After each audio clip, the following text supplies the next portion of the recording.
Chapter 51. Natasha Romanoff saw Roy's little action, but did not refuse it, which was considered as her consent. Whether it is S.H.I.E.L.D. or the Red Room, they are both huge monsters for Natasha Romanoff at this stage, but she cannot deal with them by herself. Otherwise, Natasha Romanoff should have taken action 6 months ago after being instigated by Roy.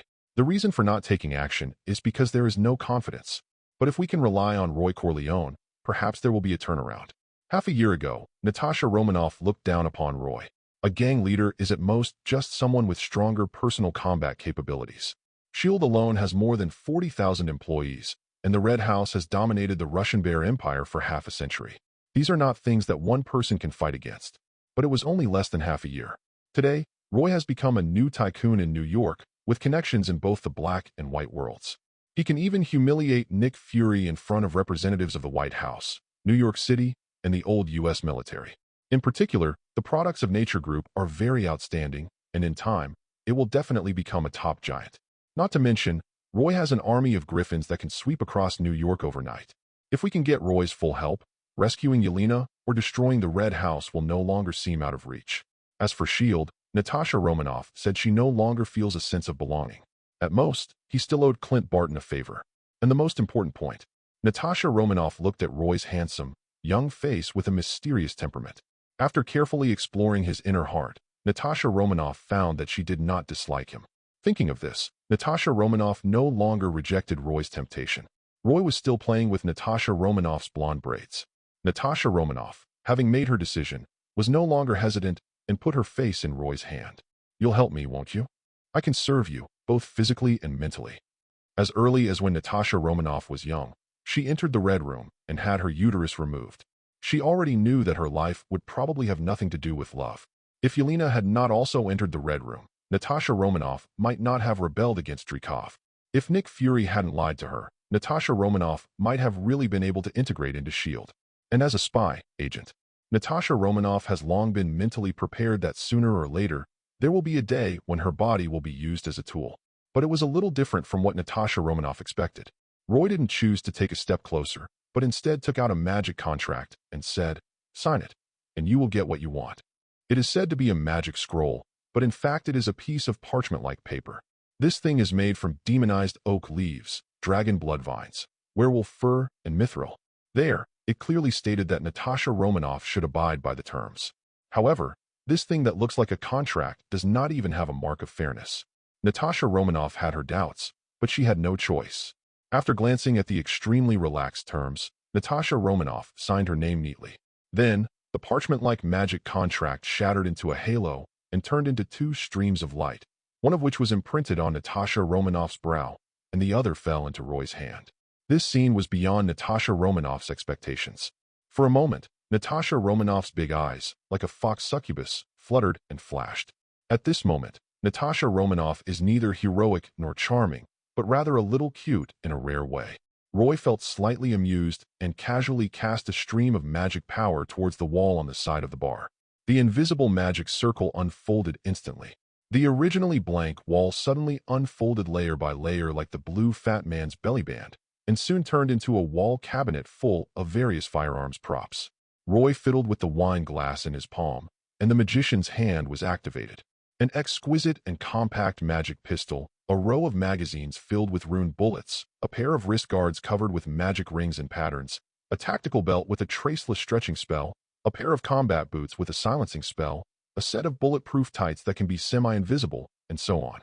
A complete set of magical equipment that was extremely consistent with Natasha Romanoff's tactical methods was soon placed in front of Natasha Romanoff.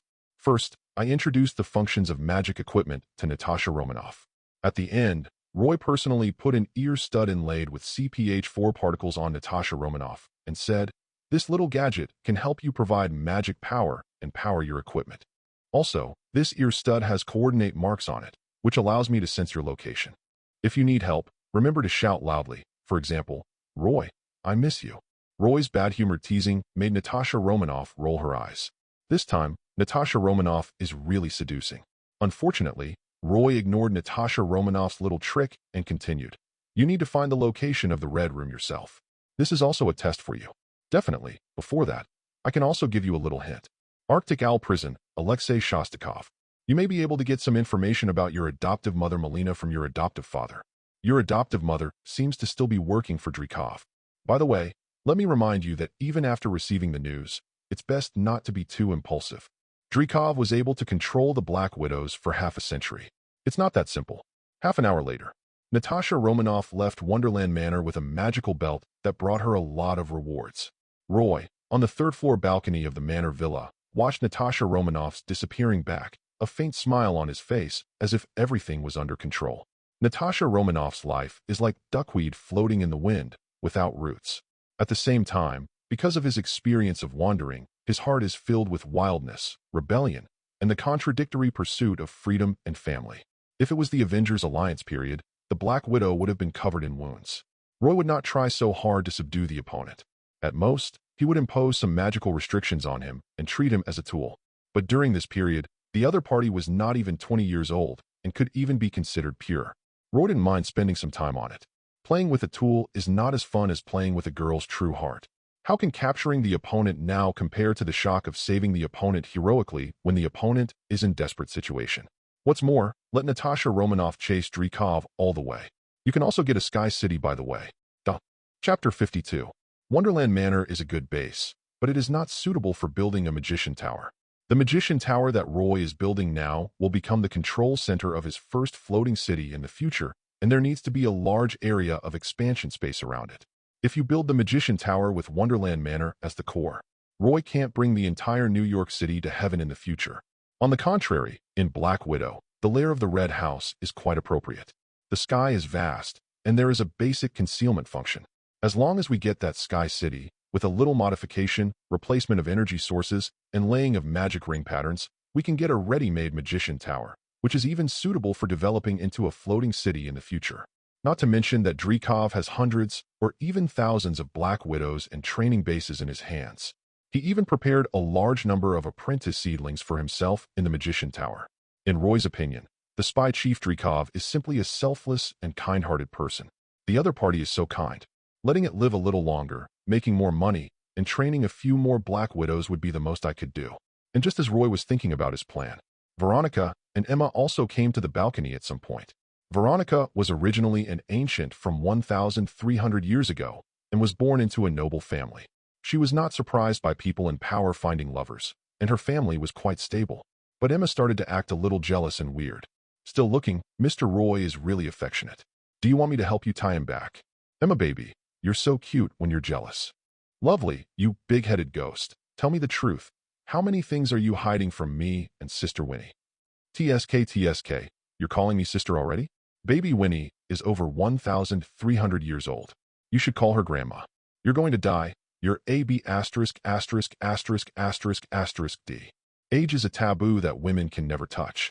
Hearing Roy's joke, Veronica, who had been very noble and calm, broke down on the spot and quickly joined forces with Emma to launch a tight defense against Roy.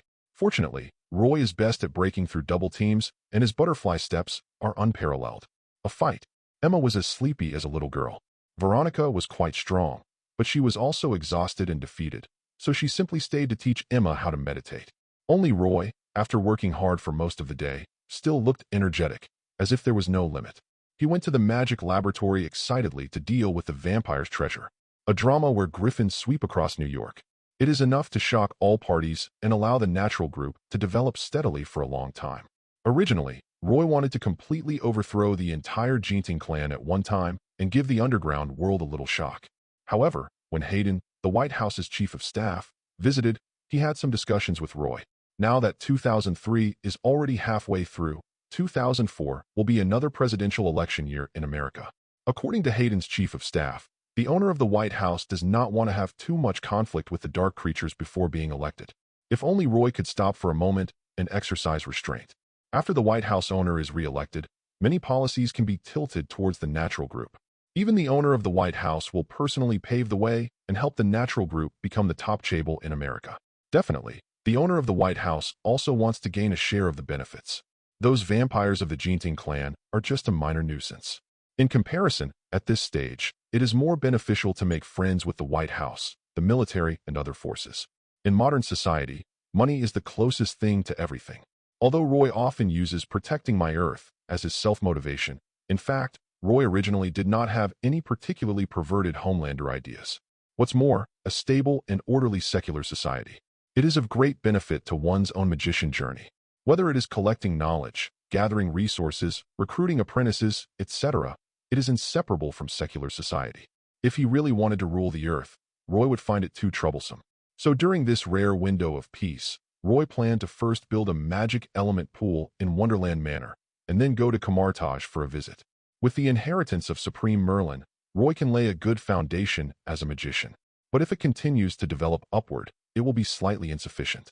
After all, the era in which Supreme Merlin lived was the end of the decline of myths and the supernatural. The reason why Merlin was able to become the Sorcerer Supreme was not because of how powerful his magical ability was, but because he possessed many treasures left behind by various myths and extraordinary forces. The dragon ring that commands the five-colored dragon clan, a holy grail of infinite magical power, a golden sailboat that can sail across the stars, a mighty sword that can cut through the universe, and so on. Merlin possesses so many different kinds of magical artifacts. However, almost all of Merlin's artifacts were lost in the long river of history. Veronica, as the only apprentice of Supreme Merlin in modern society, didn't even get a single thing. In this case, when Merlin's inheritance potential is exhausted. If Roy wants to climb faster on the path of magician, the best way is to enter Camartage, preferably with the full help of the Ancient One. The contemporary Sorcerer Supreme, Ancient One, is far more powerful than Supreme Merlin. The Ancient One is a being that can use astral projection magic to travel throughout the multi-universe and even the chaos astral plane. Why is Dormammu in the dark dimension jealous and hateful of Earth and the Ancient One? It is because the Ancient One stole Dormammu's endless energy and often used Dormammu's energy to beat Dormammu up. The knowledge and power of the three Vishani gods were used by the Ancient One for hundreds of years. Ancient One resigned as soon as he said he would, and then turned around and found the eternal god to support him, making the investment of the three gods of Vishanti go to waste. To be frank, the Ancient One is a true, magical Holy Spirit. According to the original magic level classification that Roy obtained from the Philosopher's Stone, the Ancient One is at least a 9th ring true spirit great magician. Concentrate your own consciousness, inject knowledge nourishment, and transform into true spirit and Holy Spirit. Space, time, energy, and everything in the material world are almost powerless to do anything to each other. One more step up is the true ascension to godhood.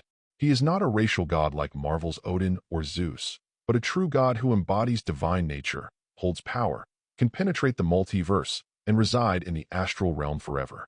And most importantly, Ancient One himself is indifferent, broad-minded, and is looking for a successor. Roy felt that he was more suitable to be synthesized into Sorcerer Supreme than Doctor Strange. Chapter 53. Roy did not go to Camartage before because his path as a magician was not yet established. Without a clear source of magic, traveling to Camartage might lead to following the path of the Ancient One magician.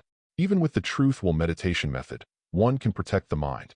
But the path of relying on a long time to hone oneself bit by bit and build a true spirit is too tiring. And after having an endless source of magic power, Roy can then, without any scruples, quickly absorb the endless knowledge collected by the Ancient One magician in Camartage and transform it into nourishment for his own magician journey. In this way, Roy only needs to collect resources to steadily ascend to godhood. Gathering resources is much easier than the ascetic approach of the Ancient One magician. Building a magician tower is enough to ensure your safety in the material plane. Building a floating city would be enough to allow him to travel the entire galaxy. Going further up, once you set foot in planes, dimensions, multiverses, etc., with the infusion of resources, you can directly experience the joy of level ascension and being promoted to godhood. Thinking of this, Roy became full of motivation. Then, in the magic laboratory, Roy began to quickly process the treasures that John Wick had looted from many New York vampire families. Gold, gems, rare minerals, and even various magical materials, etc. Although those vampire families are not very powerful, they live for a long time. Even for ants, the resources they can collect over a longer time frame cannot be underestimated. Not to mention vampires, dark creatures that are inherently greedy and extravagant. The only pity is that vampires have a natural aversion to substances like silver, so the stock is almost ridiculously small. Fortunately, among these treasures, there are many antiques such as oil paintings, porcelain, and handicrafts. If you sell these things, you can get a lot of silver in return. In this way, Roy could barely gather the resources to build the magic element pool. It took more than 10 days. Apart from occasionally eating, sleeping, and playing poker with the two girls, Roy spent almost all of his remaining time in the magic laboratory. And the results of this almost crazy work are also very fruitful. In the past, Roy and Veronica's magic powers were at a poor and insufficient level. But from CPH-4's bottom-level observation, Roy obtained a large passive ability spell in the string world. The Crown of Wisdom constantly queries, decomposes, and deduces the formulas of various materials. The proof of elements and the proof of nothingness provide infinite positive and negative magic power, accelerating the smelting of materials. Under these existing conditions, Roy doubled the magic levels of commonly used magic metals such as refined gold, mithril, orichalcum, and tin. At the same time, Roy also obtained additional lapis lazuli, sea silver, red blood copper, star pattern steel, and many other substitutes. Some of these materials are weaker than the original magic metals, but some are more outstanding than the original magic metals, and even have more advantages in some aspects. For example, vibranium. This thing has good energy conductivity, and its stability and corrosion resistance are ridiculously strong. The biggest disadvantage is that the quantity is too small. Those vampires have only been able to collect about 3 to 5 kilograms from their hundreds of years of collection. However, vibranium is not used much in the process of creating the magic element pool. The ones that really have a greater demand for vibranium are relatively small, endless magic sources, such as the elemental furnace and the Iola core. They are generally used in large-scale war magic props and the manufacture of advanced golem puppets. Before the Chitauri invasion, Thanos' arrival, and other major war plots, Roy doesn't have much demand for these things. What's more, vibranium is right there in Africa. When you need it again, you can take it whenever you need it. As for Wakanda, those noble magical retro-tech black kingdoms, if you're smart, keep them. If you don't know what's best for you, haha. After writing down vibranium and Wakanda in the notebook, Roy quickly devoted his full attention to the creation of the magic element pool. The magic element pool was placed by Roy on the second underground floor of the Wonderland Manor. This was originally the underground parking lot of Wonderland Manor. However, after the entire Fairyland Manor was gradually transformed into a demon, all the sightseeing cars in the secret realm of the manor have been replaced by demonized versions. Originally, all those luxury cars, sports cars, and the like were parked in the parking lot outside the manor. After this underground parking lot became vacant, it was reserved by Roy very early on. At this time, the entire second underground floor was empty. Obsidian covered the entire ground like a glass mirror, and fine and dazzling mixed metals of refined gold and mithril were laid out along the remaining magic patterns, forming an extremely dense magical energy channel. In addition, the load-bearing columns were also transformed into magic pillars and readjusted to form the center of the formation. There was only a blank hole left in the center of the entire second underground floor. But now, the entire blank pit has been built up by Roy with lapis lazuli to form a circular pool.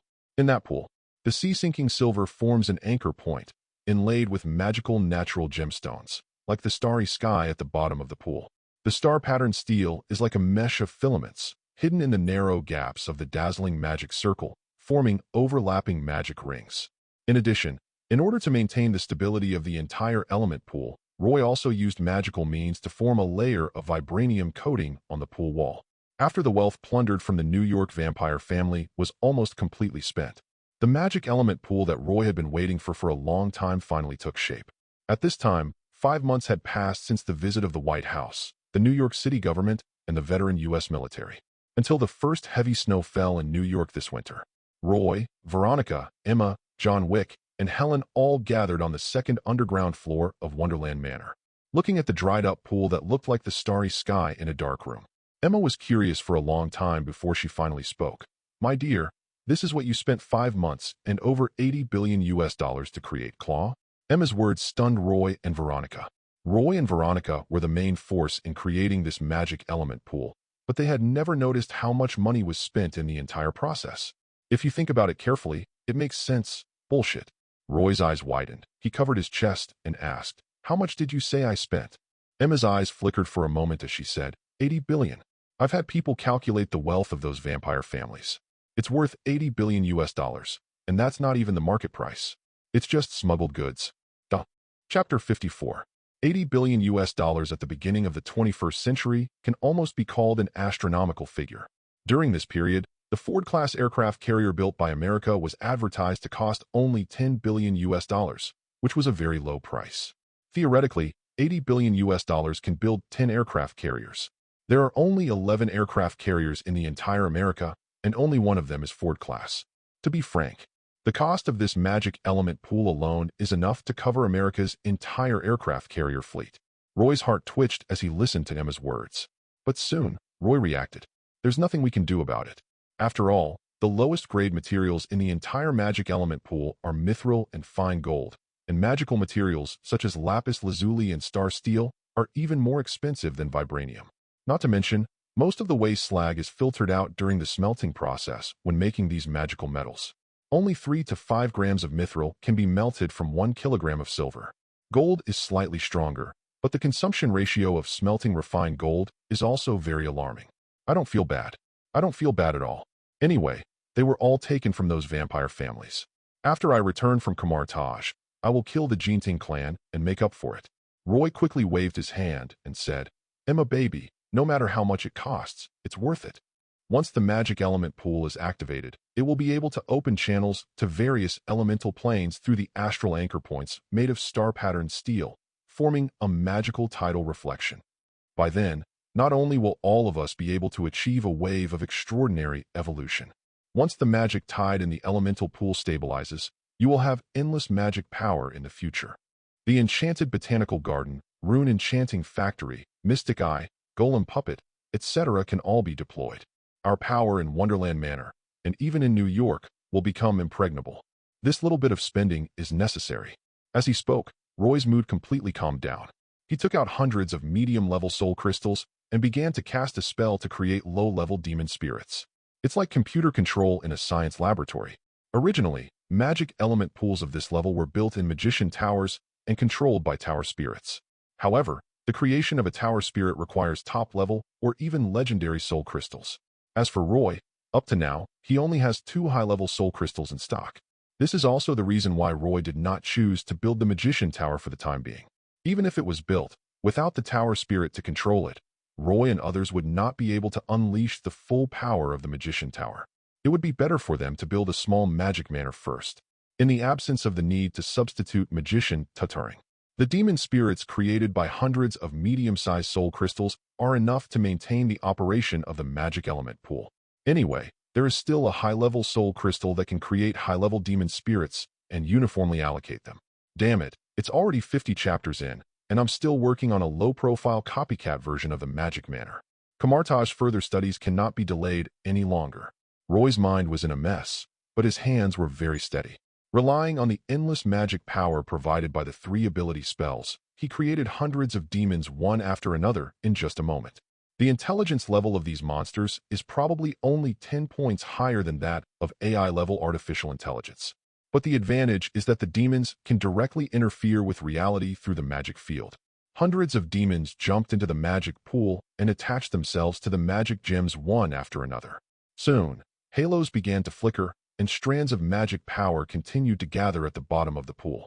These magical powers continued to spread along the magical patterns on the bottom of the pool, as magnificent as lighting up a starry sky. Soon, the large composite magic array and overlapping magic rings were activated. In an instant, a colorful magic vortex formed in the entire magic element pool. Hundreds of magical vortexes continuously collided, and under the control of the demonic spirits, they gradually devoured and integrated each other, forming 4 huge pure magical vortexes of red, blue, yellow, and green. At the same time, the last high-level demon spirit in Roy's hand was also completely created. With the complete subjugation of the high-level demon spirits, the gates to the elemental planes suddenly opened at the bottom of the 4 huge magic vortexes, forming a stable passage. In an instant, a torrent formed by the 4 basic elemental particles of earth, water, wind, and fire rushed into the magic element pool. The 4 elements of earth, water, wind, and fire are fighting fiercely, forming a turbulent magical storm. This magical storm seems to be able to crush all matter in the world. However, on the wall of the magic element pool, the protective position made of vibranium coating was like a solid wall, restraining all magical storms. The brilliant 4-color halo flickered continuously throughout the entire second underground floor. Roy was in a rare state of excitement. Everyone, get ready. The conflict between the four elements has been averted.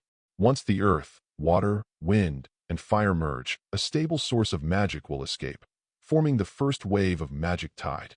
Those who need to meditate should meditate quickly, and those who need to cultivate fighting spirit should cultivate fighting spirit. This is a God-given opportunity. How far you can go depends on yourselves. After saying that, Roy no longer paid attention to anyone and quickly immersed his consciousness in the sea of knowledge.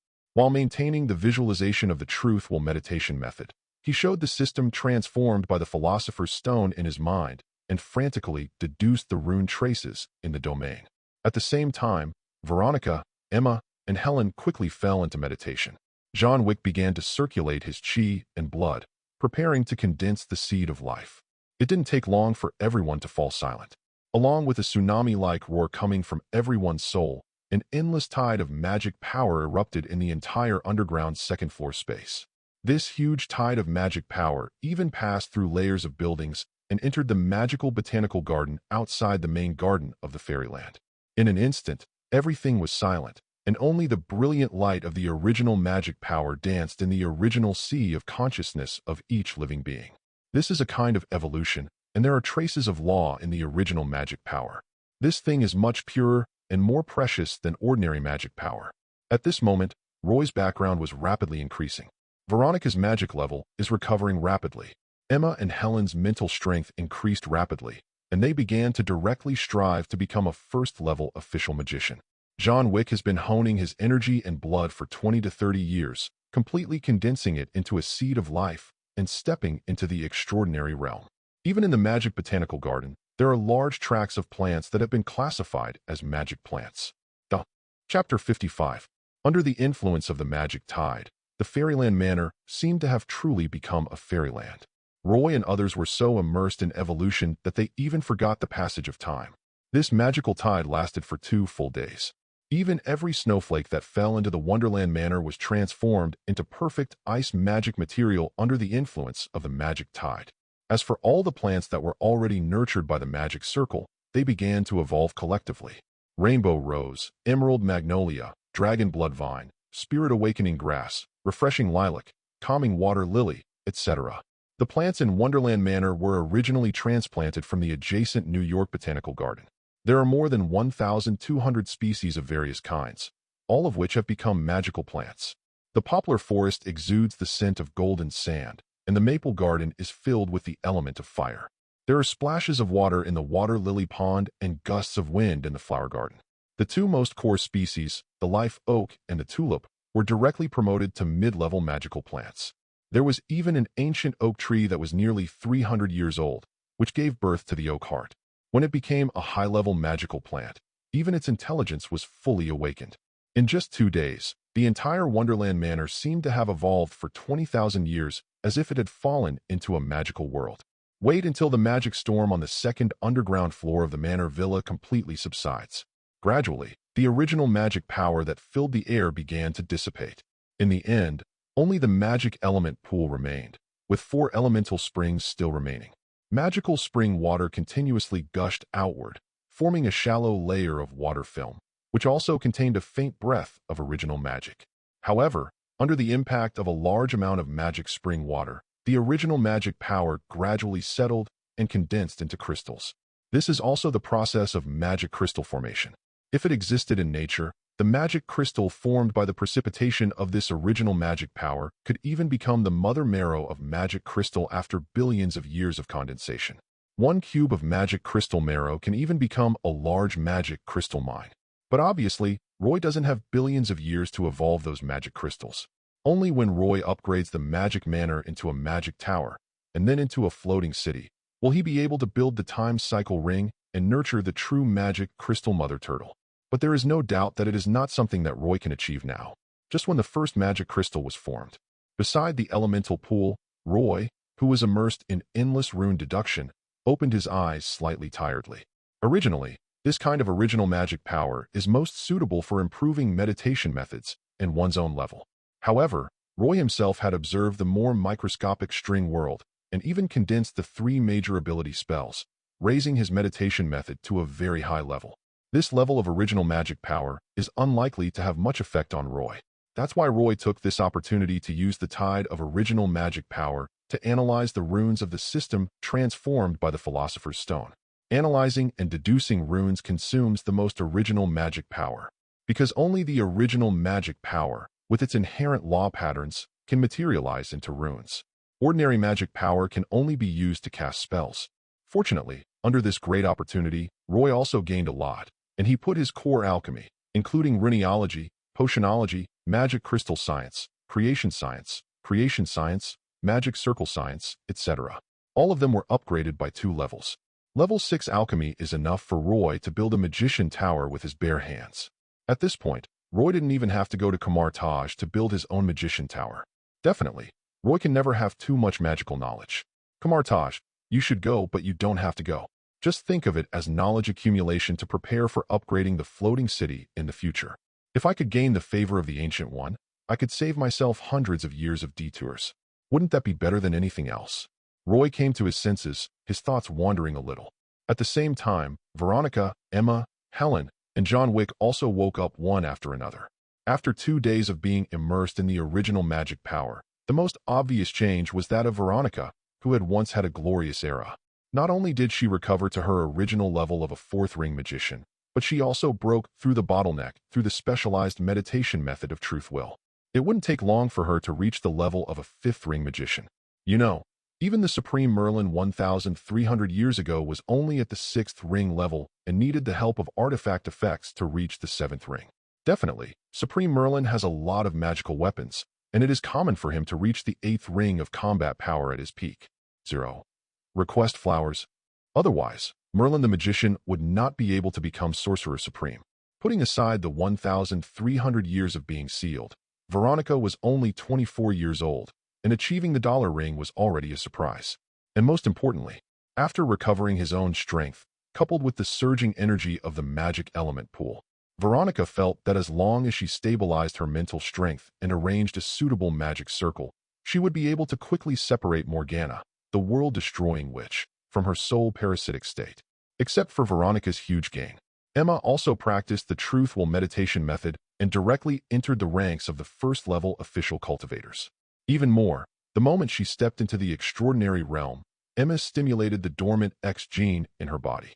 When achieving 1st-level magician, Emma also condensed 2 ability spells, telepathy and diamond of nirvana. This, originally, was the super ability carried by Emma X's gene, transformed into extremely powerful composite magic.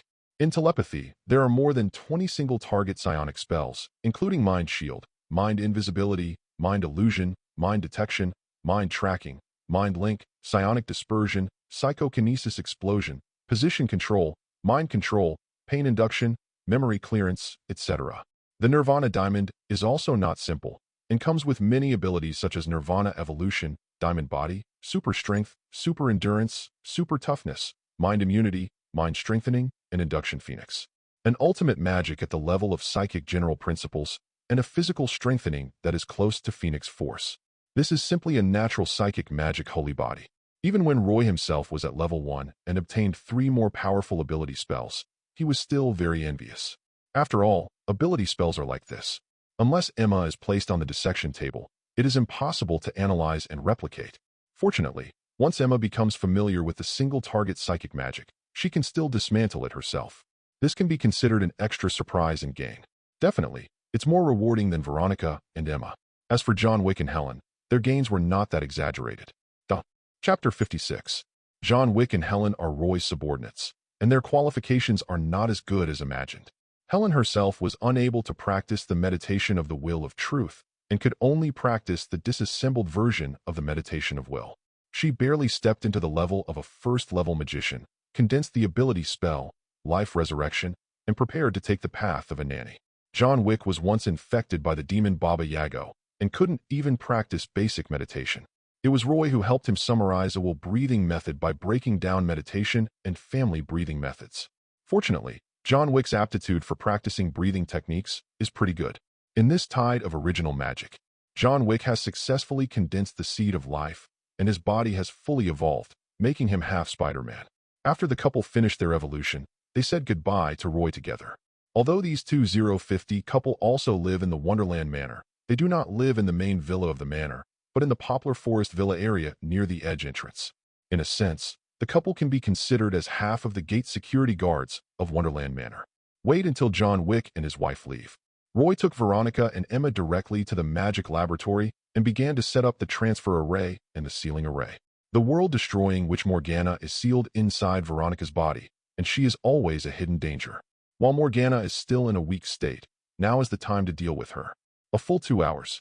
Even though the entire Fairyland Manor was filled with extremely abundant magic power, and had even reached a super-rich magic state, setting up 2 magic arrays still consumed the owner's energy. This is also because Wonderland Manor lacks a tower spirit. Wonderland Manor is said to be a magic manor, but in fact, it is a mini version of the Magician Tower, especially with the magic element pool to supply magic power. Roy even had plans to use the Traceless Extension spell to expand the Oak Garden, Poplar Garden, Flower Garden, Cherry Garden, etc. in the Wonderland Manor to form a super-large magical botanical garden. If there is an opportunity, it can even be expanded into a demi-plane ecological park to raise monsters. But it will be here soon.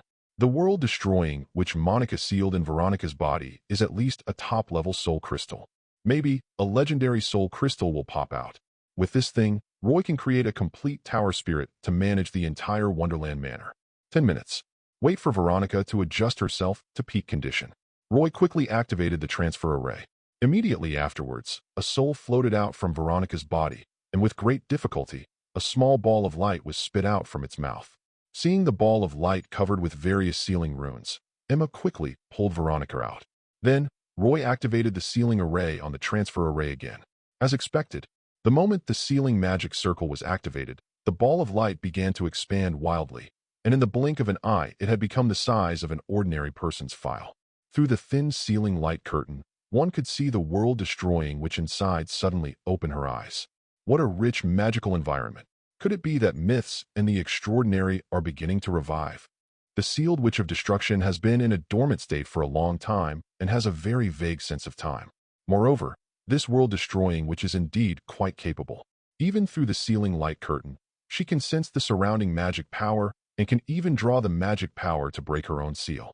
Definitely, all of this takes time, a lot of time. At the same time, the Witch of Destruction also saw Roy, Veronica, and Emma outside the magic circle. A moment later, the Witch of Destruction's expression changed slightly. She took a deep breath and said, "Veronica, there is no hatred between you and me. You can see that the magic power is returning now. There is no need to destroy." Veronica's soul returned to her body, and she said with anger on her face, "You killed Teacher Merlin." The Witch of Destruction froze in her expression as she argued, "No, it was Maxim Horvaths who backstabbed Merlin. Besides, if I kill Maxim, that would be considered revenge for Merlin, wouldn't it?" Veronica sneered. "Yeah, you even killed Senior Balthazar.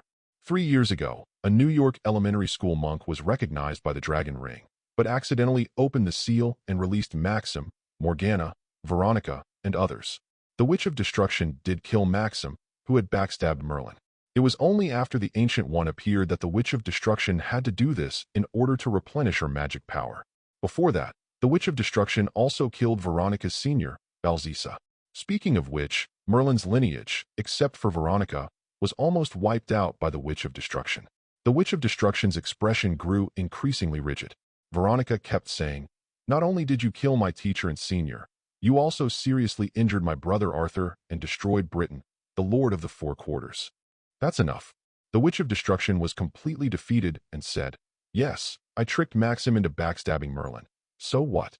Merlin, that scumbag, took advantage of my youth and ignorance to deceive my feelings, stole the Holy Grail left by the church, and helped Arthur conquer my country. He deserves it. As for Britain, haha, a bunch of barbarians on an island, they should pick up guano on the island. What's more, Merlin and Arthur have angered all the gods and demons, and are even trying to rule all of Europe. Only by destroying the world and eliminating all sinners who blaspheme the gods and demons can the extraordinary return. What have I done wrong? I have done nothing wrong." The closer it got to the end, the more ferocious and terrifying the Witch of Destruction's expression became, with even a hint of black aura lingering. Veronica wanted to argue. However, Roy reached out to stop Veronica and said, "She's gone crazy. There's no point in arguing with her. Let me deal with her." Veronica was simply held in Roy's arms, feeling the warmth of her man, and quickly calmed down. After seeing Veronica calm down, Roy just turned around and came to the side of the ceiling magic circle. He ignored the roar, bewitching and wailing of the Witch of Destruction, stretched out his hand, and unfolded his own Roy magic circle. Crown of Wisdom, Proof of Elements, and Proof of Nothingness. The three major ability spells are fully activated. Under the infusion of endless magic power, the magic ring quickly enveloped the soul of the world-destroying woman. Then, a large amount of magical knowledge was stripped out and appeared in Roy's magic book. Wait until the consciousness and memory of the world-destroying, which are completely gone. A soul crystal stone shimmering with a purple halo appeared in midair. Top soul crystal, Morgana's Heart of Destruction. Chapter 57. Soul crystals, starting from the top level, already have their own unique names. Because those who can condense top-level soul crystals must have left a strong mark on the world, and some of their characteristics have been reflected in the law of soul in the world. For example, Morgana, the Witch of Destruction. If Morgana can truly accomplish the act of world destruction, then her soul will surely reach the legendary level. Even if he failed to accomplish the act of destroying the world, his obsession was still very strong, and he also condensed the top soul. If Morgana gave up the idea of destroying the world, the soul would be degraded. After learning about this, although Roy felt a little regretful, he was still filled with joy in his heart. A top-level soul crystal is enough to artificially create a complete magical life. Even if the magician tower cannot be used to its full potential, it can still become a qualified tower spirit. This complete magical life is basically equivalent to strong artificial intelligence plus a top-of-the-line magic assistant. If there is a need, you can also become a data analyst, tactical commander, etc. But generally speaking, a powerful magician with ability 09 will usually equip 3 tower spirits of this level in his magician tower, 1 for the defense system, 1 for the logistics system, and 1 for the combat system. Roy is not that arrogant for the time being, and the magic manor is not as good as the real magician tower. Roy plans to turn this Wonderland Manor into a resort manor and material supply base. At most, she can defend against ordinary people and assist Roy and others in their magic experiments. 1 regular tower spirit is enough, more than enough. But that's the case. The trip to Camartage will have to be postponed again. At the moment, it is almost New Year. Roy simply calmed down and stayed in the Fairyland Manor for a while. In addition to creating a magical life called Fairy Witch Lulu, he absorbed Morgana's magical knowledge. 2 months later, New Year's Day had long passed, and even the Spring Festival and Lantern Festival had passed. Himalayas, Kathmandu. Roy held his waist and walked in this backward, poor, yet prosperous city. Veronica and Emma are so cruel. Ever since they learned Roy wanted to come to Camartage to study magic a few years ago, the 2 women had hardly let him rest every day. Even a man can't stand being beaten. This also made Roy determined to find the ability spell suitable for building a divine body as soon as possible. But unfortunately, it is only 2004. Bruce Banner was still in love with the general's daughter at a military base, and the Hulk had not yet been born. Thor is still living a life of drunkenness and debauchery in the distant Asgard, and Odin, Hela, and others are out of the question. As for powerful physical beings like Captain Marvel, Thanos, and Black Dwarf, they are also wandering in the universe. The reason why Roy wanted to go to Camartage was to ask the Ancient One if there were any spells or other information in this regard. Unfortunately, the Ancient One magician did not seem to see himself in the long river of time. Roy originally wanted to hitchhike directly from the holy place in New York. Unexpectedly, there is only a tattoo parlor and a high-level Italian restaurant at 177A, Bleecker Street in Manhattan, New York. The Italian restaurant was opened by his partner, which is almost equivalent to Roy's own business. As a last resort, Roy had to take a private plane and change planes 3 times before he arrived in Kathmandu. Even after arriving in Kathmandu, Roy didn't sense any trace of magic. This made Roy somewhat suspicious that the Camartage in his own world might not be the Camartage in the movie universe, but from the comic universe. At the same time, this also made Roy somewhat confused. If it weren't for Camartage in the cinematic universe, Roy wouldn't be able to guarantee the character of Ancient One. After all, the comic universe is really chaotic, with all kinds of worldviews. According to rumors, in some versions of the comics, the Ancient One fell into hell and sought resurrection with other undead souls, and even became an enemy of his apprentice Doctor Strange. I took a leisurely stroll around Kathmandu like a sightseeing tour. Just as Roy was wondering whether he should change his target, the ordinary wooden door suddenly opened. Then, a black man in a cloak appeared in Roy's sight. In an instant, Roy's disappointment disappeared. and he felt like he had regained something he had lost. What was the name of this black guy? I forgot, but his face looks familiar. It seems that the Camartage in my world is still the Camartage in the movie universe. Roy was delighted. The black guy had already said solemnly, Roy Magician? Roy nodded and said familiarly, Brother Mordo, right? Let's go. I can't wait to meet Teacher Ancient One. Mordo? Black question mark face. As a senior member of Camartage and the founding disciple of the Supreme Ancient One, Mordo swore that he had never seen Roy in Camartage. No, in any of the three holy places. Could it be that Teacher Ancient One secretly had a younger apprentice outside of his home? That shouldn't be the case. Just when Mordo was still confused, Roy had already stepped forward, past the other person, and strode directly into the door. Mordo instinctively reached out to stop him, but was a step too late. His face was immediately filled with regret, and he hurriedly chased after him. Stepped through the wooden door. In a flash, we arrived at 110, a Wuxiao-style courtyard surrounded by beautiful mountains and clear waters and a tranquil nature. This courtyard is just an inconspicuous gateway in the huge Camartage complex. Roy sensed it carefully and found that there was still a little bit of magical elements in this Camartage. It is stronger than the magic-free environment outside, but, well, it is only limited. It seems Camartage is having a hard time too. After sensing his surroundings, Roy sighed with emotion. Mordo, who came from behind, just heard Roy's words and his face suddenly turned dark. But Mordo was originally a black guy, and Roy didn't see it. Until Mordo said seriously, Roy Magician, I wonder how you can tell that my Camartage is having a hard time. Roy was stunned for a moment, and said a little embarrassedly, Brother Mordo, that's not what I meant. I mean, Camartage is still good, better than outside. Well, I'm talking about the magical environment. Although it's not much stronger, it's still a little bit stronger after all. Roy was very sincere and made a galaxy with his fingertips. Mordo's face darkened even more. What is this gesture? Who are you trying to embarrass? I'm not Korean. If you have the guts, put down your gun and talk. Duh. Chapter 58. Camartage, in the small courtyard under the blue sky and white clouds. Mordo felt that this society was too dark. Mordo's original first impression of Roy was not very good. He is covered in high-end custom-made clothes and expensive accessories, and has a handsome mixed-race face that could bring disaster to the country and the people. Yes, Mordo had indeed received a message from the Ancient One Magician, specifically to open the portal and bring Roy into Camartage. But I haven't even said the invitation yet.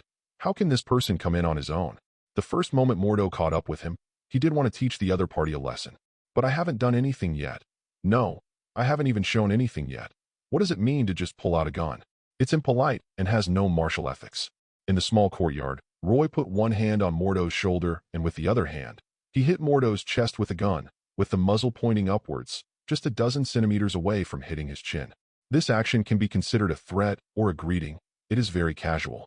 But for Mordo, even if Roy didn't show any murderous intent or malice, it was still annoying. Although Mordo has always claimed to be the best master under the Ancient One and a top combat magician, at such a close distance, Mordo said that his skills in magic are not that fast. What is the bullet's muzzle velocity? It's very tricky. When you live under someone's roof, you have to bow your head. Mordo's originally dark face suddenly paled a little. He forced a very forced smile and turned to look at Roy and said, Roy Magician, this is Camartage after all. It's not good for you to do this. It will easily cause misunderstandings. Roy blinked innocently. Mordo's face turned even paler. He took a deep breath and pointed at the pistol on his chest.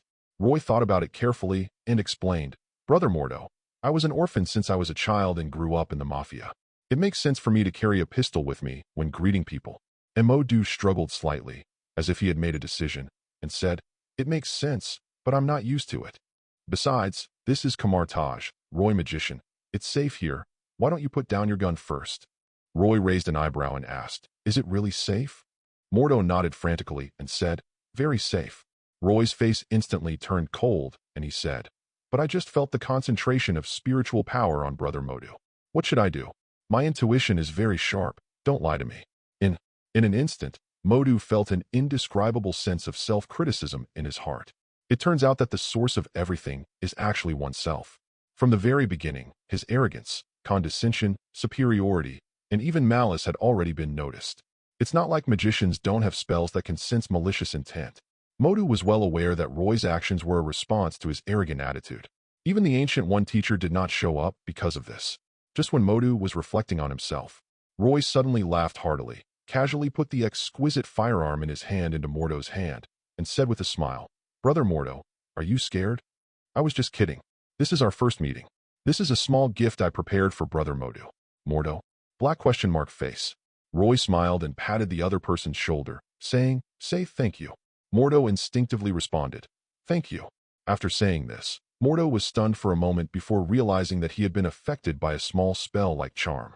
Just when Mordo's expression kept changing, Roy had already left with a smile, and following a magical signpost, he soon arrived at a quaint and natural room that looked like a tea house.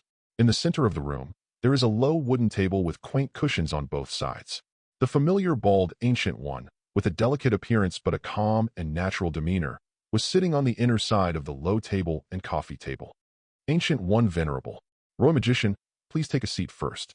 Camartage Snow Mountain Tea. A very calm and indifferent first meeting and conversation. In this room, no, it should be said that it is in the body of the Ancient One Magician opposite, who seems to naturally have a mysterious power that makes people calm and relaxed. Based on Roy's knowledge, he didn't know what kind of power this was, and even felt that it was a kind of temperament. However, Roy could clearly feel that the other person had a gentle kindness. Moreover, on the low table near his side, there was a cup of tea with a light and elegant fragrance, with wisps of white mist rising from it. Just smelling it made him feel as if his spirit was baptized by the refreshing breath of the snow-capped mountains. Roy sat down neatly, picked up the teacup, and found that the temperature of the tea in the cup was just right. Time gem. Just a moment. Roy thought of the treasure of Camartage, and even looked at the eye of Agamotto on the chest of the Ancient One.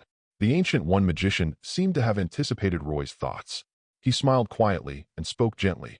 "One, it seems that Roy the Magician knows a lot about Camartage. But please rest assured, Roy Magician, I did not use the time gem to peek into Magician's future.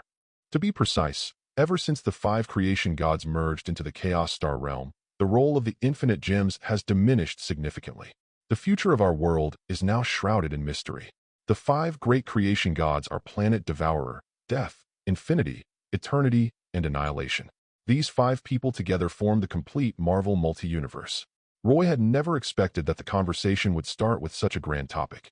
Honesty, extreme honesty. No, to be precise, it should be confidence. That's right, a 9th ring peak-level true spirit magician who is half a step away from becoming a god can almost ignore everything in the material world. This kind of existence has integrated self-confidence into its bones and has become honesty. Okay. That's right. The moment Roy saw the Ancient One Magician, he was already certain that he had reached the limit of the material world and could become a holy spirit in magic at any time.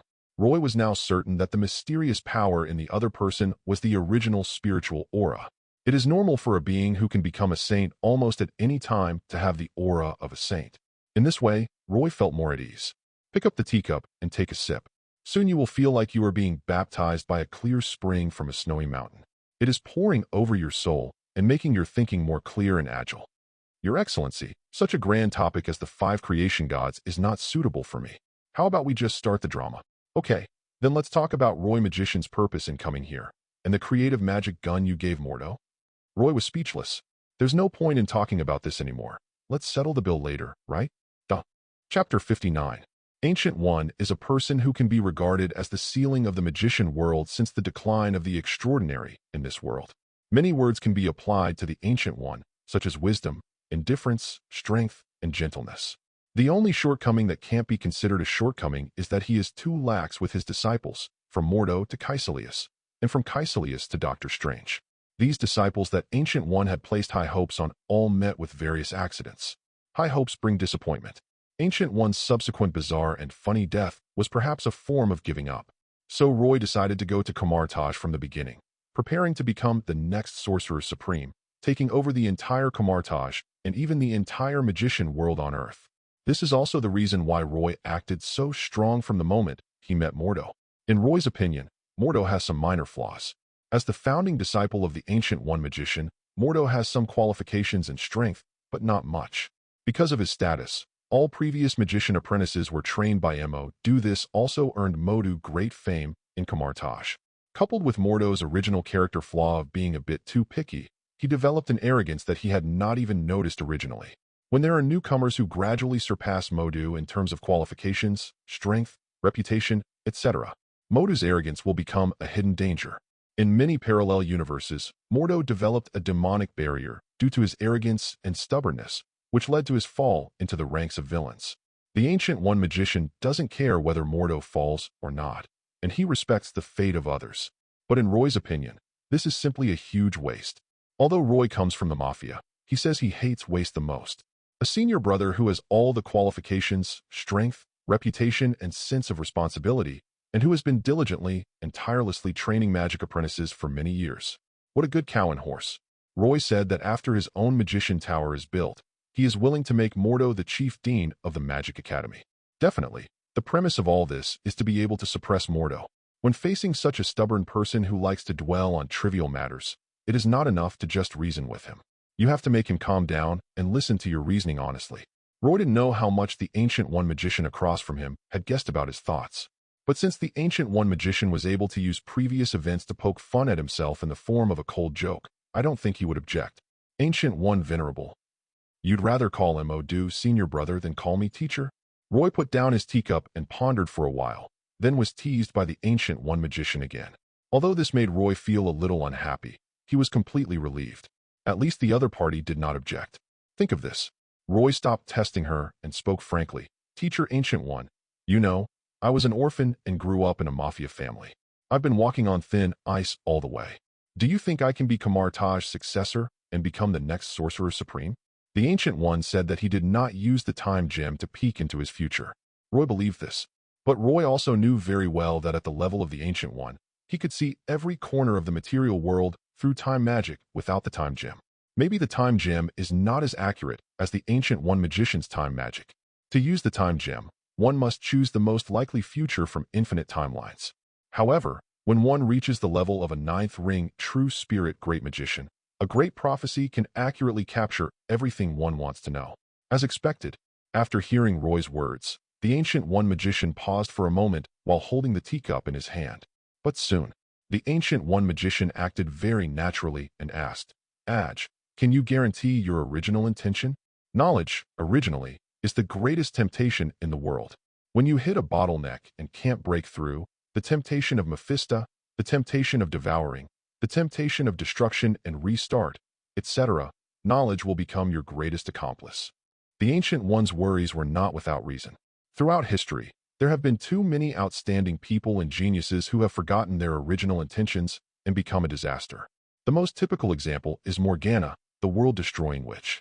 Just as the Ancient One said, original knowledge is the greatest temptation. In order to make progress, the more talented one is, the more likely one is to perform operations that are beyond people's imagination. There is no doubt that the Ancient One must have seen some of his own future, otherwise he would not have such worries. Likewise, Roy was certain that the Ancient One didn't know his trump card. In other words, Ancient One may be able to observe some fragments of its own future, but it cannot truly observe everything about itself. This also made Roy completely relax. At least, the Philosopher's Stone and the Philosopher's System are still somewhat useful. At the same time, this gave Roy some confidence, and he said confidently, Teacher, I can swear that in terms of maintaining my original intention, no one here is more trustworthy than me. Even Ancient One was a little surprised by this move, as if he didn't understand where Roy's confidence came from. Roy smiled shyly and said, Teacher, the foundation of my practice is called the Truth Will Meditation Method. What is the will to truth? It is the balance between knowledge and original intention. To put it bluntly, Roy was born with a psychic immunity spell of more than 9 levels. Forget about the temptation of Mephisto or anything like that. Even if it were an eternity, it would not be able to erode Roy's will. After hearing Roy's meditation method, the Ancient One immediately laughed and said with relief and approval, I will declare you my new disciple, and all the knowledge of Kamartaj will be open to you. Roy secretly praised in his heart, suppressed his ecstasy, and said, Teacher, about me and Brother Mordo. The Ancient One smiled more relaxedly and said, If you have the ability, I look forward to seeing you help Mordo and the others change their original fate. It is obvious that Ancient One is not without feelings for his disciples. This actually made Roy a little confused, and he asked, Teacher, speaking of abilities, why don't you correct Brother Mordo's flaws yourself? The Ancient One sighed softly and said, The greed of Dimension Mephisto is the same. In Kamartaj, Mordo and his companions found it difficult to find the true meaning of magic. For them, Retaining some of their own shortcomings is sometimes not a bad thing. Chapter 60. Regarding the topics of dimension Mephisto and Mordo, the Ancient One spoke very vaguely, but Roy heard the subtext. For ordinary magicians, whether it's white magic or black magic, there's actually no difference. If one cannot find the true meaning of magic like the Ancient One, then the final outcome will be that their souls will be taken away by the dimensional Mephisto and integrated into the dimensional origin of those Mephistos. However, gods of white magic like the three Vishani gods choose long-term investment. Mephistos like Dormammu and Mephisto, on the other hand, choose a more intense gambling investment method. In the absence of a source of magic, taking the path of white magic is nothing more than living a stable life. Taking the path of black magic, if one can win Mephisto's bet, there might be another way out. After all, people like Mordo, who studied under the Ancient One, even with the personal instruction of the great magician, always seemed mediocre. On the contrary, after being judged to be a master, people like Mordo have made remarkable progress. The Ancient One can help Mordo and other disciples enter the door of magic, but it cannot make choices and learn on their behalf. This is also the ultimate reason why Ancient One chooses to let all his disciples go their own way. A ninth ring true spirit magician, nearly invincible in the material world. But similarly, even someone as powerful as the Ancient One could not do anything to the dimensional Mephistos who had already divided up the world's authority. This is the general trend of the entire extraordinary world. If not, Ancient One might not have recognized Roy so easily.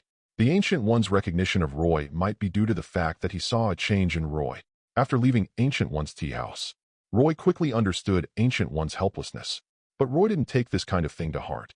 First of all, facing dimensional Mephisto or something like that is still a long way off for Roy. Secondly, Roy may have had the idea of capturing Mephisto, dissecting Mephisto, and studying Mephisto in his heart. Those dimensional Mephistos are not necessarily more powerful than the Ancient One magician. Even some weaker dimensional Mephistos might not be as powerful as ordinary high-level magicians. The real strength of Mephisto lies in his immortality. The root of a dimensional Mephisto has always been its own dimension.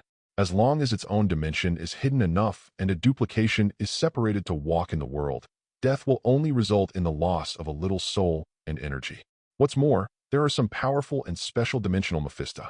Even if the real body dies in the outside world, it can be reborn in the origin of the dimension by relying on the connection between itself and the dimension. Therefore, when Roy becomes stronger, he may not be able to counterattack those dimensional Mephistos. Definitely, it is not an easy thing to do. Perhaps, when I have the chance, I can discuss this with Teacher Ancient One. After Roy walked out of the Ancient One's tea room, his thoughts wandered a little. When he came to his senses, he saw the magic library of Taj. It was pretty much the same as Roy's impression. The magical library of Taj is not mysterious or extraordinary, but it has a profound solemnity. However, unlike Roy's impression, the librarian in at the moment is not the funny guy. After a brief exchange with a somewhat unfamiliar librarian, Roy soon entered the palace of knowledge he had long coveted. Taj's collection of magical knowledge is much more than Roy imagined, ranging from the most basic magical worldview to the extremely taboo time magic. The various magical knowledge in the entire library is far richer than Merlin's inheritance. This is the precious wealth of knowledge that the Ancient One magician has gained over hundreds of years of traveling the infinite multi-universe. It's just that it's been wasted in this ordinary library. Pack it up hard. Sooner or later, I will pack all these magic books into my own magician tower. Just when Roy was feeling excited, a chubby, crew-haired magician walked in, donut in hand, and said, "Brother, it's your first time in the library, so it's normal to be excited, but reading books like you're looking at naked women with green eyes is a bit too much. Moderate yourself. Patrick has already found a wolf-proof device." Coincidentally, the person who just walked into the library was the magician Wong in Roy's impression. After hearing Wong's reminder, Roy calmed down a little. The Patrick that Wong mentioned was the current librarian. He stretched his neck and watched Roy's every move vigilantly. "Oh, please give me flowers." Roy turned his head slightly embarrassedly and nodded to Patrick before looking at the king beside him. Roy. I lost my composure a little bit just now." "I understand. Just call me Lao Wong. I'm a new wild magician in Taj. You're such a good magician. Do you want one?" Lao Wong had an understanding look on his face and gestured with the donut in his hand. Roy glanced at the donut, then at Lao Wong's bulging belly, and waved his hand, saying, "Forget it. Let's not do that. I'd rather start studying." Lao Wong put away the donut nonchalantly and asked in surprise, No need to be so anxious, right? Roy explained casually. I'm quite anxious. I have a lot of business outside. I want to finish my studies sooner and go back sooner. Zero snap. Lao Wang dropped the donut he was chewing and said, Finish learning? Are you serious? Roy nodded and said, Definitely. This is why I came to Kamartaj. The king of purposes. Lao Wang was stunned for a long moment, then picked up the donut from the ground without disdain, took another big bite, and said incoherently, No wonder the teacher made an exception and accepted you as his disciple. You are very special. Roy looked a little puzzled and asked, Special? Is there any? Lao Wang swallowed the food in his mouth and nodded vigorously, saying, Definitely. My family has lived in Kamartaj for generations, and I've never seen anyone as confident as you. No wonder my father asked me to follow you. Roy frowned and said, Who is your father? Seeing Roy's increasingly confused expression, the old king then slapped his head and said, I forgot to mention that my father is King Hamel, a servant of the Ancient One. Why don't I say you're special? My family has been servants of the Ancient One for generations. Just now, my father asked me to follow you and show you around Kamartaj. You know what I mean, right? Roy understood and said, Betting on investment? Old Wang said frankly, That's right. My father said that the Venerable has been looking for a suitable successor for many years, and I think it should be you. Roy immediately laughed and said, Then, Old Wang, you should call me Master Roy? Lao Wang's face fell, and he said, No need. It's the 21st century inch. Chapter 61. Kamartaj and Roy's impression are somewhat different, more real and more lifelike. For example, Lao Wang is a very interesting person and very frank. From his communication with Lao Wang, Roy quickly gained a general understanding of the entire Kamartaj. Kamartaj was not the mountain gate chosen by the Ancient One after he became the Sorcerer Supreme, as Roy imagined, but the place where the Ancient One was originally born. It's just like people giving back to their hometown after making a fortune outside. When Ancient One was young, he also traveled abroad. He even won the title of Sorcerer Supreme at the Necromancer Conference held by the elderly Genghis Khan and was strongly retained by Genghis Khan. But Ancient One was indifferent and eventually returned to his hometown to settle down. For nearly 100 years, Kamartaj has always been a peaceful little village, where the Ancient One and the monks of the Seven Ones village discuss the natural world and study magic together. Until 1666, when an unprecedented fire broke out in London. However, during the Great Fire of London, the Ancient One discovered the duplication of the dimension Mephisto Dormammu and retreated it. Because of this encounter, Dormammu completely hated the Ancient One, and even after being expelled after several battles, he spread the coordinates of the Earth to the Mephisto group in the dimension. As a last resort, Ancient One reached a cooperation with the three gods of Vishanti. In the 18th century, the Ancient One used the Eye of Agamotto to find the ruins of 3 holy places from the prehistoric magical age and built 3 holy places on them, erecting a magical barrier to protect the entire Earth. After the construction of the 3 major holy places in New York, London, and Hong Kong Island. In order to maintain the operation of the 3 holy places, the idea of building a magician force gradually emerged. However, at that time, the Ancient One had no intention of opening a mountain gate or accepting apprentices. It simply filled the 3 major holy places with the monks of Kamartaj. Gradually, the monks would occasionally bring back some orphans and apprentices. In order to put these magic apprentices on the right track, Ancient One built a magic library, a teaching center, etc. It has evolved to the present day and has become the Kamartaj. In this case, the magician faction of Kamartaj is very contaminated, such as Hamel, Lao Wang, and other Kamartaj local factions, such as those wild magicians from the outside world who came here to seek refuge with the Sorcerer Supreme, such as the orthodox disciples of the Ancient One, such as Mordo and Caecilius. There are even some neutral groups composed of people who entered Kamartaj accidentally or came to Kamartaj for help for various reasons. In fact, most people in Kamartaj are aware of the character of the Ancient One magician and are secretly fighting for the position of the next Sorcerer Supreme. However, due to the suppression of the Ancient One magician, this struggle was not obvious. At the same time, this struggle was also the reason why Lao Wang came to Roy in the first place.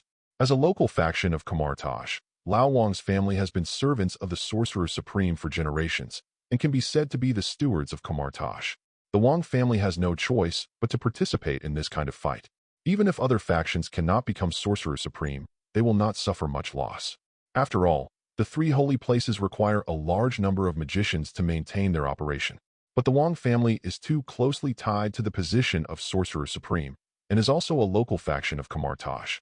Once the Ancient One magician steps down and the Wong family fails to establish a relationship with the new Sorcerer Supreme, perhaps even Camartage's local interests will be eroded. This kind of loss is something that the Wong family, and even the entire Camartage local faction, cannot afford. Fortunately, as one of the closest people to the Ancient One magician, King Hamel understands the Ancient One magician's thoughts very well. Therefore, when the Ancient One magician accepted Mordo, Caecilius, and other disciples, the Wong family remained silent and did not directly join him, until Roy appeared and the special treatment shown by the Ancient One magician. King Hamel immediately realized Roy's importance in the eyes of the Ancient One magician. However, King Hamel was also very cautious and did not dismiss Roy as the chief steward of Camartage. Instead, he asked his son, Fatty Lao Wong, to help Roy get familiar with Camartage. Be friends first, then make a decision. Deep in the magic library, in a relatively leisurely reading corridor, Lao Wong was muttering his complaints, but Roy seemed to be listening, his eyes focused on a book on the basic magic principles of Camartage. Wait until all the donuts, potato chips, biscuits in Lao Wong's arms are gone. Lao Wong patted his belly and looked at Roy helplessly, saying, "No, brother, since I'm so honest, you should give me some reaction when the time comes. Although fighting for the Sorcerer Supreme position is rather boring, what exactly are you thinking?" Roy glanced at the snack crumbs that floated onto the table and looked silently at Lao Wong. Lao Wong laughed awkwardly and said, "It was an accident. Absolutely an accident." Roy was speechless. He tapped his fingertips lightly on the tabletop. His cleaning technique was like a halo of flowing water, clearing away all the snack crumbs. At the same time, he said, "This kind of thing is really boring. From what I know, the position of Sorcerer Supreme doesn't seem to be inherited. It must be achieved through actual strength." The previous Sorcerer Supreme, Merlin, relied on the artifact and King Arthur's support to conquer all of Europe, earning him the title of Supreme Merlin. Ancient One also won the title of Sorcerer Supreme after demonstrating his absolute strength at the Necromancer Conference. Do you really need to use all these factions and fights? In the extraordinary world, strength is king. I have to say that Roy's words, although from an outsider's perspective, do make sense. Lao Wong nodded involuntarily and said, "What you said makes sense, but you can't say it's completely useless. After all, in the current magician world, except for us Camartage. Wait, what did you do in 4.6 just now? Casting without a wand. Am I seeing things? Holy, thank you. I knew it. My dad never made a mistake. Even though it's just a small spell, it's been a long time since the supernatural receded, and no one has been able to cast spells without a wand." Lao Wong's face was filled with excitement. He reached out to touch Roy's waist and body, trying to find out if there was any hidden spell-casting medium. Roy directly slapped Lao Wong's dirty hands away and gave him a look of disgust. "No need to look for it. There's no other medium for casting spells. Can't I just use my hands to cast spells without a wand? You want to learn? You won't even call me Master Roy. Master Roy. Duh." Chapter 62. When it comes to shamelessness and lack of moral integrity, Lao Wong is definitely one of the worst in the entire Camartage. Fortunately, as a local of Camartage and the son of the chief steward, Lao Wong has a good grasp of the ways of the world and is not offensive. And the most important thing is that Lao Wong originally has outstanding ability and is also an extraordinary know-it-all. So Roy accepted Lao Wong's offer of joining without hesitation. Like John Wick, Helen, and others, Lao Wong signed his name on the magic contract more decisively. In return, Roy also taught Lao Wong the lower level of truth meditation method of truth, meditation method. However, the environment of Camartage is not suitable for Lao Wong to focus on training right away. At least, he would have to wait until Roy's Magician Tower was built and the next magic tide came, before Lao Wong could truly specialize in the original magic. Roy originally didn't care about the spread of original magic, or even the spread of the truth meditation method. After all, after obtaining Merlin's inheritance, Roy immediately combined Merlin's heritage and summarized the Roy magic ring.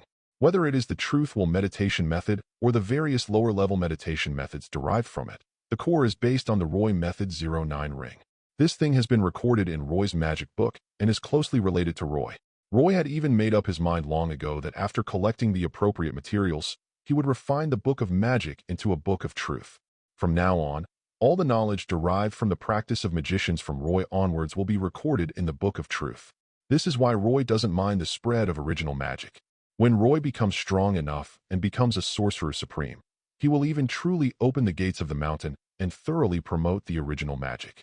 By then, everyone who practices primordial magic will be a good cow or horse on Roy's ladder of advancement. In other words, when you reach the level of Ancient One Magician, it no longer makes sense to change your profession or not. Otherwise, Roy would have wanted to present the truth-will meditation method to his most beloved teacher, Ancient One, when they first met. He had no other intention. He just wanted to experience the feeling of reaching the sky in one step. Definitely, besides the beloved Old One. For other people, you still have to follow the rules and use the lower-level meditation method to deal with them first. After these superior cattle and horses have made sufficient contributions, they will be rewarded with higher-level meditation methods. How can you feed cattle and horses all at once? I have to deduce it again and derive the truth-will meditation method to more levels. A wave of joining forces and painting big pictures. Roy was happy, and Lao Wang said he was happy too. At the same time, with Lao Wang's assistance, Roy quickly gained a certain understanding of the entire Camartage, the 3 holy places, and even the entire dark supernatural world. It was pretty much as Roy and Veronica had guessed. Since the Renaissance, when mythology and the supernatural completely receded, the power of the entire world has been completely divided up. Most of the powerful and extraordinary people have hidden themselves in other planes and dimensions. For example, a large number of magicians entered the astral realm. For example, the gods of various races divided the territories and began to entertain themselves. For example, high-ranking vampires fell into hell, and even the ancestors of vampires became demon lords. Nowadays, the few extraordinary beings left on Earth are nothing more than the scraps of those once powerful forces, and are also the tentacles of various forces left in the material world. It is also because of the decline of myths and the extraordinary. The Ancient One Magician had the time to grow and successfully became the Sorcerer Supreme and established Camartage. By now, Camartage and the 3 great holy places have become the top overlords in the extraordinary world. If this were not the case, the various factions within Camartage would not have been so arrogant as to believe that they could become Sorcerer Supreme simply by inheriting Camartage. To put it bluntly, if it weren't for the Ancient One Magician's forced suppression, Camartage's enemy would be defined as dimensional Mephisto. Otherwise, even if a group of magicians came out of the 3 holy places, they could sweep the entire Earth. At the same time, this is also the reason why Ancient One has been able to sit firmly on the throne of Sorcerer Supreme for hundreds of years and has been recognized by countless people. Even though myths and supernatural things have receded, the interests of the entire Earth cannot be underestimated. The Ancient One has been on the throne for hundreds of years, relying not only on his strength, but also on his noble character. In other words, the Ancient One himself was tired of this job. Otherwise, as long as Gushur has no intention of taking the throne immediately, the title of Sorcerer Supreme can be welded to the Ancient One forever.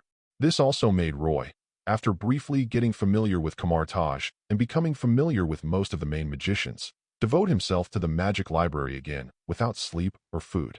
From the beginning to the end, Roy's goal has never changed, to become the next Sorcerer Supreme and inherit the legacy of the Ancient One. But Roy also knew it very well. All of this must be based on strength. Having the ready-made inheritance of the Ancient One, but not studying and learning it, and instead engaging in those messy factional struggles, is like picking up sesame seeds and losing watermelons. I won't say anything else. Roy only absorbed 1/3 of the basic magic knowledge of Camartage in the library. Roy could already clearly feel that his own truth-will meditation method had been upgraded to a higher level, and even Roy's Dharma ring had been further improved. Other spell-casting skills, alchemy systems, spell levels, etc. are also improved. The most direct manifestation of this achievement is that Roy's 2053 Ring Road has once again reached its peak. Roy Corleone, Sage System Gender, Male Age, 26 Ability, Sage's Testimony, Will of Truth, Cosmic Synchronicity Divinity, 6 Attributes, Strength 10, Agility 10, Constitution 10, Intelligence 20, Charm 10, Values increase in multiples, Magic Power, Energy 4,999 to 0 rank. Second Ring Peak Magical Specialties, Wandless Casting, Spellless Casting, Fast Casting, Silent Casting, Super Magic Casting, Multicasting Physical Specialties, Guardian of Truth, Unyielding Will, Extraordinary Body, LV2 Skills. Meditation on the Will of Truth, LV5, Reniology, LV7, Potions, LV6, Magic Crystals, LV7, Creation, LV6, Creation, LV6, Arrays, LV6, Combat, LV5, Firearms, LV5, Camouflage, LV4, Driving, LV2. Ability Spell, String world crown of wisdom, evidence of elements, evidence of nothingness, spells. Roy's ring LV8, magician's hand LV7, oblivion spell LV4, ion cannon LV4, activation spell LV4, lightning chain LV4, quintuple fireball LV4, sealing spell LV4, tracking spell LV4, exorcism spell. Treasures, philosopher's stone, defective/bound, CPH4, small amount. Equipment, Roy's magic book, simple magic ring, rune gun items, blue potion, tulip potion, oak potion. Chapter 63. Nearly one-third of Kamartaj's basic magical knowledge pushed Roy's practice to a bottleneck. Roy has almost pushed the second ring magician road to its limit. The most typical example is Roy's own magic power. After it increased by 49.99 points, no matter how much meditation was used to improve it, it had no effect at all. This was Roy's original LV2 extraordinary body, which had already limited the improvement of his strength. If you want to continue to improve. Otherwise, Roy can only slowly grind and upgrade his extraordinary body to LV3 bit by bit through the immersion of magic. Once you overcome this small bottleneck, you will be able to have another period of rapid improvement. Otherwise, Roy can only work on the ability spell, looking for an ability spell that can enhance the physical body, and use absolute knowledge to break this small bottleneck. In fact, Roy originally came to Kamartaj to find a suitable ability spell. However, during this period of time, even with Lao Wang as his assistant, he searched through all kinds of magic in the library, but could not find the ability spell that Roy liked. It's not that they're all useless, it's just that Roy doesn't like them very much. For example, the form of Akin and the ancient body of Hogs in the White Magic series can both enhance the physical body. But how to say it? The form of Akon focuses on duplication. Hog's ancient body focuses on energy absorption. In some respects, these two types of magic are very powerful, but if used as ability spells, they feel a little low-grade because of the ancient spell position. Roy wanted more of an evolutionary compound magic like Emma's Nirvana Diamond. The function is stronger, the upper limit is higher, and it does not take up a spell slot. Well, this kind of evolutionary compound magic is also available in the library. For example, Siderax, the source of god power in the Crimson Magic series, once this magic is condensed, can transform into a juggernaut in minutes, possessing super strength, super speed, super endurance, super self-healing, indestructibility, self-sustaining, immunity to aging, immortal force field, invincible charge, and many other magical effects. This kind of magic may not be as good as that of Superman, but it can still compete with the Hulk. However, this kind of magic has side effects. Once you learn this magic, you will be targeted by the Crimson Mephisto Siderac. And the most crucial point, this kind of magic is too ugly and will come with a super bulky appearance. White magic won't work, and crimson magic won't work. Not to mention the dark forbidden magic, the side effects are even worse, and it even requires a change in bloodline. It took me 3 days to read the book. Even Lao Wang, who claimed to know everything about Kamartaj, was completely defeated. In this situation, Roy could only find the Ancient One magician again. Teacher, isn't that what's used at this time? Standing on a high platform in a corner of Kamartaj, looking inward, one can just see a large number of apprentices practicing introductory magic in a square. Looking outward, one can see the majestic snow-capped mountains, jade belts, grasslands, and villages. When Roy arrived, Ancient One was holding a small fan, looking at the situation in the square with satisfaction. Roy followed the Ancient One's gaze and soon saw the reborn and revamped Mordo. Well, Roy couldn't really tell. It's just that during this period of time, Roy heard Lao Wang say that his previous strong prank on Mordo seemed to have touched some of Mordo's thoughts. From the day Roy joined Kamartaj, Mordo went into seclusion. I just don't know if Mordo will come to cause trouble for me. If I don't come, how can I make a name for myself in Kamartaj? Roy thinks that the sting operation seems to be a good idea. Just when Roy was thinking about how to lure Mordo out, to make an example of him and make a name for himself, the Ancient One magician looked at Roy speechlessly. Roy saw the look in Ancient One's eyes and said with a look of resentment, "Teacher, you are spying on my future again?" The Ancient One rolled his eyes and said, "Roy, you practically have all your thoughts written on your face. Don't think that Ancient One magician does nothing all day, but in fact, every move of everyone in Kamartaj cannot be hidden from the eyes of the Ancient One." Ancient One already knew that the Wang family had taken sides and bet on Roy. Add to that Roy's strong personality and the brutal style of the Mafia, and he stares straight at Mordo. It would be strange if he could come up with any good ideas. Roy also smiled awkwardly when he heard this. He was so arrogant and didn't try to hide it at all. It would be strange if no one noticed. Roy quickly adjusted his mentality, and his temperament gradually calmed down. The Ancient One's small fan suddenly sped up by 3 points. His calm eyes revealed a hint of admiration as he gave him advice. You've actually done quite well during this period. The true essence of magic has always been placed in the library. You can disassemble knowledge from the most basic magic and integrate it into your own system. That's a good thing, but you still need to maintain your mindset. As the Ancient One magician said, the true meaning of magic is so clear and has always been displayed in the library. But unfortunately, more than 99% of the people in Camartage are pursuing stronger, more magnificent, and more gorgeous magic, and few people study the essence of magic. The power of magic is not originally important. What is important is its principle. The simpler and more basic something is, the more obvious its principles are. The correct approach is to constantly disassemble those basic runes and adjust them to the state that best suits you. Only by expanding the foundation can we rise higher and go further. This is the reason why Roy's strength grows. Roy nodded in agreement and immediately started to flatter her. Ancient One smiled helplessly and said unhappily, "Your compliments make me feel like I'm being sold out at any moment." Good, King. You're suited to this, so just state your purpose directly. Ancient One has a point. As a Mafia gangster and a famous killer, complimenting others has never been Roy's forte. Roy is better at using force and threats. Forget it. After all, Ancient One is my teacher. I have always respected teachers, respected the elderly, and loved the young, so I will just regard it as a necessary payment for inheriting the property. Roy grumbled inwardly, then quickly spoke out his problem, saying, "Teacher, I'm in urgent need of a suitable, evolutionary composite magic that can be used to build a divine body in the future. It would be best if they could ensure that their own form, bloodline, and so on, would not change." Ancient One paused with his fan in hand, his face stiff as he said, "You're treating me like a wishing machine." Roy was silent for a moment, then said, "Teacher, you don't want your best disciple to be unable to advance, do you? Do you still want to retire?" Chapter 64. Ancient One magician felt helpless towards Roy, but at the same time, he also admired him. The helplessness is because Roy's personality, even though he was restrained in Camartage, was still a bit bad. I admire it because Roy's practice, in a sense, is a true fellow of the Ancient One. During the time Roy was in the library, he actually looked for Ancient One to discuss some aspects of the decomposition and integration of basic runes. During this process, Roy had used all his original magic, meditation methods, etc.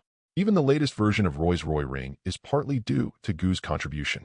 This kind of attitude of valuing and being open to knowledge is what a true magician should have. But Ancient One didn't expect that Roy would actually use himself as a wishing machine this time. A suitable, evolutionary composite magic that can be used to construct a divine body in the future. Ancient One magician really couldn't think of it for a moment. But soon, Gu reacted. Roy wanted to lay the foundation for the evolution of his physical body. Then, Ancient One gently swept the small fan in his hand, and the portal instantly enveloped Roy, and like the movement of stars, brought the two of them to a quiet room, 877. At this time, Ancient One said with a serious expression, "Roy, are you sure you want to lay the foundation for your physical body now?" Ancient One's approach is different from Roy's. The Ancient One's evolution in mind, soul, and spirit has reached the pinnacle of the material world. He can become a saint at any time and step into a realm similar to that of an eternal god.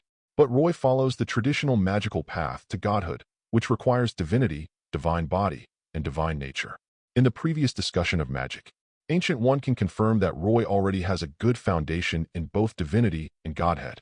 The most reliable way is to follow the path of the string world, crown of wisdom. First construct the godhead to perfection, thereby amplifying the divinity, and after reaching the seventh ring, through the method of overflowing when water is full, self-derive the divine body. Definitely, safe also means a certain degree of slowness. Obviously, in the eyes of Ancient One, Roy is moving too fast by laying the foundation of his physical body now. Faced the Ancient One with solemnity.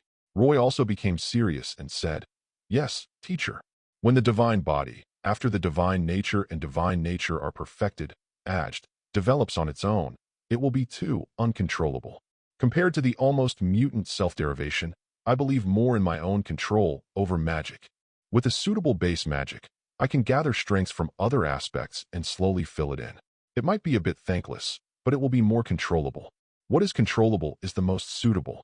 I don't want to become a big-eyed monster or some other monster when I become a god. The last thing Roy complained about was the Eye Demon. Eye Demon, Shuma Godzilla, originally, is also an ancient god, also a magician, who first builds the godhood, then amplifies the divinity, and finally derives himself. It's just that its divine nature and divinity are too huge, causing its derived body to become a big eyeball. The instability of the divine body also caused Shuma Godzilla to become a Mephisto from the Crushillian dimension. The magical road to godhood is glorious and dangerous. Roy wants to become a god, but he doesn't want to become a monster Mephisto. Looking at Roy's determined face, the Ancient One was silent for a moment, then reached out and opened a small portal leading to the London Magic Props and Treasures showroom, and took out a crystal ball that was shining green. The crystal ball flashing with green light makes people feel all kinds of negative emotions rising at the first glance. Evil, darkness, anger, devouring, etc. It was like the aggregation of countless original sins. However, the two people in this quiet room simply ignored the influence of the crystal ball. The Ancient One's realm has reached an absurdly high level. However, Roy, protected by the ability of the will of truth, is directly immune. But strangely, when Roy saw the crystal ball emitting green light, he quickly developed a strange feeling that this thing was very important to him. Roy was stunned, thinking that his intuition was probably wrong. Although he has committed murder, gangsterism, and smuggling, he is actually a good person and has nothing to do with original sin. Teacher, I don't think this thing suits my temperament. Are you sure? You don't regret it? How about you first tell me about the origin of this thing? The Ancient One magician's rhetorical question made Roy feel that he should play it safe first. The Ancient One ignored Roy's cheekiness and introduced himself. This is one of the gifts I received from the Eternal God when I stumbled upon him 400 years ago while traveling the multi-universe. Roy's eyes lit up and he said, "One? Teacher, does the Eternal God have many gifts? Can you introduce me to him? I don't have any other intentions. I just admire the Eternal God." Being looked at by the Ancient One with a very calm gaze, Roy's voice gradually faded away and he became obedient. The Ancient One then continued. At that time, the tide of myth and transcendence had already receded. Before the Eternal God chose to merge into the Chaos Star Realm, he fought a great battle with the underworld. What is sealed in this crystal ball is the source of all things. In terms of the potential and strength of his physical body alone, he is among the best in the entire Chaos Star Realm. This little bit of origin cannot reveal the true strength of all things, but if you can research something from it, it may help you build the most suitable physical foundation. Listening to the Ancient One's words, Roy felt somewhat lost. The name Under All Things is very familiar, but also seems unfamiliar. Roy thought about it carefully. Perhaps there were only sporadic fragments in his huge memory palace, but it was obvious that these fragments were not enough to provide sufficient information. Then, Roy asked directly, "Teacher, what is beneath all things?" The Ancient One frowned slightly and said, "Beneath all things, as the name suggests, is the gathering of all darkness and filth at the lowest level, the collection of all original sin. Hell, demons, devils, dark creatures, etc., all come from it. In contrast, it is the gathering of all light and beauty, such as eternity, infinity, and everything above it. However, since the decline of myth and transcendence, all things above have merged into the chaos astral realm. Under all things, they have completely fallen into the endless abyss. You don't need to pay attention to these. Whether it is above all things or below all things, they will not appear in the material world." Chapter 65. In the quiet room of Kamartaj, Roy finally remembered where he had heard of Under All Things. Above all things is OA. Under everything is OBA.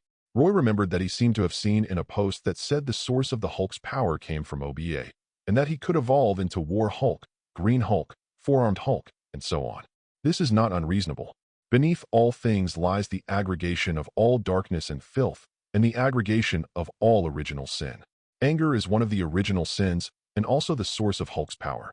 Roy looked at the crystal ball flashing green light in front of him, and his whole body went numb on the spot.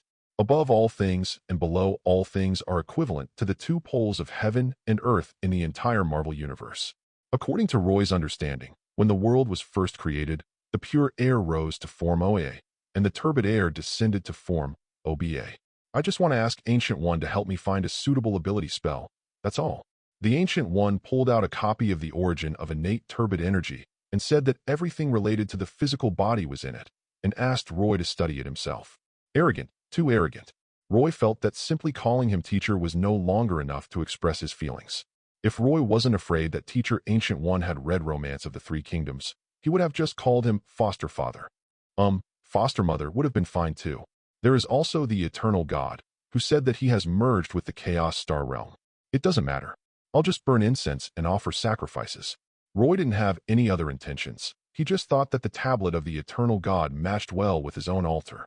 Before I came to Camartage, Roy also thought about using Colonel James's connections to find Bruce Banner at the military base to conduct experiments, and after he transformed into the Hulk, he could borrow some of his blood and do some research.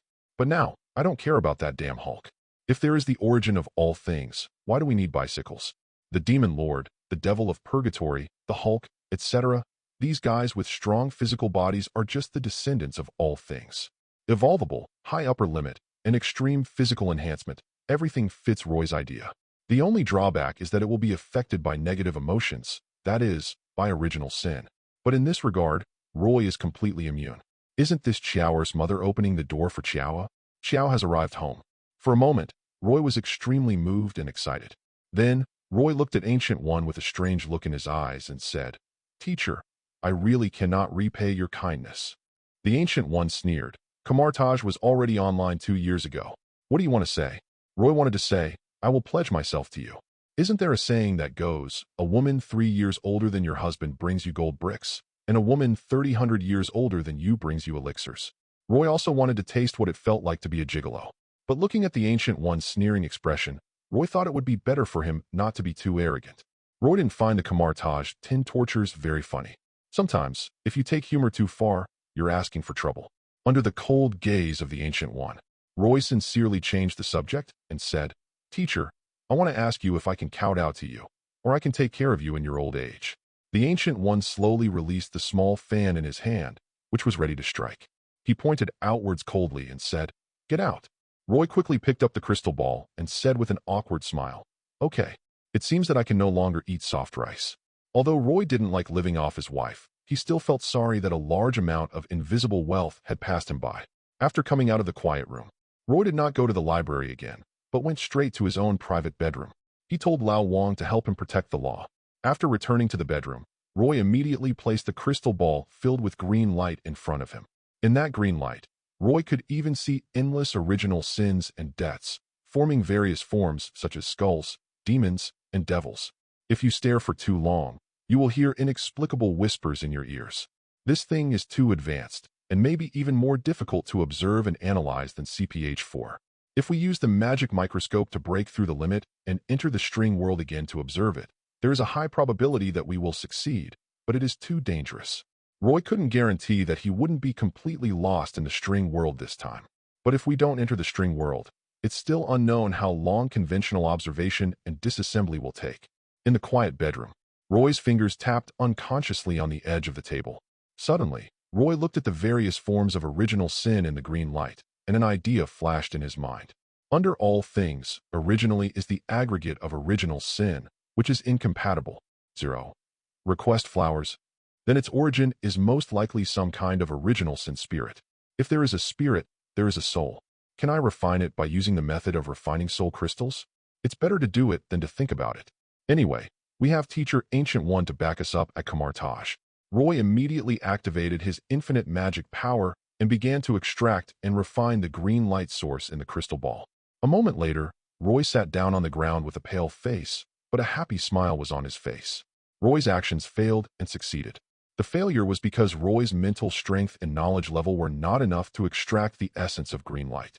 The success was due to Roy's operation, which triggered the instinctive resistance of the origin of green light. 0. If there is resistance, it means that your ideas are feasible.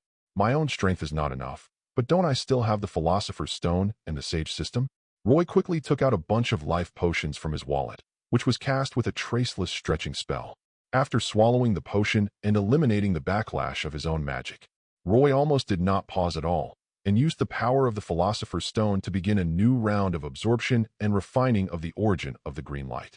If it was the complete origin of all things, Roy would definitely not even try. But it was just a little bit of the broken origin sealed under all things, and ultimately, it was no match for the power of the Philosopher's Stone. After more than 2 hours of confrontation, The green light in the crystal ball finally dissipated slowly, leaving only an emerald-like soul crystal appearing in front of Roy.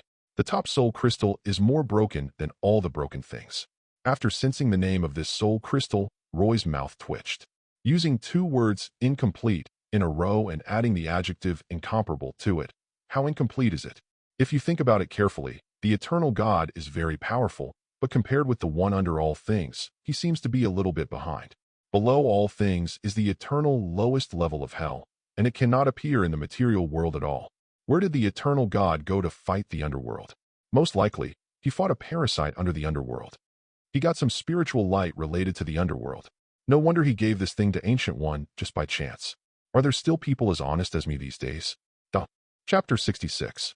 Under the extremely broken and incomplete world, this soul crystal can enter the legendary level if it is missing a word of broken. This also poured cold water on Roy's originally extremely excited mood. The soul crystal went from being a source of innate turbid energy to being a leftover scrap of innate turbid energy, but it was still tolerable. However, the ability spell that could be refined from it must not go wrong. He casually threw the top-level soul crystal on the table. Roy quickly focused all his attention on his own system. But what surprised Roy was, in the second-level ability spell display column of his system, the ability spell was actually constantly changing. This is the first time since Roy activated the Sage system. It took more than half an hour. When the ability spell rune 240 in the system display bar finally froze, before Roy could see the rune clearly, an extremely huge stream of information rushed towards Roy's consciousness. Evil, violence, cruelty, greed, laziness, lust, etc. At this moment, endless negative and sinful emotions were like a torrent that was about to break Roy's sea of consciousness. Faced with this terrifying torrent of impact, the Roy Dharma ring structure that Roy built in his sea of consciousness and was so proud of was like a small boat in the sea, which could be overturned and shattered at any time. Fortunately, at the most critical moment, the Philosopher's Stone was like a magic needle that stabilized the sea and stopped the torrent of original sin. The Philosopher's Stone shines brightly. After gradually coming to my senses, Roy could even feel that the Philosopher's Stone was like a powerful and greedy beast, suppressing the endless original sin while constantly licking the most fundamental energy within it. Every time the Philosopher's Stone absorbs a bit of original sin energy, it returns to Roy a very special original magic power. This original magic power will not be integrated into Roy's sea of consciousness to nourish his spirit and soul. On the contrary, this original magic power nourishes Roy's blood and body. Under all things, infinite rage, adaptive evolution, abyssal curse. That's right. This ability spell is extremely similar to the ability spell Roy condensed when he was at level 1. The most advanced evolutionary composite magic, unifying 3 into 1. Among them, infinite rage can stimulate the blood and flesh through any kind of original sin or negative emotion, causing it to strengthen comprehensively. One level of rage is enough to multiply Roy's physical strength. Double rage can double Roy's physical strength. Triple rage can quadruple Roy's physical strength. By analogy, when Roy reaches the 9th ring, the infinite rage alone can increase the power by up to 512 times. Definitely, this kind of multiple rage also has side effects. The greater the increase, the greater the impact from negative emotions. If it were anyone else, they would become crazy after experiencing double rage. It is even possible that, like Bruce Banner, a negative personality, or even a negative soul may be born. But what a coincidence! Roy happens to be the nemesis of this kind of negative emotion. With the ability of Truth Will and the Philosopher's Stone, Roy can be directly immune to this erosion. Just this low-level infinite rage spell was enough to make Roy overjoyed.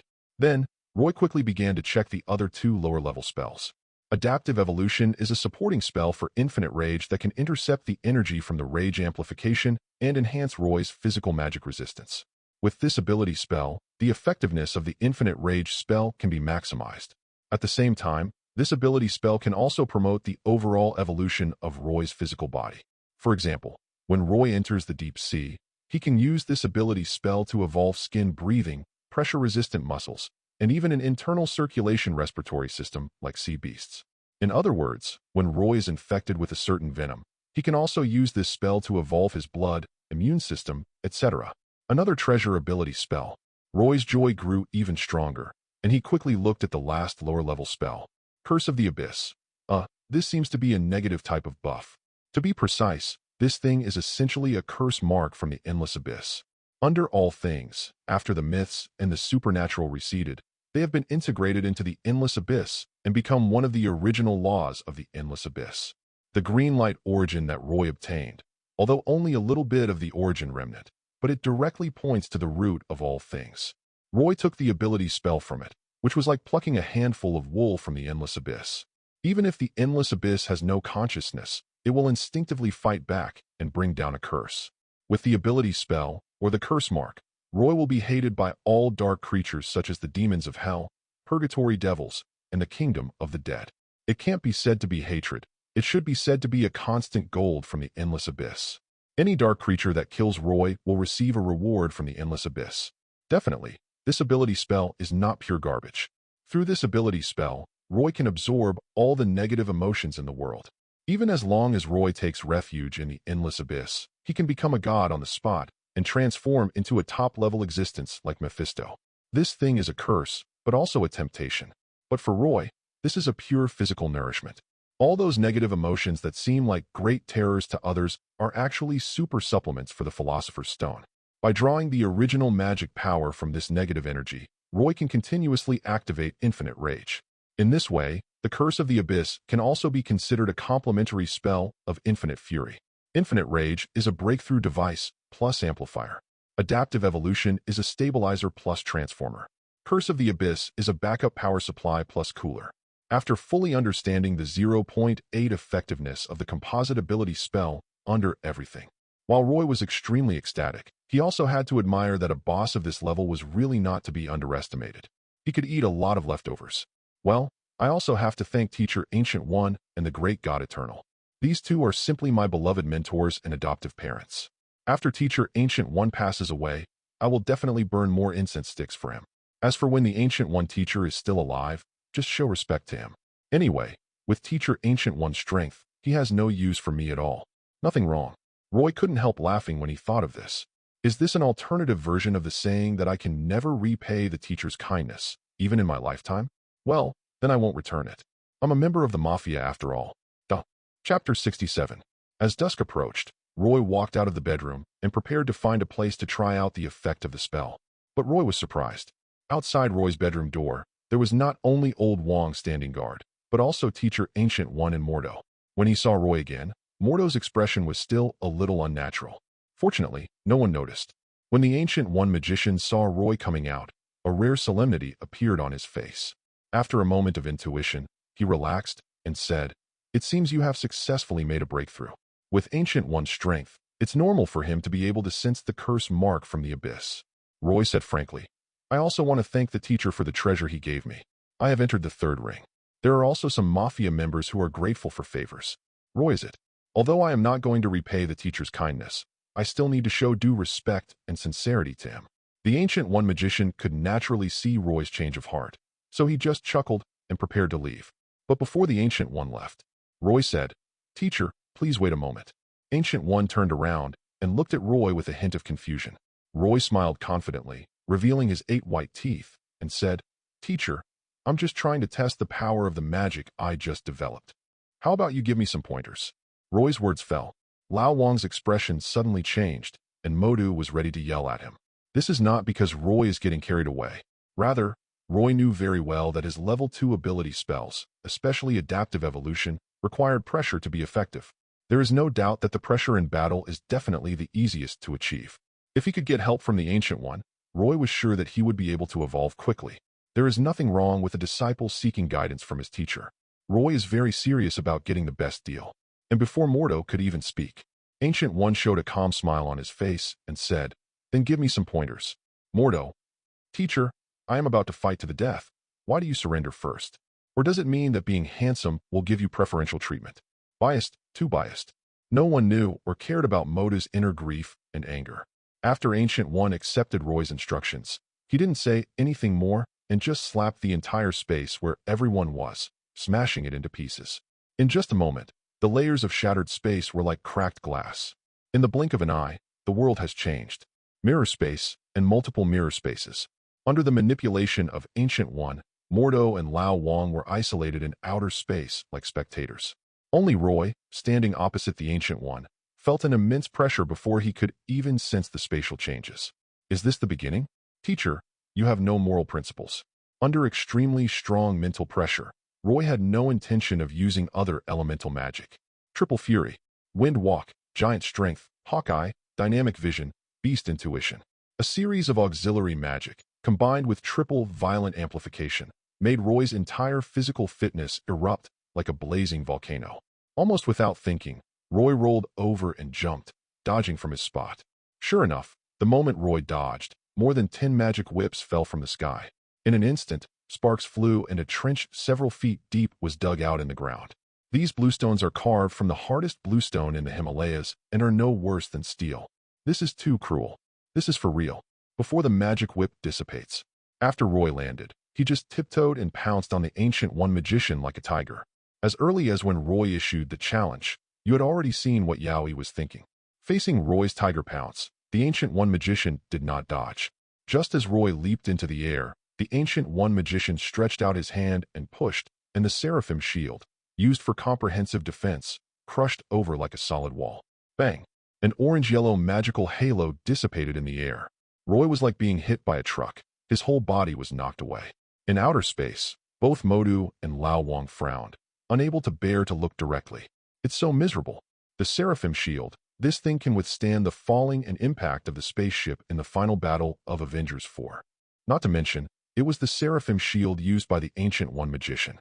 Being hit by this thing, even if the Ancient One magician didn't use his full strength, would still be more powerful than a train running at full speed.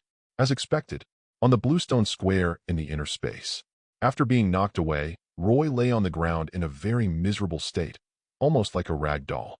It really hurts. It hurts so much. But in this unprecedented pain, Roy also felt a sense of excitement. Adaptive evolution and the curse of the abyss were activated instantly.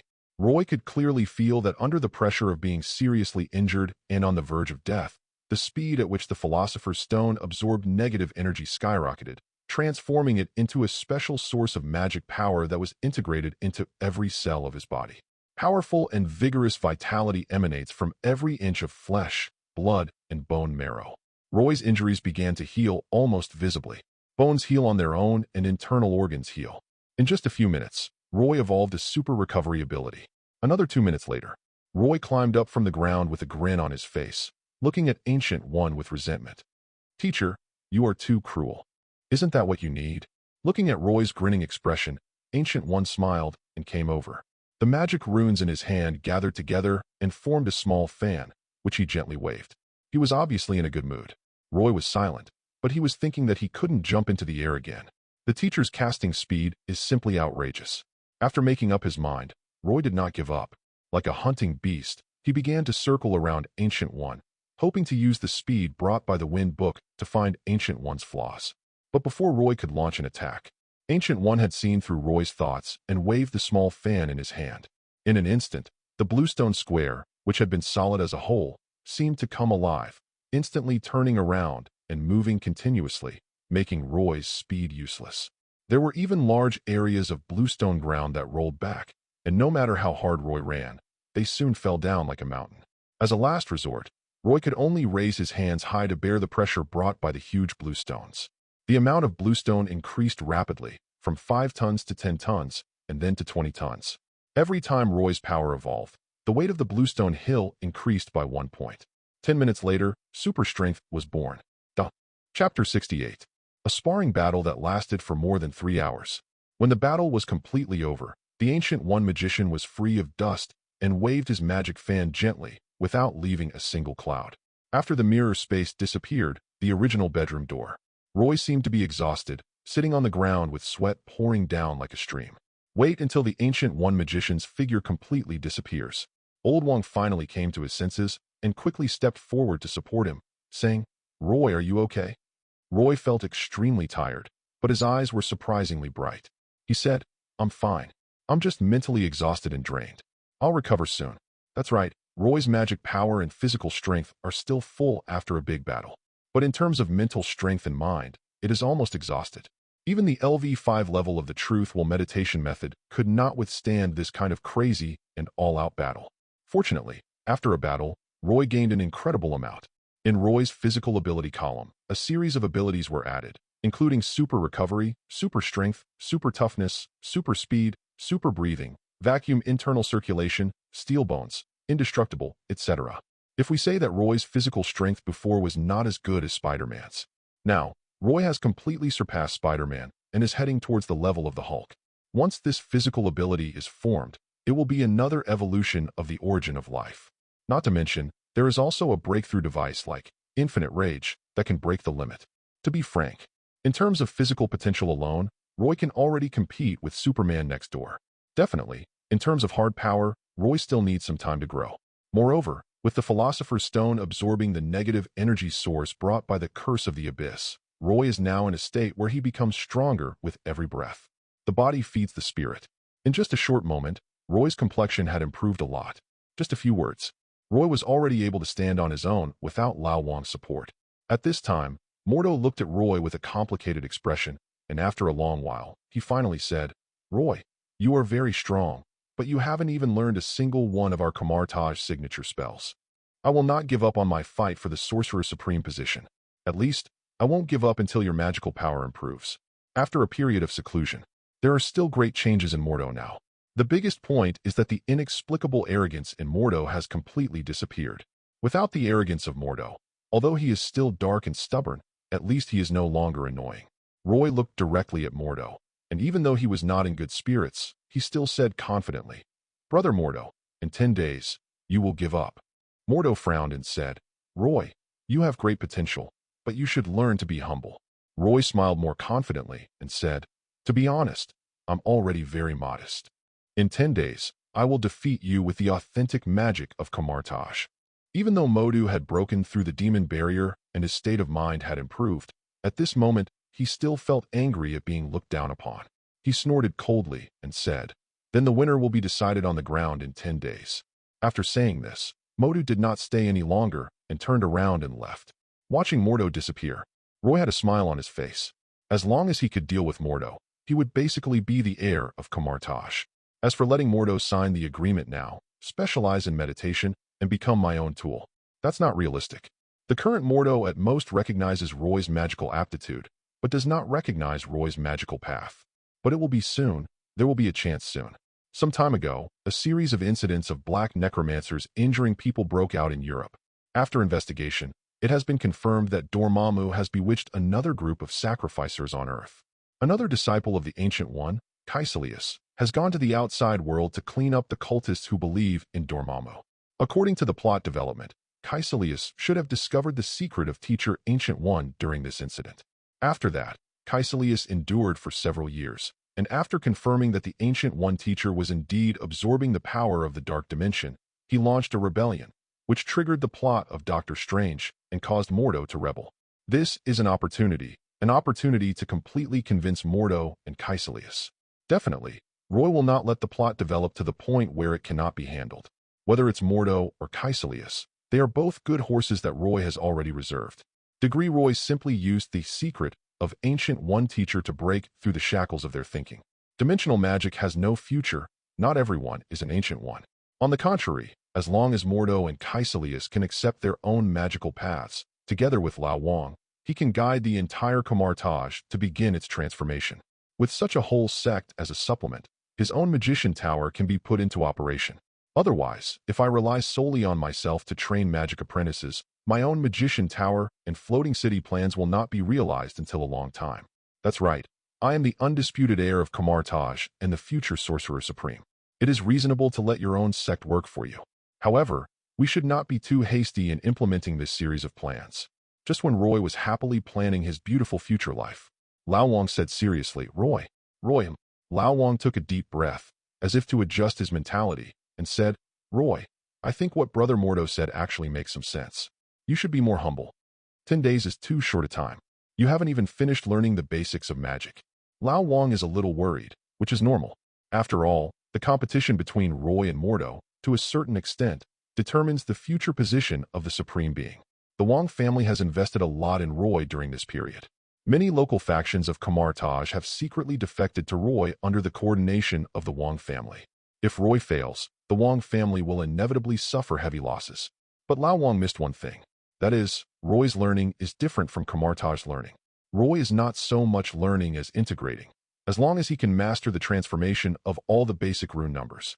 For Roy, there are no secrets about the various spells of Camartage. 10 days is enough. Roy patted Lao Wang on the shoulder and said, Lao Wang, let's make a bet. Lao Wang. Roy smiled and said, if I win, you will continue to call me Master Roy, right? Lao Wang. Duh. Chapter 69. Camartage magic is actually not bad. It's just that it lacks its own core power, which is why it is criticized. But this is also the general trend after the decline of myths and supernatural things. True gods, such as the one above all things, the one below all things, the 5 great gods of creation, and so on, have integrated their consciousness and authority into the Chaos Star realm. Without the suppression of these true gods, the dimensional Mephistas and racial gods will naturally start a carnival. Most of the law, authority, and supernatural energy in the universe have been divided up. If a magician wants to maintain his extraordinary path, he must submit to the various cosmic gods. The most typical one is Camartage. Find a relatively gentle dimension Mephista. When alive, borrow the power of the dimension Mephista to maintain transcendence. After death, use your soul to repay the debt. Mephista in any dimension cannot be a philanthropist, and the energy below must be extremely small. After controlling the core energy source, those dimensional Mephistas cannot let the magicians lose faith in magic. Therefore, the various spells under Mephista in these dimensions are often very practical and powerful. The magic whip is basic and practical. It can be real or fake, can attack or defend, can bind or injure. The portal can cut through space and dimensions, and the entire universe in an instant. 947 Ring of Rakador, single target defense, can be held in hand and suspended, can be enlarged and used as a shield blade. Seraphim Shield is a comprehensive defensive magic that can be used by one person or a group with extreme defensive power. Vishanti Sacred Sword can be used for both close combat and ranged combat, and has added various damages such as sharpness and holiness, with a maximum attack history. Mirror Space can even distort dimensions and create demiplanes. The form of Akeen can be regarded as an enhanced version of the duplication technique. In addition, there are time magic, crimson magic, dark magic, etc. Those dimensional Mephistas control the core energy source and are not afraid of rebellion from the magicians and believers below. They even dare to use their most hidden, forbidden magic. It is conceivable to what extent these cosmic god-level bosses will streamline the spell structure. It is powerful and concise, and can also hide the profound truth within it. This is why Roy dared to guarantee that he could master the Camartage magic within 10 days. Others learned formulas and theorems, which require them to practice one spell after another. Roy learned the principles and was able to understand everything immediately. Just 3 days. After Roy's physical body's ability increased greatly, he quickly translated all the basic magical knowledge in Camartage and converted it into his own rune structure. And this improvement in knowledge is also extremely huge for Roy. Just a few days after entering the 3rd ring magician, Roy can already look forward to the 4th ring. The vast torrent of knowledge continued to enhance Roy's understanding of meditation, which made his mental strength soar. The huge basic rune library continues to expand, making Roy's core magic circle more and more mysterious. At the same time, this also made Roy more wary of the strength of Dimension Mephista. Just this basic magic knowledge that was almost everywhere allowed Roy to improve by nearly 2 levels. And what's even more terrifying is, the dimensional Mephistas used these basic runes to weave spells that were comparable to traditional elemental magic and forbidden spells, without consuming any mana. This is like the boiling water theory in human technology. Traditional elemental magic is very clumsy and complicated. First, you burn steam, low-level magic, then burn electrical appliances, medium-level magic, and finally burn nuclear energy, high-level magic. The higher you go, the more conditions are required and the more difficult it is to master. But the magic passed down by Mephista in those dimensions.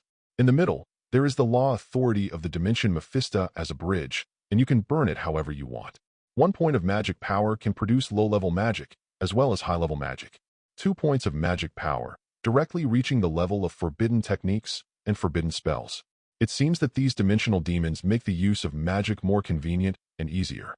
But in reality, once the magicians and believers in the Mephista dimension get used to this convenience and ease, they will no longer be able to see the true meaning of magic and will completely lose the ability to research and develop knowledge. Perhaps in the later period, the Ancient One discovered the conspiracies and intentions of the Mephistas in those dimensions. But once this convenient dimensional magic becomes popular, it will basically be impossible to stop it. If the Ancient One wants to turn the table, even allies like the three gods of S.H.I.E.L.D may stab the Ancient One in the back, or even attack him directly. This may also be the real reason why Ancient One is unwilling to be Sorcerer Supreme, but cannot step down. Once the Ancient One steps down, the truth about the true meaning of magic and the development of knowledge structure will be completely buried. So Ancient One could only sit in Camartage, his mentality becoming increasingly indifferent. Well, it could also be a bad game. Only when someone like Mordo, Caecilius, Doctor Strange, etc. appears in Camartage and has the potential to see through the dimensional magic trap will he be accepted as a disciple. Unfortunately, in the original plot, Mordo and Caecilius were ultimately unable to break through the dimensional magic trap. Only Doctor Strange, with his persistent character and stubborn scientific thinking, discovered the truth and became the true successor of the Ancient One. Likewise, Doctor Strange cannot change the trend driven by Mephisto in those dimensions. Therefore, after Doctor Strange succeeded Sorcerer Supreme, his personality became more and more similar to that of the Ancient One. Being mysterious, not interested in external things, speaking half-heartedly, etc. Many things are not what the Ancient One and Doctor Strange want. But once the truth is revealed and known by the Mephisto in those dimensions, it will become a disaster for the world. Thinking of this, Roy started to complain. No wonder, the Ancient One, knowing full well that he was following the traditional path of magic, and that he was involved in the Mafia and had secrets, was still willing to support him in his fight for the position of Sorcerer Supreme, and even let him fleece him. Sorcerer Supreme, what matters is strength, power, and glory? No, it is to protect the only remaining path to the true meaning of magic in the world and prevent it from being completely destroyed by the dimensional Mephisto. This is a responsibility, a huge responsibility. Once you accept this responsibility, or just like Goo, guard the secret and heritage alone and wait for the opportunity. Otherwise, you can only become an enemy of Mephisto. After understanding the truth and secrets, she felt a moment of complaint and heaviness. Then, Roy quickly became firm again. Isn't it just the dimension Mephisto? Once my own magician tower and floating city are built, I will place Mephisto on my own experimental platform, just like the powerful magicians mentioned in the Philosopher's Stone. Chapter 70. After understanding the basic runes of dimensional magic, it is not difficult at all to practice dimensional magic. What is truly rare is to unravel the principles of those dimensional magics that are extremely concise and practical, yet also carry enormous power. That is the true meaning of magic, and it contains knowledge that directly points to the authority of law. Definitely, it is not an easy thing to achieve this step. Even for a natural magical holy body like the Ancient One, it took hundreds of years. Even so, the Ancient One could only barely maintain the stability of the material world and could not do more. The same goes for Roy. Even if Roy possesses a research-type ability spell like Crown of Wisdom, it is not easy to decipher the knowledge contained in those dimensional magics. Fortunately, Roy was not prepared to endure hundreds of years of hardship to dismantle the dimensional magic by himself. First, build up enough prestige in Camartage. Then, with the help of Camartage resources and power, he built his own magician tower, floating city, etc. Finally, dimensional magic was turned into a research topic and sent to various laboratories. As long as he has enough cattle and horses under his command, he will be able to completely uncover all the secrets of dimensional magic sooner or later. Teacher Ancient One is very strong, even a little bit great. But his style of hard training and fighting alone has long been outdated. The reason why Dimension Mephisto can become the top capitalist in the extraordinary world is because he has the source of magical energy in his hands. He also has it himself. Rather than letting the magicians of the world become slaves of the Dimension Mephisto in a daze, it is better to be one yourself. At least, he will not devour people's souls and will give people hope in pursuing the truth. 996, 007, and the like are blessings. 7 days later, Camartage Apprentice Square. It was a rare sight, with at least hundreds of official magicians and apprentices gathered together, each in groups of 3 or 5, discussing something. When Roy arrived with Lao Wang, Mordo was already waiting in the square fully armed. "You're here. I am coming. You shouldn't have come, but I'm already here." After entering the square, Lao Wang consciously stepped aside early. There were only Roy and Mordo, less than 20 meters apart, staring at each other, with a fighting spirit in the air.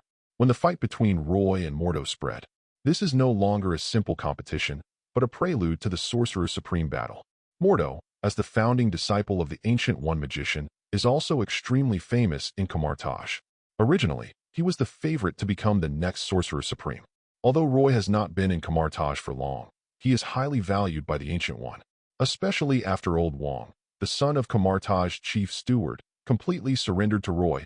Roy quickly became a strong contender for the next Sorcerer Supreme.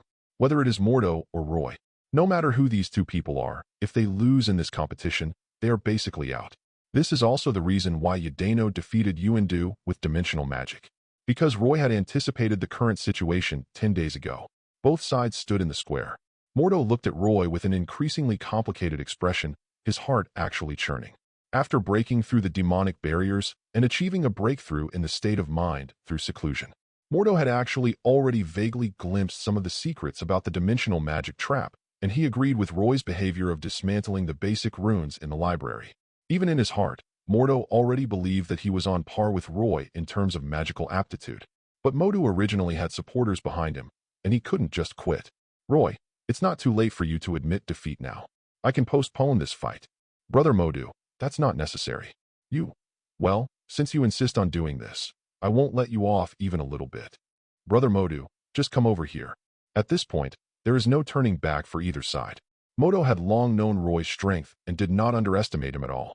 He reached out and pulled out the short stick behind him, then attacked Roy like a wolf.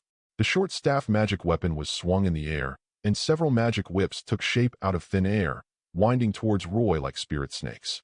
The moment the magic whip appeared, Mordo stomped his feet hard, and his magic shoes lit up with layers of light. In a very clever way, he avoided Roy's field of vision and came from mid-air behind Roy. 0-0. The magic whip formed a winding light curtain. The short staff magical weapon blooms with layers of runes and attacks from behind like a spear. Mordo has already mastered this little combo to perfection. Even many well-known magicians will suffer if they are not careful. But just when everyone thought Roy was at a disadvantage and was about to lose, Roy spread out his 5 fingers and lifted them up from the bottom. Mirror Space Lotus Platform Mode. Layer upon layer of spatial folds, like broken glass mirrors, spread out from under Roy's feet, forming a lotus shape visible to the naked eye, protecting him.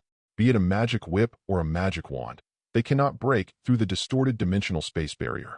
As a result, Mordo's offensive was thwarted. In the instant when Mordo had no time to change his offensive, Roy stood in the lotus space like a javelin, turned his palm over, and pushed outwards fiercely. Mirrored space, lotus pattern. The lotus platform space that originally wrapped and protected Roy was like a lotus that turned over and bloomed, spreading outwards smoothly and then closing in. At this moment, even if Mordo was wearing magic shoes, he could not escape the sweep of the mirror lotus. This scene also shocked all the magicians around. Camartage had been established for over 200 years, and apart from the Ancient One magician who rarely took action, almost no one could have imagined or achieved the ability to change the mirror space into a shape-shifting state with such ease. This is a direct way to play with the mirror space, just as people were exclaiming and talking secretly. However, a portal opened in the mirror space of the Lotus mode. Although Mordo fell down in a mess, he still jumped out of it with a nimble figure. After coming out, Mordo swung the magic wand without stopping. The magic short staff, which was originally only about 2 feet long, suddenly turned into a 9-section whip connected by magic. I have to say that Mordo, as the eldest brother of Camartage, is quite capable. His combat awareness is beyond the reach of ordinary people. Chapter 71. In Camartage, above the apprentice square, the battle intensified. In the first round of the battle, Mordo took the initiative to launch an attack, but was counterattacked by Roy into the mirror space, which put him at a slight disadvantage. However, Mordo has a strong sense of combat, holding a ring in one hand and a magic 9-section whip in the other.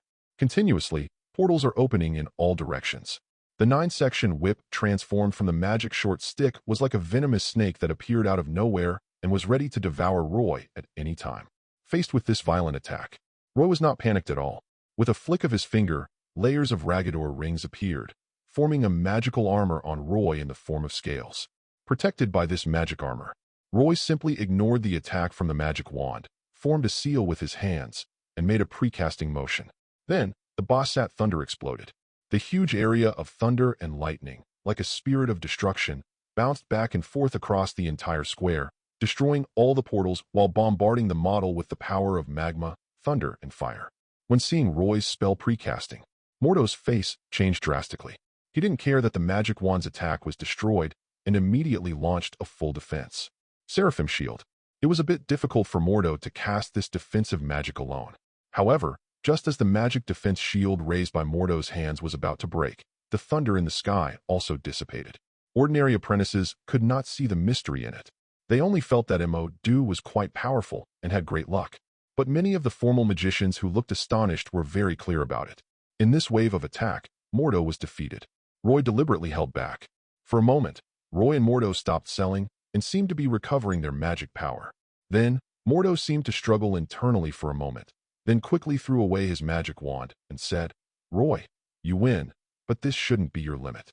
What other tricks do you have? Use them all and make me admit defeat."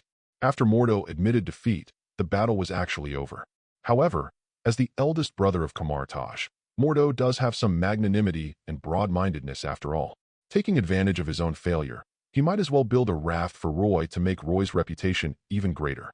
Roy said neatly, "Okay, Mordo has created a big stage for himself, and he will naturally not disappoint people. One thought, and the flowers bloom. Butterflies dance all over the world. Catch the wind and turn it into a knife. Thousands of sword energies." Roy stomped his foot and transformed Hoggs's ancient body, which was purely used for the defensive spell of energy absorbing, into an incomparably gorgeous flower. The exotic flowers are brilliant, and they also come with auxiliary magic such as mind trapping and humanoid charm, attracting everyone's attention. When everyone is intoxicated, the strange flower shattered and turned into butterflies that filled the entire square. The butterflies fluttered and connected with the shape of a keen, like thousands of duplications, stirring up a heavy storm. This storm, the wind of Wadham, condensed all the defensive positions and formed streams of air as sharp as blades. In the overlapping air currents, the holy sword of S.H.I.E.L.D is also filled. The boundless and gorgeous magic is like a grand and magnificent fireworks. But within each of those fireworks, there is a terrifying and shocking destructive power. Watching these scenes, not only Mordo, but everyone present was stunned. The ancient body of Hoggs, the form of Acorn, the wind of Vadam, and the sacred sword of S.H.I.E.L.D. These spells are extremely powerful white magics from the Camartage book of S.H.I.E.L.D. It is difficult for ordinary people to master even one. Not to mention, Roy almost made these magics come to life. Every change in that form made the magicians present intoxicated. There are also the previous Lotus Mirror space, Ragador ring armor, etc. It took a full half hour. Mordo was the first to wake up from the shock and intoxication. When he looked at Roy again, his eyes were no longer complicated and entangled as before, but were filled with calmness and admiration. "Brother Roy, you are a true magical genius. The teacher was right to choose you." Mordo's words were a bit obscure, but many people have already heard that Mordo has not only been eliminated from the Sorcerer Supreme competition, but has also been completely convinced and is ready to switch to supporting Roy. There is no doubt that this also means that all the magicians in Mordo's family will support Roy Zero. In addition, there is the support of the local faction represented by the Wong family. All of a sudden, many magicians present began to feel excited. You should know that in the entire Camartage, in addition to the Orthodox faction represented by Mordo and the local faction represented by the Old Wong family, there is still a largest faction, which is the Holy Place Action faction represented by Caecilius. Apart from this, the other scattered neutral factions and wild magician factions have no ambitions. In other words, Roy already has nearly 2/3 of the people supporting him to become the next Sorcerer Supreme. This battle not only brought Roy's prestige, but also won the support of the people. In the next period of time, Roy did not immerse himself in the library all the time. Instead, under the guidance of Lao Wang and Mordo, he began to frequently contact the neutral faction, wild magician faction, etc. Even with the joint support of Lao Wang and Mordo, Roy even began to become familiar with the 3 holy places. At the same time, Roy also began to spread the magic structures, changes, techniques, etc. that he had summarized. This extremely generous and selfless behavior not only earned Roy the recognition of the vast majority of people. In the process of imparting this kind of spell, Roy also vaguely suggested that a wave of magical reforms might be triggered. At this time, it is unrealistic to ask everyone to start practicing meditation, but it is still possible to provide early guidance and lay the foundation for 2.5 and beyond. For a while, throughout Camartage, a trend of studying the changes in magical structures began to emerge. Wait until the situation gradually stabilizes. Roy is also planning to leave Camartage for some time. Camartage is a great help for Roy to establish a real magical power, but it is not something that can be fully mastered in a short period of time.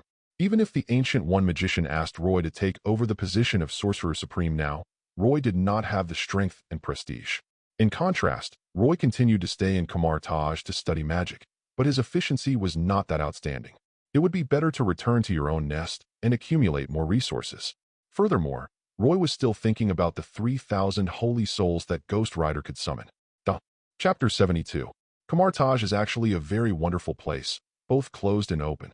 Although he is the most powerful supernatural overlord on the entire earth, he is so low-key and quiet that everyone is surprised. At the same time, Camartage is almost becoming an independent demiplane and has access to the internet. In this case, Roy spent half a year in Camartage, and it was not that he had no contact with the outside world. Every now and then, Roy would video chat with Veronica, Emma, and even Natasha Romanoff. Let's not talk about Natasha Romanoff for now. The progress is very slow. Nick Fury has only been the S.H.I.E.L.D. director for a few years and has been very tight-lipped about all kinds of power. It is not an easy task for Natasha Romanoff to use the power of S.H.I.E.L.D. to find clues about the Red Room and Dreykov without anyone noticing. Even Natasha Romanoff wanted to take leave to investigate the Arctic Owl prison, but she didn't have the time. In this situation, Natasha Romanoff has deeply hated Nick Fury, the black-brined egg, and is preparing to secretly collect evidence against Nick Fury and bring him down. Recently, Natasha Romanoff and a S.H.I.E.L.D. cyber intelligence agent named S.H.I.E.L.D. have become allies.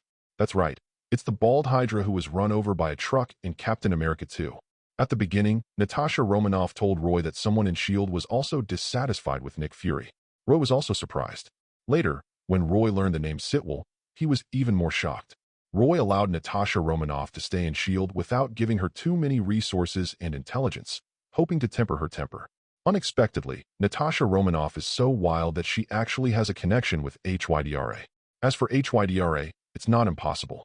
Compared to S.H.I.E.L.D., Roy quite appreciates S.H.I.E.L.D. Putting aside some of Hydra's brutal individuals and slogans of world domination. Just based on Hydra's style of doing things, it is much stronger than S.H.I.E.L.D. At least, Hydra is a team that is united as one, shared what they have, not afraid of danger, and focused on their work. They are all working diligently, and their motivation is simply maxed out. And what did S.H.I.E.L.D. under the leadership of Black Egg do? They engage in PUA, corruption, disaster, and trouble, and are useless, and even hold things back. Even under the protection of the Black Salted Egg, the Skrulls expanded wildly on Earth. Looking at the entire Marvel movie universe, S.H.I.E.L.D.'s only role is probably to bring together the Avengers. Well, the Avengers quickly became independent, clearly showing that they didn't want to play with S.H.I.E.L.D. If we can get on the path of Hydra through Natasha Romanoff and then take control of the entire S.H.I.E.L.D., it will be much more useful than S.H.I.E.L.D. Therefore, Roy did not remind Natasha Romanoff and allowed Natasha Romanoff to stir up trouble in the S.H.I.E.L.D. Without the Avengers, S.H.I.E.L.D.'s threat level is not as high as that of vampires. Except for Natasha Romanoff's contact with S.H.I.E.L.D., Roy was about to leave Camartage for another reason. Emma had sent him a message that she had found traces of Johnny Blaze.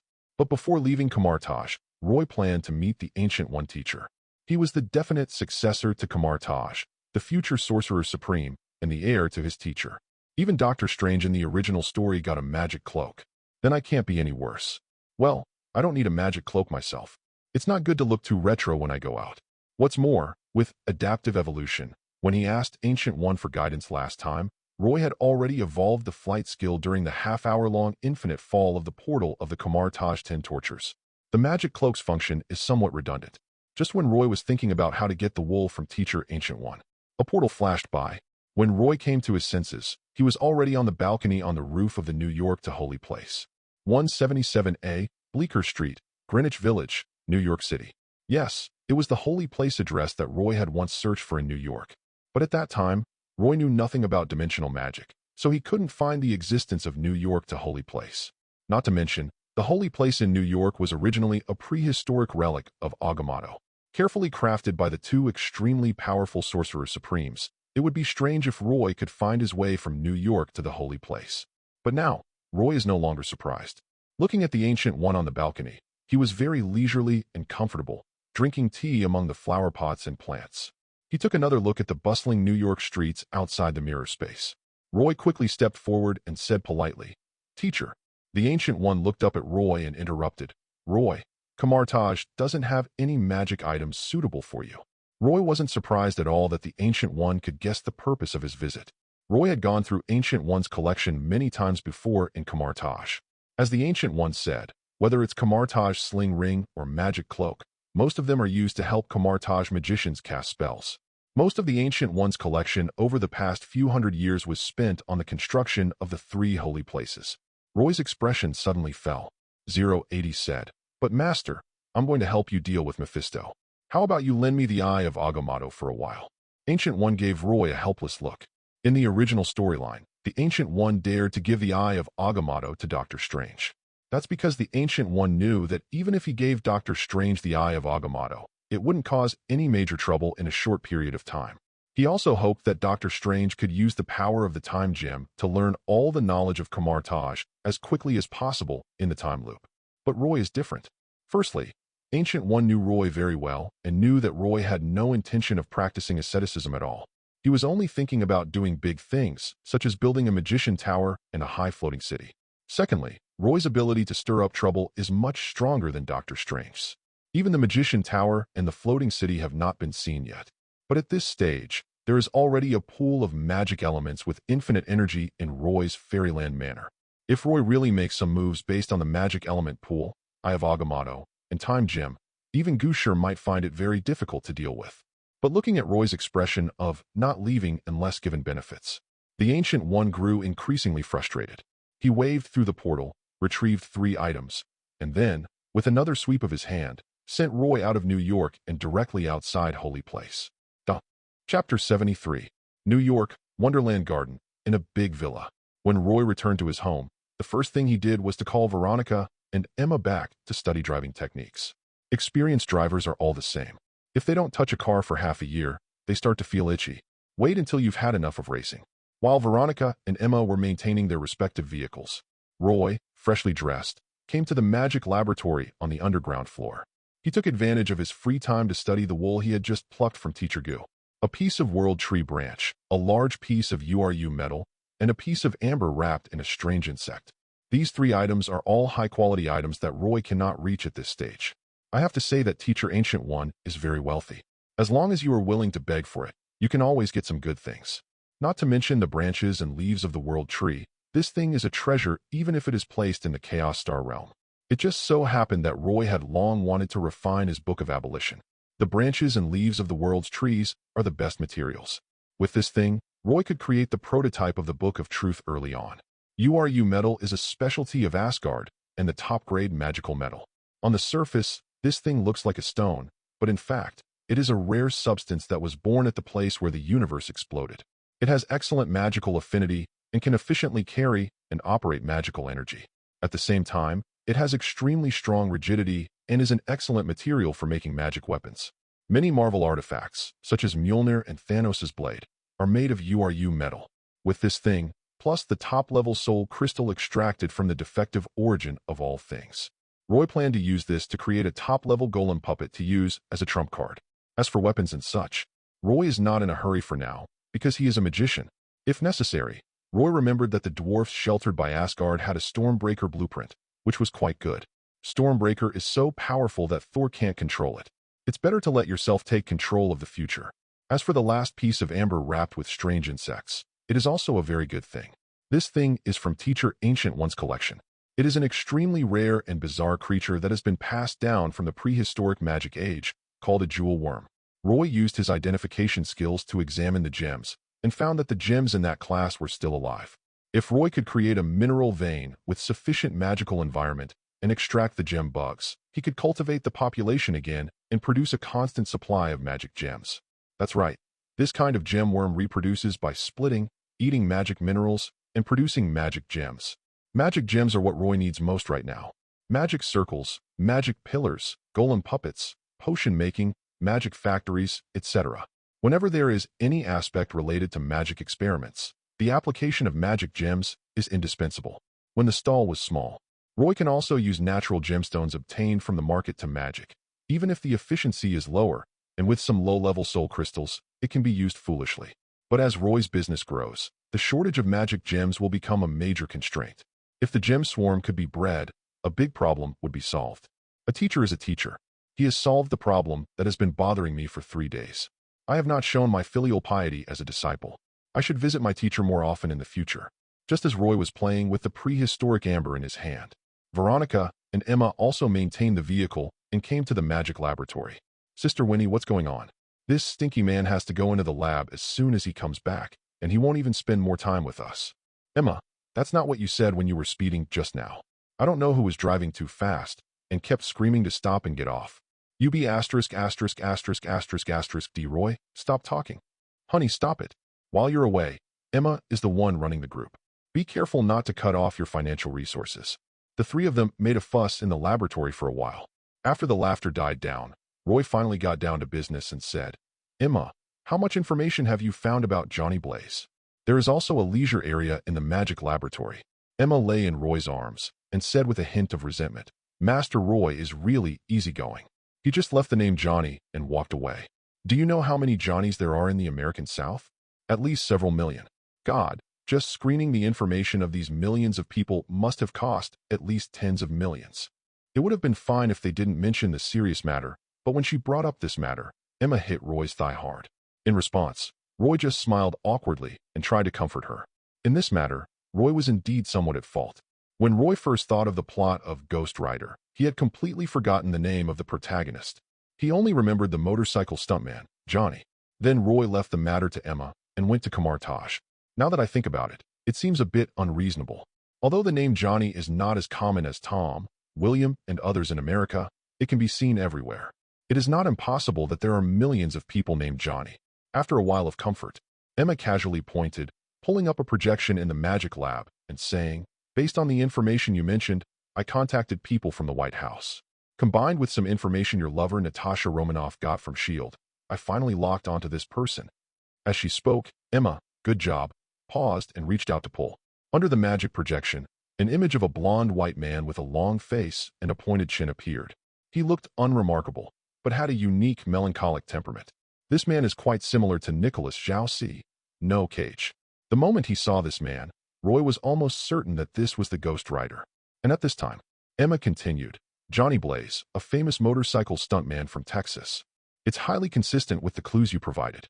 He lost his father at a young age, has an ex-girlfriend who's a hostess, likes to eat rainbow jelly beans, and has some mysterious things on him. According to S.H.I.E.L.D's intelligence, many of the mysterious deaths of gangsters in Texas are related to him. But Johnny has very clean connections, so no one can find any evidence. Chapter 74. Based on the clues collected by Emma, Roy speculated that the plot has not yet begun, but it should be soon. Today, Johnny Hot is very famous in America. He will soon hold a Johnny Hot motorcycle stunt tour, and there is a high probability that he will meet his ex-girlfriend. Once Johnny Blaze runs into his ex, Mephisto should show up. 1 month is not too tight. Mephisto, this old B****************** D, is a well-known demon lord in the dimension of hell. Roy plans to get involved in the plot of Ghost Rider and also wants to snatch the souls of the 3,000 fallen saints that Mephisto has been planning for 100 years. This is definitely not an easy task, and it can even be said to be very dangerous. If that's the case, Roy planned to use URU metal to create a golem puppet that could be used as a backup, and then go to Texas to stir up trouble. Well, before going, I have to notify Teacher Ancient One to keep it as a safety precaution. Do what you think. In the following time, Roy quickly took action. In the alchemy inherited from the Philosopher's Stone, there are many techniques for making golem puppets. From the lowest level clay puppet, to the elementary level rock puppet, to the medium level steel puppet, high level golem puppet, as well as the top level holy statue puppet, forbidden magic puppet, neutron star puppet, etc. These golem puppet series are extremely strictly divided in terms of functionality and combat power, especially the top level golem puppets, which can at least reach the combat power of a 7-ring magician.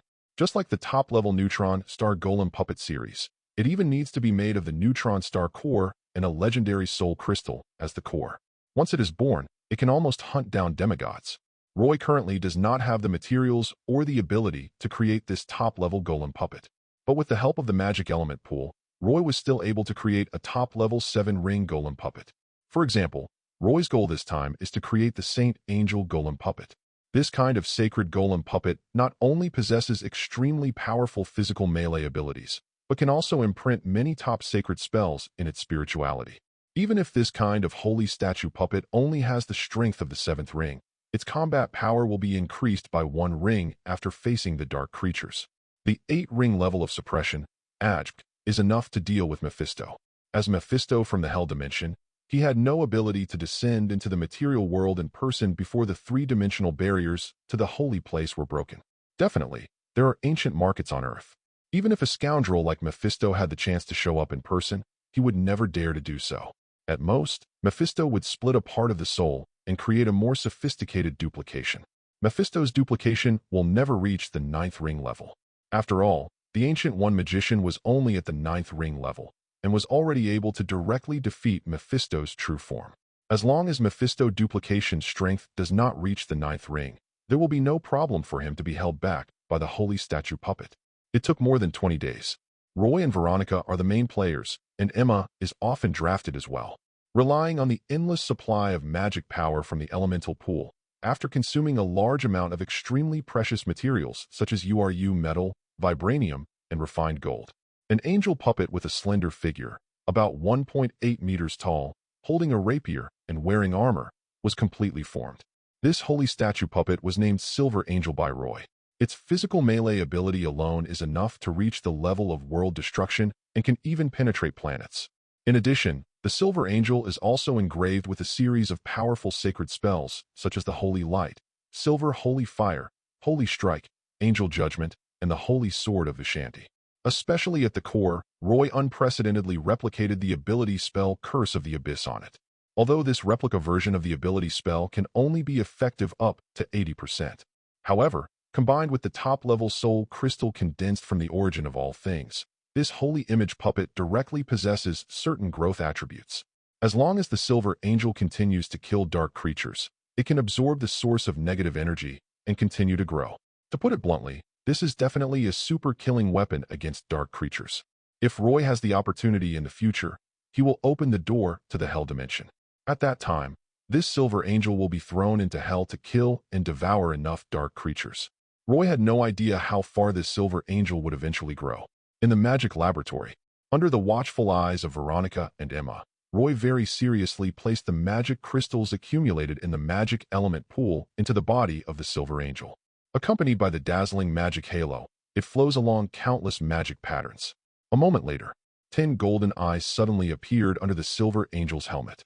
It's done. The Silver Angel activated, and although there was no movement at all, the incomparably powerful sacred force field emanating from it alone made Roy and the other two terrified. This is when Roy originally had the core control over Silver Angel. Even Veronica and Emma have secondary control over Silver Angel. Otherwise, Roy highly suspected that the terrifying sacred force field emanating from the Silver Angel alone would be enough to cause him serious injuries. Then, Roy laughed out loud and said, "With this thing, I'm invincible. Don't eat beef. If you want to stop eating beef in the future, just don't eat beef." As Roy laughed, Veronica and Emma also showed happy expressions on their faces. But soon, Veronica calmed Roy down, saying, "Dear, don't get too carried away. Although the Silver Angel is extremely powerful, the magic crystal output of the elemental pool can't keep up." Hearing Veronica's words, Roy quickly subsided his wild expression. There is nothing wrong with this. The power of Silver Angel is all based on sufficient energy supply. Even if all the magic crystals accumulated in the element pool of Wonderland Manor for more than half a year were added to the body of Silver Angel, it would only be enough for it to fight at full strength for a few hours at most. This kind of top-level golem puppet is usually driven by a small elemental furnace. The elemental furnace is an upgraded version of the magic elemental pool. Unless Roy has an endless supply of precious magic materials, even if he builds a magician tower, he would not dare to create a few top-level golem puppets. Forget it, I actually like beef. Chapter 75. El Paso, Texas. This is a city located on the border between America and Mexico, and is separated from the Mexican border city of Ciudad Juarez by only a river. After finding out information about Johnny Blaze, Roy did not go directly to the capital of Texas to find Johnny Blaze, but brought Veronica to this border city. City Center, Holiday Inn Hilton, Penthouse Suite. Roy looked at John Wick, whom he hadn't seen for half a year, and nodded with satisfaction. John Wick is basically hopeless in terms of magic, but he is still very capable on the path of knighthood. Half a year ago, when he opened up the pool of magic elements, John Wick had just condensed the seed of life. In just half a year, John Wick's strength has reached the mid-level of the first ring. To put it bluntly, in terms of physical strength alone, John Wick has far surpassed super soldiers like Captain America.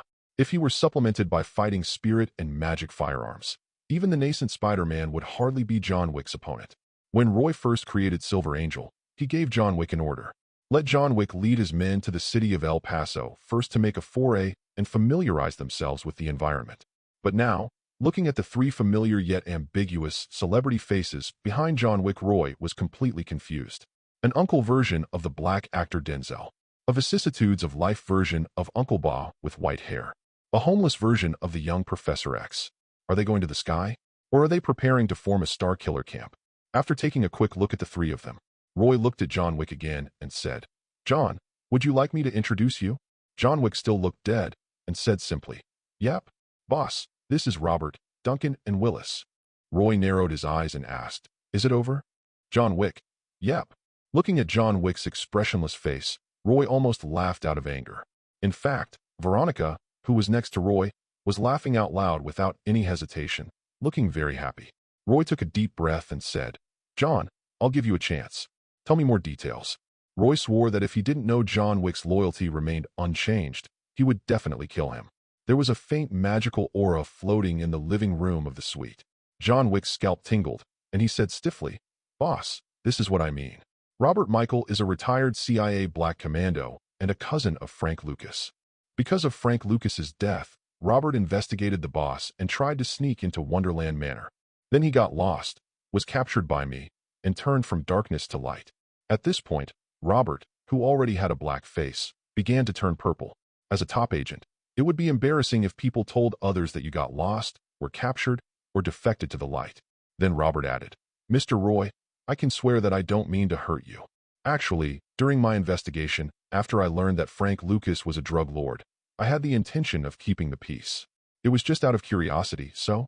The magic circle of Wonderland Manor is still very powerful, especially after refining the magic element pool. With sufficient magic power supply, the magic circle of Wonderland Manor cannot be deciphered even by a magician with slightly weaker strength. All I can say is that it's quite impressive that Robert is not affected by the exorcism spell. At the very least, it proves that Robert has a very strong will." At this time, Roy also remembered Robert's origin, the knight in The Equalizer. This guy is okay. In his previous life, Lingfo quite liked the movie The Equalizer. Roy nodded and said, "From now on, just like John, call me boss." Robert didn't dare to refute, nodded gently, and then stepped aside. Then, Roy's eyes fell on the gray-haired Uncle Ba, who was wearing an eye patch. This time, John Wick introduced him tactfully. "Boss, this is Duncan Vigelaw, a friend of mine and a member of the assassin world, nicknamed Black Caesar." Some time ago, after Duncan retired, his company signed a pension agreement and wanted to default on it, so they set him up. After Duncan escaped from his predicament, he resorted to some tactics to demand his salary, and the situation became quite intense. Roy interrupted John and said, "Wait, you said the scene was a bit intense. How intense was it?" John Wick opened his mouth, not wanting to continue, and turned to look at Duncan. Duncan took a deep breath and said, "Mr. Roy, when I was demanding my wages, the enemy resisted fiercely, causing a fire that burned down an entire town and half of Yellowstone Park. The Montana state government is currently suing, but the company has gone bankrupt."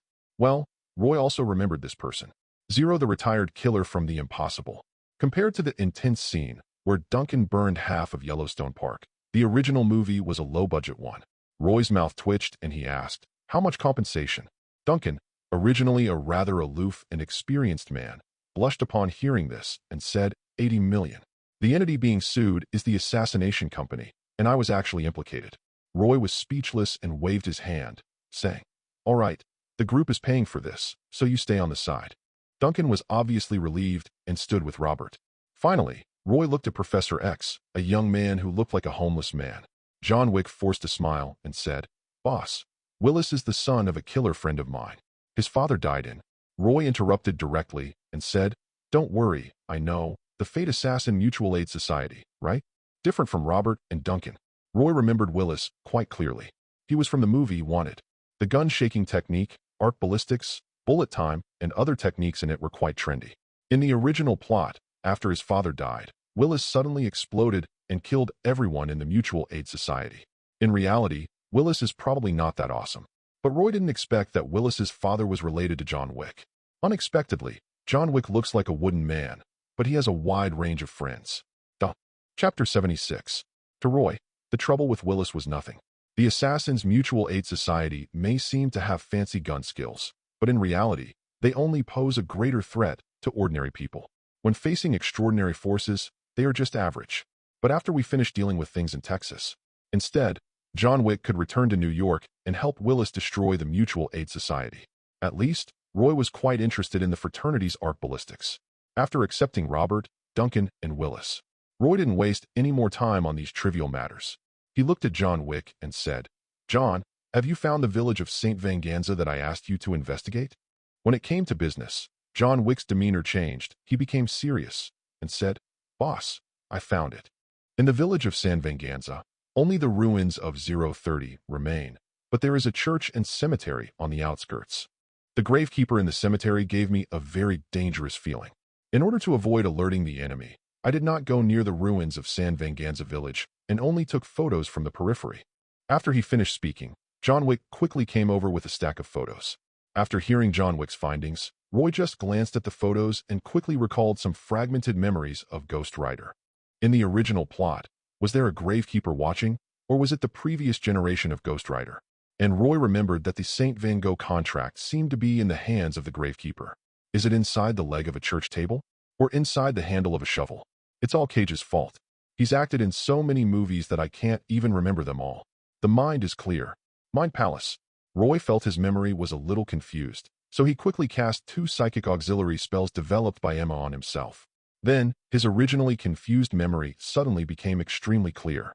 The movie scenes of Ghost Rider flow through my memory like light and shadow. Although the plot and memory cannot be fully trusted in the world of American variety shows, it can at least serve as a reference. It's that shovel.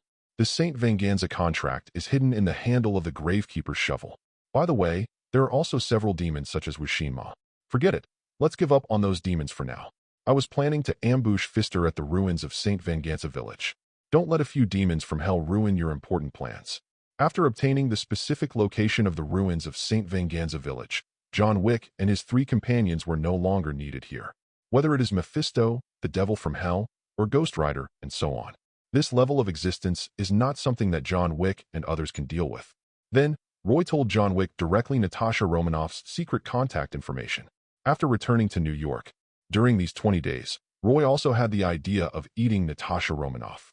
But after contacting them, I found out that Natasha Romanoff had found some clues about the Black Widows, and they had been working in Mohage recently. John Wick and his 3 companions took advantage of the time they were dealing with the Ghost Rider incident to help Natasha Romanoff. John Wick and the other 3 did not object and quickly took the order and left. Until this time, Roy just glanced at the photo, opened a portal, and came to the cemetery outside the ruins of St. Venganza village with Veronica. With the strength of Roy and Veronica, the previous generation Ghost Rider, who was already at the end of his life, naturally didn't notice it. After some investigation, Roy and his companions found the St. Venganza contract in a worn-out iron shovel in the cemetery. Without alerting the previous generation Ghost Rider, Roy took the contract away without anyone noticing, and also left a mirror space in the cemetery. After blinding the previous generation Ghost Rider, not long after, Roy and his companions arrived at the ruins of St. Venganza village. More than 100 years later, a large number of religious buildings can still be seen in this site. There used to be more than 3,000 people in this village, almost all of whom were God's most devout believers. However, Mephisto schemed to cause the saints to fall, and overnight, the entire village died. Even though more than 100 years have passed, standing in this relic, one can faintly hear the echoes of history and the lamentations of the saints. Roy sighed and said, "Winnie, baby, can you sense the breath of those undead?" Veronica, because she once sealed Morgana, a top-level undead magician, within her body, her soul is extremely sensitive to the undead. Because of the contract and Mephisto, even Roy couldn't sense the souls of those saints. Even with the St. Venganza contract in hand, if they want to find those holy souls in advance without alerting Mephisto, Veronica is the only one. For quite a while, Veronica held the St. Venganza contract in her hand, suddenly opened her eyes, and revealed a hint of Yuan Shang's expression. "Found it. My dear, those souls are still here. Mephisto cultivated a demiplane here. And this St. Venganza contract is the key to that demiplane. Damn Mephisto, it wants to use this demiplane to open a passage to hell. The truth behind the St. Van Gogh's contract was even more shocking than Roy had imagined. Roy originally thought that the people of San Venganza Village were just a group of victims of Mephisto's soul abduction on Earth. Unexpectedly, the souls of these people are an anchor coordinate. Roy didn't know how Mephisto deceived the people of St. Venganza Village, or why he lost the contract more than 100 years ago. But Roy knew very well that once this place was really transformed into a passage to hell by Mephisto, that would undoubtedly be a catastrophe for humanity on Earth. Fortunately, I discovered the conspiracy against the 4.7 party in advance. When Roy came to look for the St. Venganza contract, he had a little intention of robbing his fellow thieves. Now it seems that I am the messenger of justice and the savior of the Earth. Trash Mephisto, you want to invade your own Earth? What a joke. It just so happened that after he collected the souls of the 3,000 saints, he could hide the newly created holy statue puppet, Silver Angel, in that dimension to give Mephisto, the evildoer, a surprise. But if that's the case, we can't just wait here. According to the original plot, Johnny Blaze had a duel with the witch heart demon here. But Mephisto didn't leave, which showed how insincere he was. I don't have any drafts saved. I write and upload them on the same day. There is still one chapter left. It's already 11 or 12 o'clock in the evening. I'm looking for subscriptions. Chapter 77. The demiplane that Mephisto hid in the village of St. Venganza was extremely concealed. It used the interweaving principle of light and darkness to lock everything into shadows. This kind of demiplane is like an ant hole hidden in a gap in a football field. Above the ant hole, there are 3,000 fallen saint souls, like footprints covering the existence of the ant hole. Ordinary people, even those with a St. Venganza contract. Once the contract is activated, it will be hit by the souls of the 3,000 fallen saints. The dead souls transformed from the souls of 3,000 fallen saints. If you're not careful, even the Ancient One might suffer a small loss. But unfortunately, he met Veronica, a fifth-ring magician who had fought a 1,300-year soul battle with a world-destroying undead witch. When it comes to sensing the undead, dealing with the undead, and understanding the undead, Ancient One is no match for Veronica. Even though Roy once extracted a large amount of undead magic knowledge from Morgana's soul, but Roy's understanding of this knowledge is limited to understanding. Veronica, however, had spent 1,300 years dismantling these undead magics countless times, even mastering them more than the Merlin tradition she had learned. 09 In other words, Veronica disliked the undead because they were dirty and smelly. Otherwise, Veronica herself would be an upgraded version of the world-destroying witch. After a little induction, Veronica quickly reported the coordinates of the demi-plane hidden in the shadows of the St. Venganza ruins. With the coordinates, this half-plane is like a safe with the password known to Roy, which is even more exciting than opening a blind box. The Spark Circle of Kamar-Taj. No, it is a portal. The full name is the Any Dimension Portal. With Veronica's intelligence support, Roy quickly locked onto the demi-plane barrier and stretched out his hand. Portals flashing with orange and yellow sparks appeared in the shadows of the St. Venganza ruins. At the moment when those portals just opened, the undead howl. The souls of 3,000 fallen saints suddenly let out a shockwave of howls. The wails of the dead souls not only have the feeling of shattering vacuum due to sound waves, but also the impact on the soul that goes straight to the heart. Unfortunately, Veronica, who was extremely familiar with the undead, had already made preparations. Before the undead even had time to wail and rush out of the portal, Veronica touched a bracelet on her wrist, and with a flash of ice blue light, a ghost that looked like a cartoon ice girl appeared beside her. Howling banshees are the top-level race among the ghost races. According to legend, Screaming Jenny, the wailing queen of the kingdom of the dead, is the biological sister of Lilith, the ancestor of vampires. See the appearance of the wailing banshee. Roy paused the series of silencing, protection, and stunning spells he had prepared and looked at Veronica. Veronica gave Roy a reassuring look. Immediately, the wailing banshee rushed into the air, opened her mouth and sucked in the sound waves in the sky into her body. As a result, a large amount of pure death energy in the bodies of those saint undead souls was also sucked away. The undead transformed from the souls of fallen saints simply have astonishing potential. In essence, these undead are just low-level ghosts formed by self-destructive resentment and have never even established any connection with the kingdom of the dead. When facing a superior ghost race like the Howling Banshee, these so-called saintly undead souls don't even have the ability to resist. What is professionalism? This is called professionalism. In one breath, he swallowed the original death breath and self-destructive resentment of 3,000 saint undead souls. The wailing banshee suddenly seemed to be drunk, dizzy in midair. She forced herself to cheer up, and then turned into an ice blue light and disappeared into Veronica's bracelet. As a result, Veronica's face turned red and her eyes sparkled. Obviously, the wailing banshee gained a lot and also gave back to Veronica. Roy looked at Veronica in surprise. Veronica explained, "My dear, since the magical element pool in Wonderland Manor was built, you have gone to Camartage, and I don't like the outside environment very much. So I can only play the female ghost, the vampire bride, and the death rose. But don't worry, my little cuties only absorb the purest dark magic of death. It's very clean. My dear, you won't blame me, right?" Roy didn't know where Veronica learned this tea-filled tea routine. But soon, Roy controlled the twitching of his mouth and said, "Winnie, honey, it's all my fault. As long as you're happy, when we return to Wonderland Manor, I will give you the authority to control the dark side of the magic element pool." Veronica showed a hint of surprise on her face, blew a kiss, and said, I love you." After saying this, Veronica no longer paid any attention to Roy. It was obvious that her entire spiritual consciousness had sunk into the undead space inside her bracelet. Fortunately, the 3,000 souls of the fallen saints were sucked away by the wailing banshee. At the moment, a large number of saints suddenly got rid of that unconscious self-destruction and chaos. Without the energy of death and boundless resentment, these saints' souls, 900, are no longer undead, but pure living souls.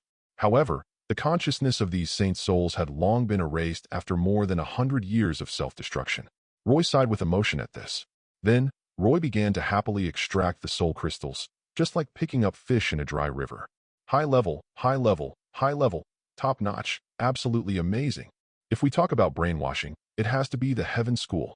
In Roy's opinion, the souls of these saints were all pure to the extreme, especially after being schemed and corrupted by Mephisto, and after walking in darkness.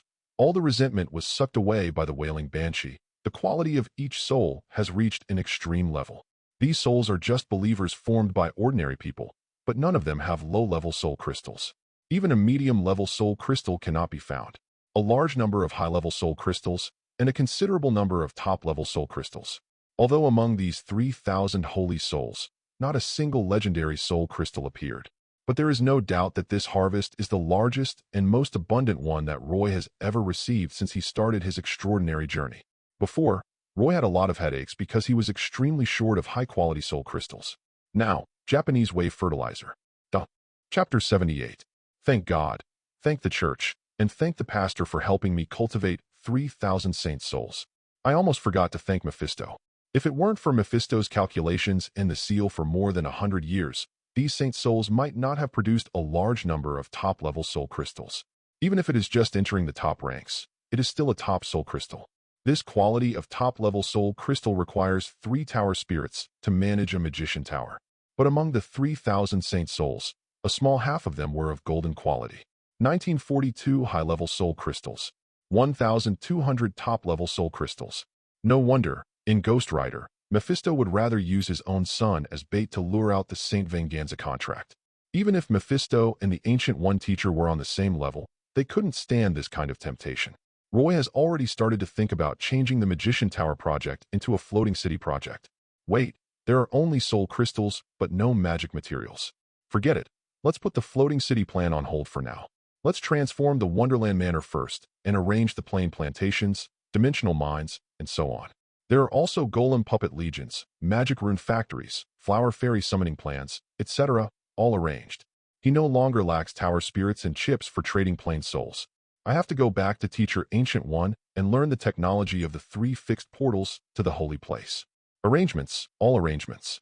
Just as Roy was happily counting the soul crystals, Veronica had also completely digested and calmed down the backlash from the wailing banshee and looked towards Roy.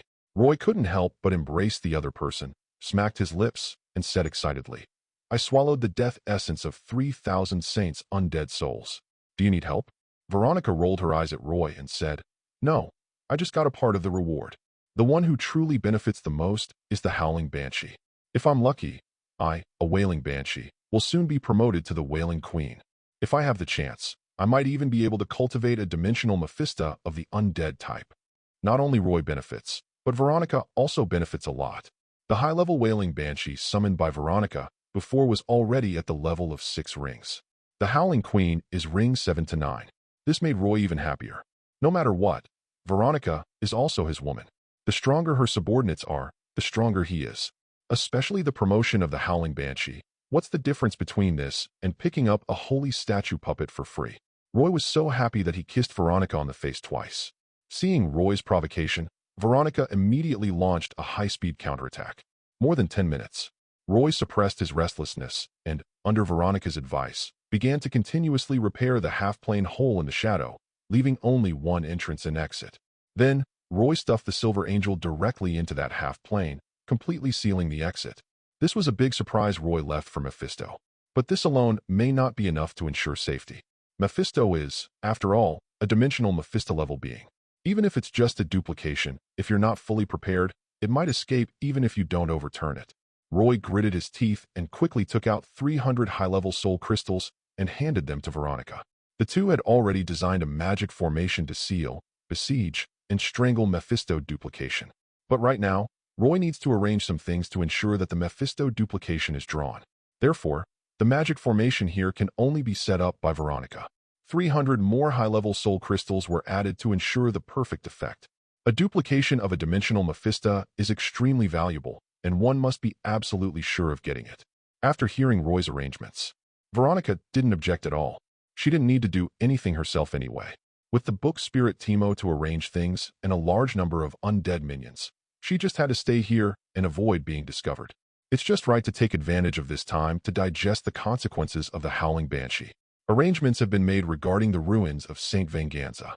Roy quickly picked up the St. Venganza contract, which was still in its original state, opened a portal, and came to the outer cemetery. In Ghost Rider, Mephisto has always been AB*****.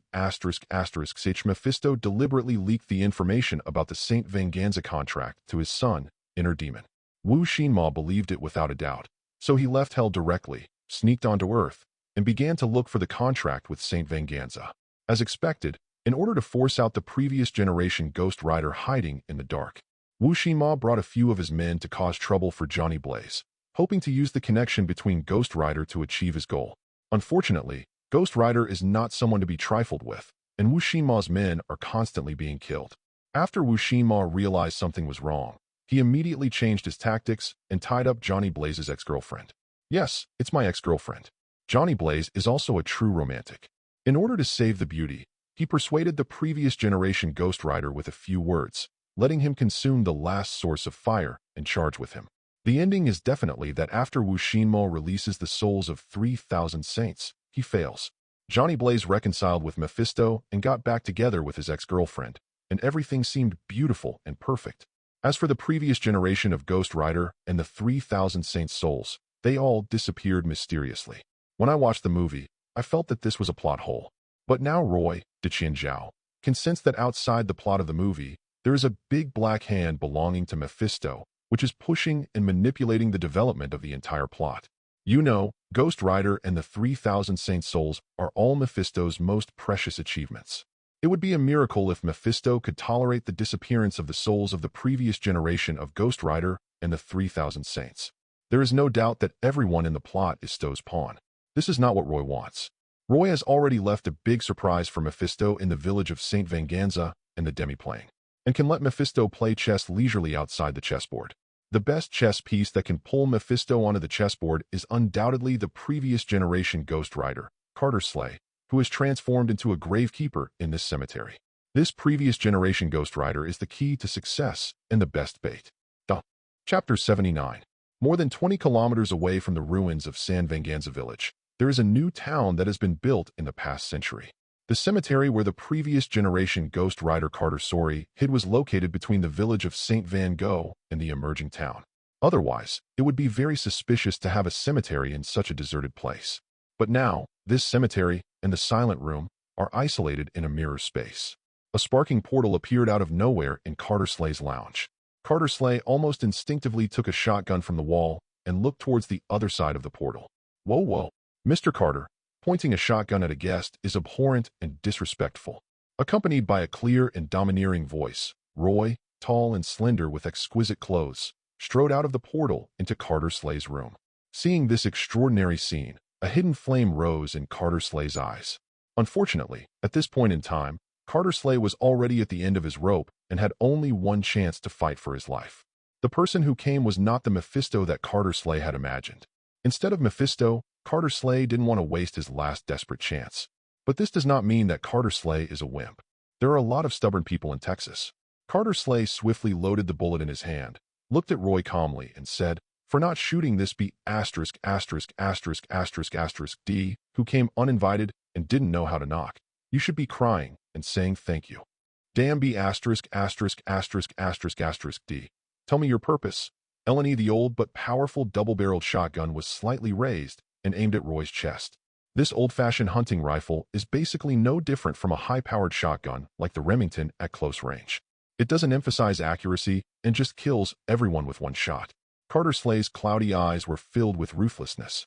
Roy smiled and said, "Carter Slay was born in 1860 in the village of San Van Gonzaga in Southern America. At the age of 20, Mr. Carter signed a contract with a demon named Mephisto in order to escape the boring life in the village and become the best mounted police officer in Southern America, correct? But it's a pity.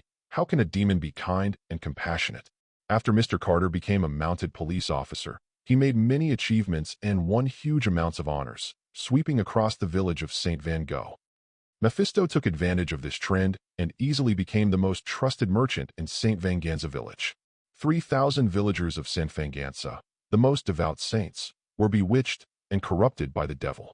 Overnight, St. Vanganza village became a dead zone. After Mr. Carter learned of this, he cleverly stole the St. Vanganza contract and went into hiding, evading Mephisto's search. It wasn't until 1920 that the Texas government built a new town 20 kilometers outside of San Vanganza village. Mr. Carter successfully applied for the job of gravekeeper. He is guarding here in the hope that one day he can take revenge on Mephisto, right? Roy spent half a year studying at Camartage.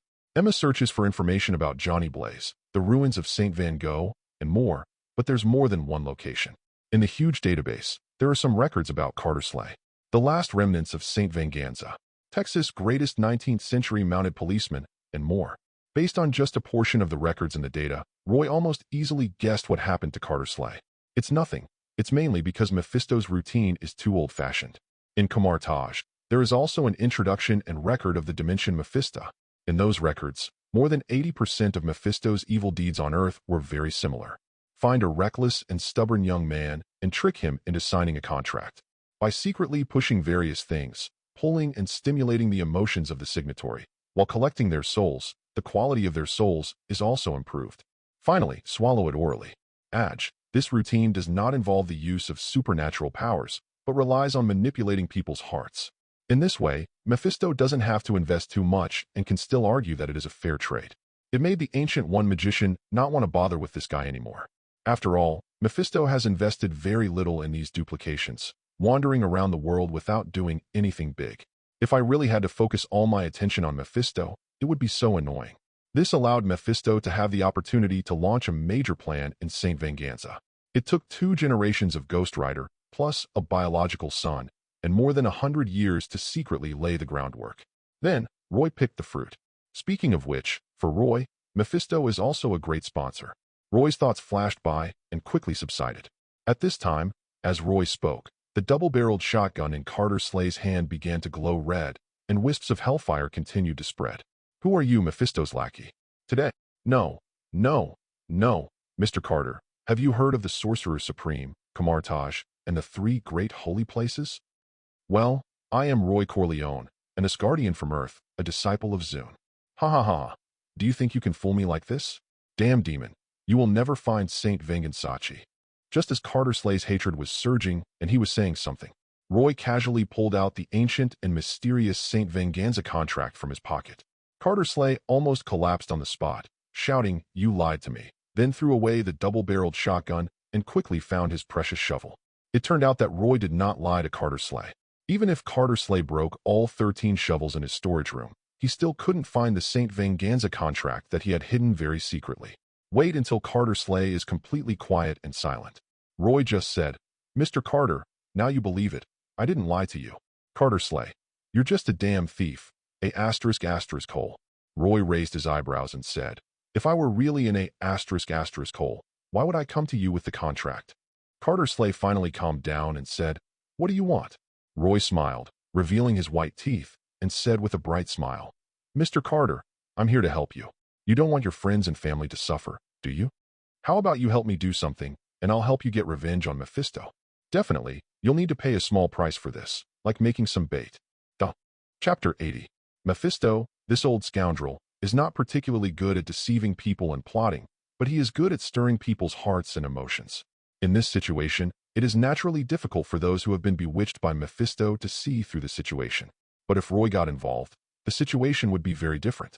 For example, after hearing about the fate of the 3,000 saints' souls in St. Venganza and Mephisto's construction of the passage to hell, Karest quickly agreed to all of Roy's conditions. At this moment, Karest's hatred for Mephisto has reached a new peak. Originally, after becoming Ghost Rider, Inler could live for a very long time.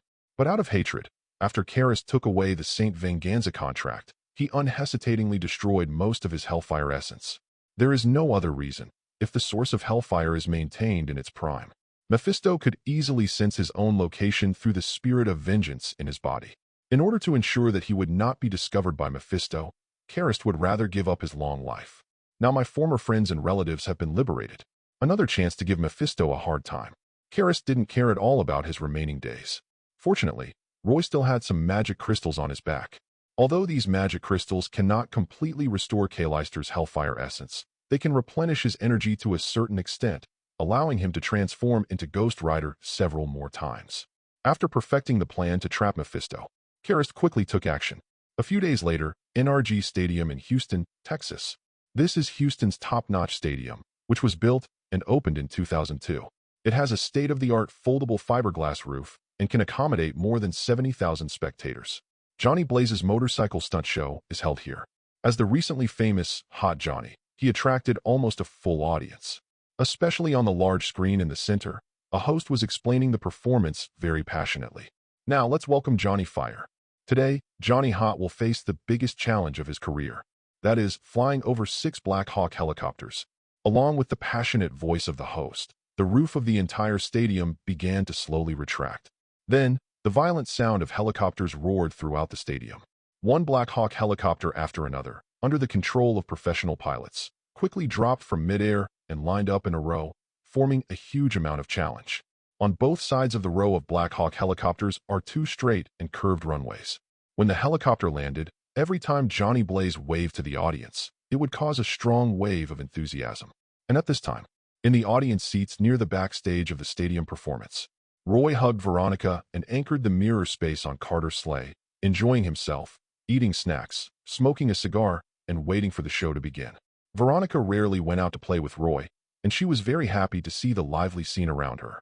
Although this kind of motorcycle stunt performance is nothing new to either of them, they just enjoy the atmosphere. After a while, the performance began and the atmosphere inside became increasingly heated. Veronica, after glancing at Johnny Blaze in the sky, focused all her attention on Roy and said, "Honey, do you think there's still hope for transcendental beings in the material world? I've heard rumors about Ghost Rider from my teacher before. Every Ghost Rider is a combination of the vengeful angel and Hellfire. They were once the most powerful Hell Knights, and even heaven was powerless. But now, even such a powerful Ghost Rider has to become an actor behind the scenes." Veronica didn't finish her words, but her meaning was clear. Tion Fun was pessimistic. Roy also glanced at Johnny Blaze in midair and thought of the upcoming superhero era. Then, Roy kissed Veronica on the forehead. "Winnie, honey, no matter how this material world changes, we will continue to make progress. Furthermore, the impact of the Chaos Star Realm's arrival is only temporary. 0.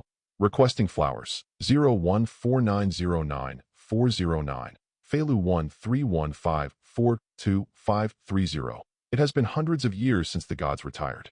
I believe that a stronger and more turbulent era of extraordinary evolution will soon return." What Roy didn't say was, the era of extraordinary evolution is not due to the return of the magical environment, but when the first superhero Iron Man who dared to reveal his real name appeared. With the development of science and technology, people's pursuit of extraordinary evolution and powerful strength will reach a crazy level. The extraordinary era will come back again, but it is no longer the rise of traditional supernatural powers, but the evolution of technological supernatural powers. Now, it is 2005, and there are only 3 years left until that time. In these 3 years, if my strength cannot reach the expected goal, I might be completely left behind in this extraordinary era. The conquest and transformation of Kamartaj cannot be accomplished overnight. Next, I should speed up my Magician Tower plan. After dealing with Mephisto, he had to get Natasha Romanoff to join his core forces. By then, even if it means using some extraordinary means, we must hurry to deal with the Red House and Drykov. Just when Roy and Veronica were being affectionate with each other, the center of the stadium, Johnny Blaze has already successfully completed his performance. In an instant, the 70,000 spectators in the entire stadium burst into enthusiastic cheers and roars like a mountain torrent and tsunami. At the same time, Carter S.H.I.E.L.D also stood up from the audience and went backstage. No matter what, Carter S.H.I.E.L.D was a super police officer from more than 100 years ago. It didn't take long for Carter S.H.I.E.L.D to avoid the numerous blockades and arrive at the actors' lounge. At this time, Johnny Blaze had just changed his clothes and was holding a wine glass in his hand, which was filled with rainbow candies. When he saw Carter S.H.I.E.L.D, he was stunned at first, but he was not annoyed. "Old man, did you walk into the wrong room? Would you like some rainbow candy? It's my favorite." "Johnny Blaze, the devil has returned. Are you ready to fight?" "What the?" Chapter 80. Mephisto, this old scoundrel, is not particularly good at deceiving people and plotting, but he is good at stirring people's hearts and emotions. In this situation, it is naturally difficult for those who have been bewitched by Mephisto to see through the situation. But if Roy got involved, the situation would be very different. For example, after hearing about the fate of the 3,000 saint souls in Saint Venganza and Mephisto's construction of the passage to hell, Karest quickly agreed to all of Roy's conditions. At this moment, Karest's hatred for Mephisto has reached a new peak. Originally, after becoming Ghost Rider, Inler could live for a very long time. But out of hatred, after Karest took away the Saint Venganza contract, he unhesitatingly destroyed most of his Hellfire essence. There is no other reason, if the source of Hellfire is maintained in its prime. Mephisto could easily sense his own location through the spirit of vengeance in his body. In order to ensure that he would not be discovered by Mephisto, Karest would rather give up his long life. Now my former friends and relatives have been liberated. Another chance to give Mephisto a hard time. Karest didn't care at all about his remaining days. Fortunately, Roy still had some magic crystals on his back. Although these magic crystals cannot completely restore Kaleister's Hellfire essence, they can replenish his energy to a certain extent, allowing him to transform into Ghost Rider several more times. After perfecting the plan to trap Mephisto, Karest quickly took action. A few days later, NRG Stadium in Houston, Texas. This is Houston's top-notch stadium, which was built and opened in 2002. It has a state-of-the-art foldable fiberglass roof and can accommodate more than 70,000 spectators. Johnny Blaze's motorcycle stunt show is held here. As the recently famous Hot Johnny, he attracted almost a full audience. Especially on the large screen in the center, a host was explaining the performance very passionately. Now let's welcome Johnny Fire. Today, Johnny Hot will face the biggest challenge of his career. That is, flying over 6 Black Hawk helicopters. Along with the passionate voice of the host, the roof of the entire stadium began to slowly retract. Then, the violent sound of helicopters roared throughout the stadium. One Black Hawk helicopter after another, under the control of professional pilots, quickly dropped from midair and lined up in a row, forming a huge amount of challenge. On both sides of the row of Black Hawk helicopters are 2 straight and curved runways. When the helicopter landed, every time Johnny Blaze waved to the audience, it would cause a strong wave of enthusiasm. And at this time, in the audience seats near the backstage of the stadium performance, Roy hugged Veronica and anchored the mirror space on Carter's sleigh, enjoying himself, eating snacks, smoking a cigar, and waiting for the show to begin. Veronica rarely went out to play with Roy, and she was very happy to see the lively scene around her. Although this kind of motorcycle stunt performance is nothing new to either of them, they just enjoy the atmosphere. After a while, the performance began and the atmosphere inside became increasingly heated. Veronica, after glancing at Johnny Blaze in the sky, focused all her attention on Roy and said, "Honey, do you think there's still hope for transcendental beings in the material world? I've heard rumors about Ghost Rider from my teacher before. Every Ghost Rider is a combination of the vengeful angel and Hellfire. They were once the most powerful Hell Knights, and even heaven was powerless. But now, even such a powerful Ghost Rider has to become an actor behind the scenes." Veronica didn't finish her words, but her meaning was clear. Tion Fun was pessimistic. Roy also glanced at Johnny Blaze in midair and thought of the upcoming superhero era. Then, Roy kissed Veronica on the forehead. Winnie, honey, no matter how this material world changes, we will continue to make progress. Furthermore, the impact of the Chaos Star Realm's arrival is only temporary. 0. Requesting flowers. 014909409. Felu 1315425530. It has been hundreds of years since the gods retired. I believe that a stronger and more turbulent era of extraordinary evolution will soon return. What Roy didn't say was, the era of extraordinary evolution is not due to the return of the magical environment, but when the first superhero Iron Man who dared to reveal his real name appeared. With the development of science and technology, people's pursuit of extraordinary evolution and powerful strength will reach a crazy level. The extraordinary era will come back again, but it is no longer the rise of traditional supernatural powers, but the evolution of technological supernatural powers. Now, it is 2005, and there are only 3 years left until that time. In these 3 years, if my strength cannot reach the expected goal, I might be completely left behind in this extraordinary era. The conquest and transformation of Kamartaj cannot be accomplished overnight. Next, I should speed up my Magician Tower plan. After dealing with Mephisto, he had to get Natasha Romanoff to join his core forces. By then, even if it means using some extraordinary means, we must hurry to deal with the Red House and Dreykov. Just when Roy and Veronica were being affectionate with each other, the center of the stadium, Johnny Blaze has already successfully completed his performance. In an instant, the 70,000 spectators in the entire stadium burst into enthusiastic cheers and roars like a mountain torrent and tsunami. At the same time, Carter Slay also stood up from the audience and went backstage. No matter what, Carter Slay was a super police officer from more than 100 years ago. It didn't take long for Carter Slay to avoid the numerous blockades and arrive at the actor's lounge. At this time, Johnny Blaze had just changed his clothes and was holding a wine glass in his hand, which was filled with rainbow candies. When he saw Carter Slay, he was stunned at first, but he was not annoyed. "Old man, did you walk into the wrong room? Would you like some rainbow candy? It's my favorite." "Johnny Blaze, the devil has returned. Are you ready to fight?" What? Chapter 81. Carter Slay's actions were much more violent and effective than Roy had imagined. It is not an easy task to make Johnny Blaze, a man whose edges have been worn down by life, stand up again. But kidnapping Johnny Blaze's girlfriend is a very quick way. On that day, the Houston Evening Report reported that a 70-year-old man was competing with the popular Johnny Road for a woman. After a fight in the wilderness, Johnny Blaze finally believed the news brought by Carter Slater. More than a decade ago, the demon that killed Johnny Blaze's father, Mephisto, has returned. According to Carter Slay, this time Mephisto wants to take away the soul of Johnny's ex-girlfriend. Then that night, Johnny Blaze ignited. "It's not just that my emotions are on fire, but my whole person is truly on fire." After Johnny's transformation, the new generation of Ghost Rider, who is at the peak of integrity, immediately sensed the demonic aura hidden in Houston. Then, a very gorgeous evil spirit chariot appeared. Johnny Blaze rode the ghost chariot across most of the city at an inhuman speed. Then, in the sight of countless people in downtown Houston, I saw a line of fire starting from the ground and rushing straight to the roof of a skyscraper over 200 meters high. Johnny came with Carter Slay.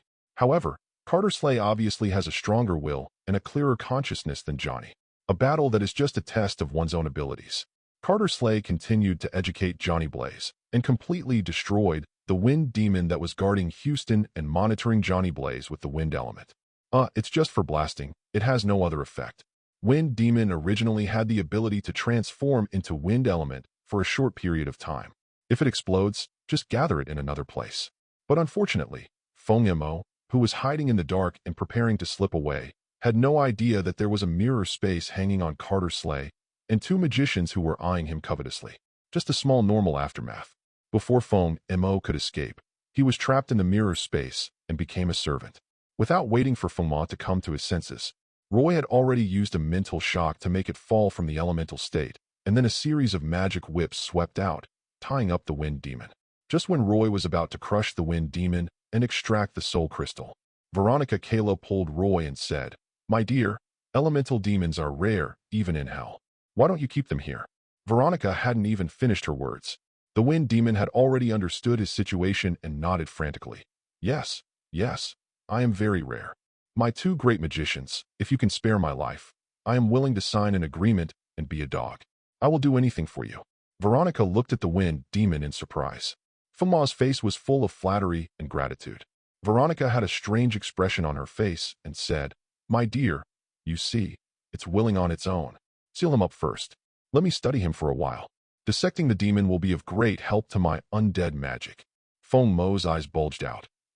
"Isn't this human female so cruel? Did I just make a wrong decision?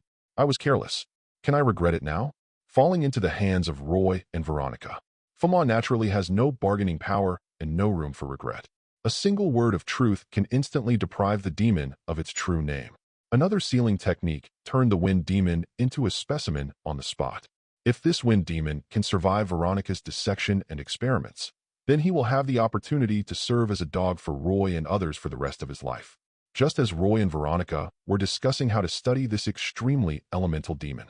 In the outside world, S.H.I.E.L.D has used very skillful tactics to trick Johnny Blaze, while stirring up Johnny's hatred towards Mephisto, while narrating the cruelty and insidiousness of the devil and the plan to capture Johnny's ex-girlfriend. Finally, S.H.I.E.L.D also used super scary things such as the passage to hell and saving humanity to morally blackmail Johnny.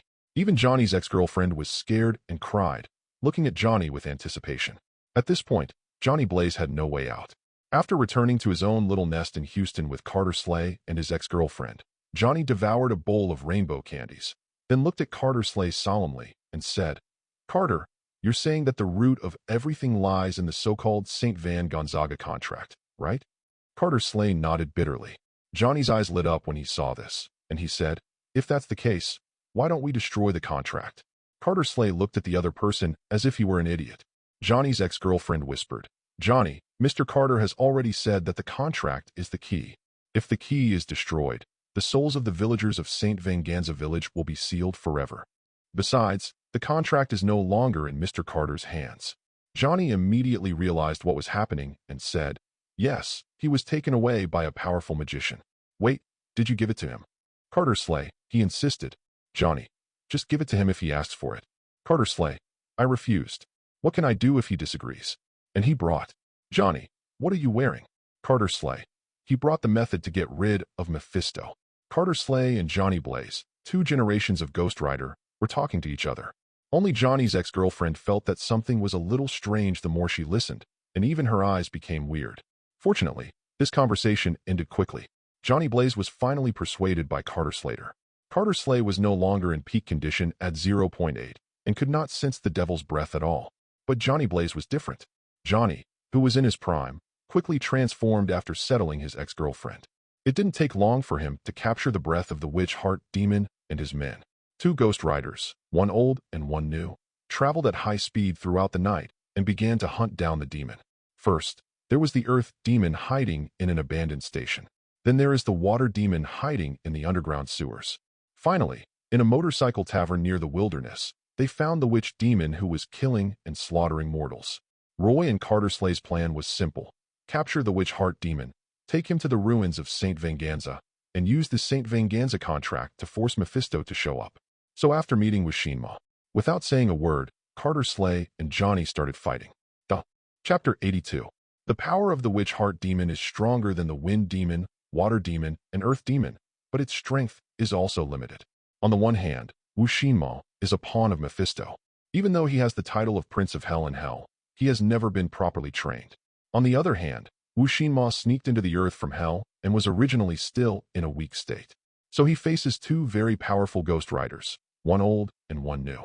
S.H.I.E.L.D could only hold out for a dozen minutes. Wait until it's light. S.H.I.E.L.D and Johnny have brought the witch heart demon to the ruins of St. Venganza Village in the border wilderness. Under the shadow of a ruined wall, S.H.I.E.L.D held a flame-filled demonic gauntlet in his hand and shot the witch heart demon in the head. Bang! Huge amounts of roaring sound opened a big hole in the demon's head. But the witch demon's vitality was extremely tenacious, and he did not die completely. He was even recovering. At this time, S.H.I.E.L.D directly took out the St. Venganza contract. Without waiting for S.H.I.E.L.D-09 to speak, Johnny couldn't hold it in any longer and interrupted. "Wait, Carter, what is this?" S.H.I.E.L.D, "The St. Venganza contract." A flame leaped from Johnny's skull, and he said, "Didn't you say the contract was taken away?" S.H.I.E.L.D, "Yes, it's just as you thought. I lied to you."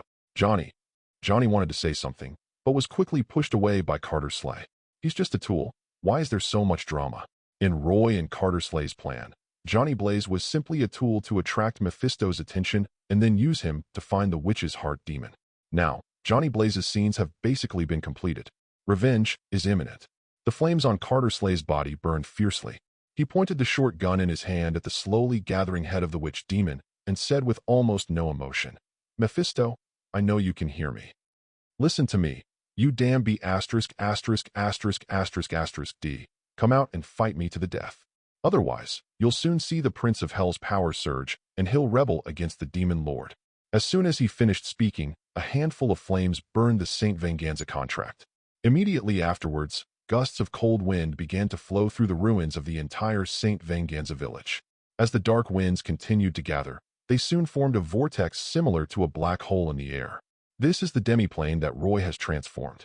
Originally, the demiplane that Mephisto cultivated overlapped with the shadow of the entire St. Venganza village. But after the transformation was completed, the entire demiplane had been separated from the shadow dimension by Roy, forming a separate, enclosed space. The entire demiplane space has only this one entrance and exit, which is controlled by the contract. Because more than 100 years ago, when Mephisto had just created the St. Venganza contract, the contract was cleverly taken away by Carter Slay, so Mephisto did not know what the demiplane he cultivated looked like.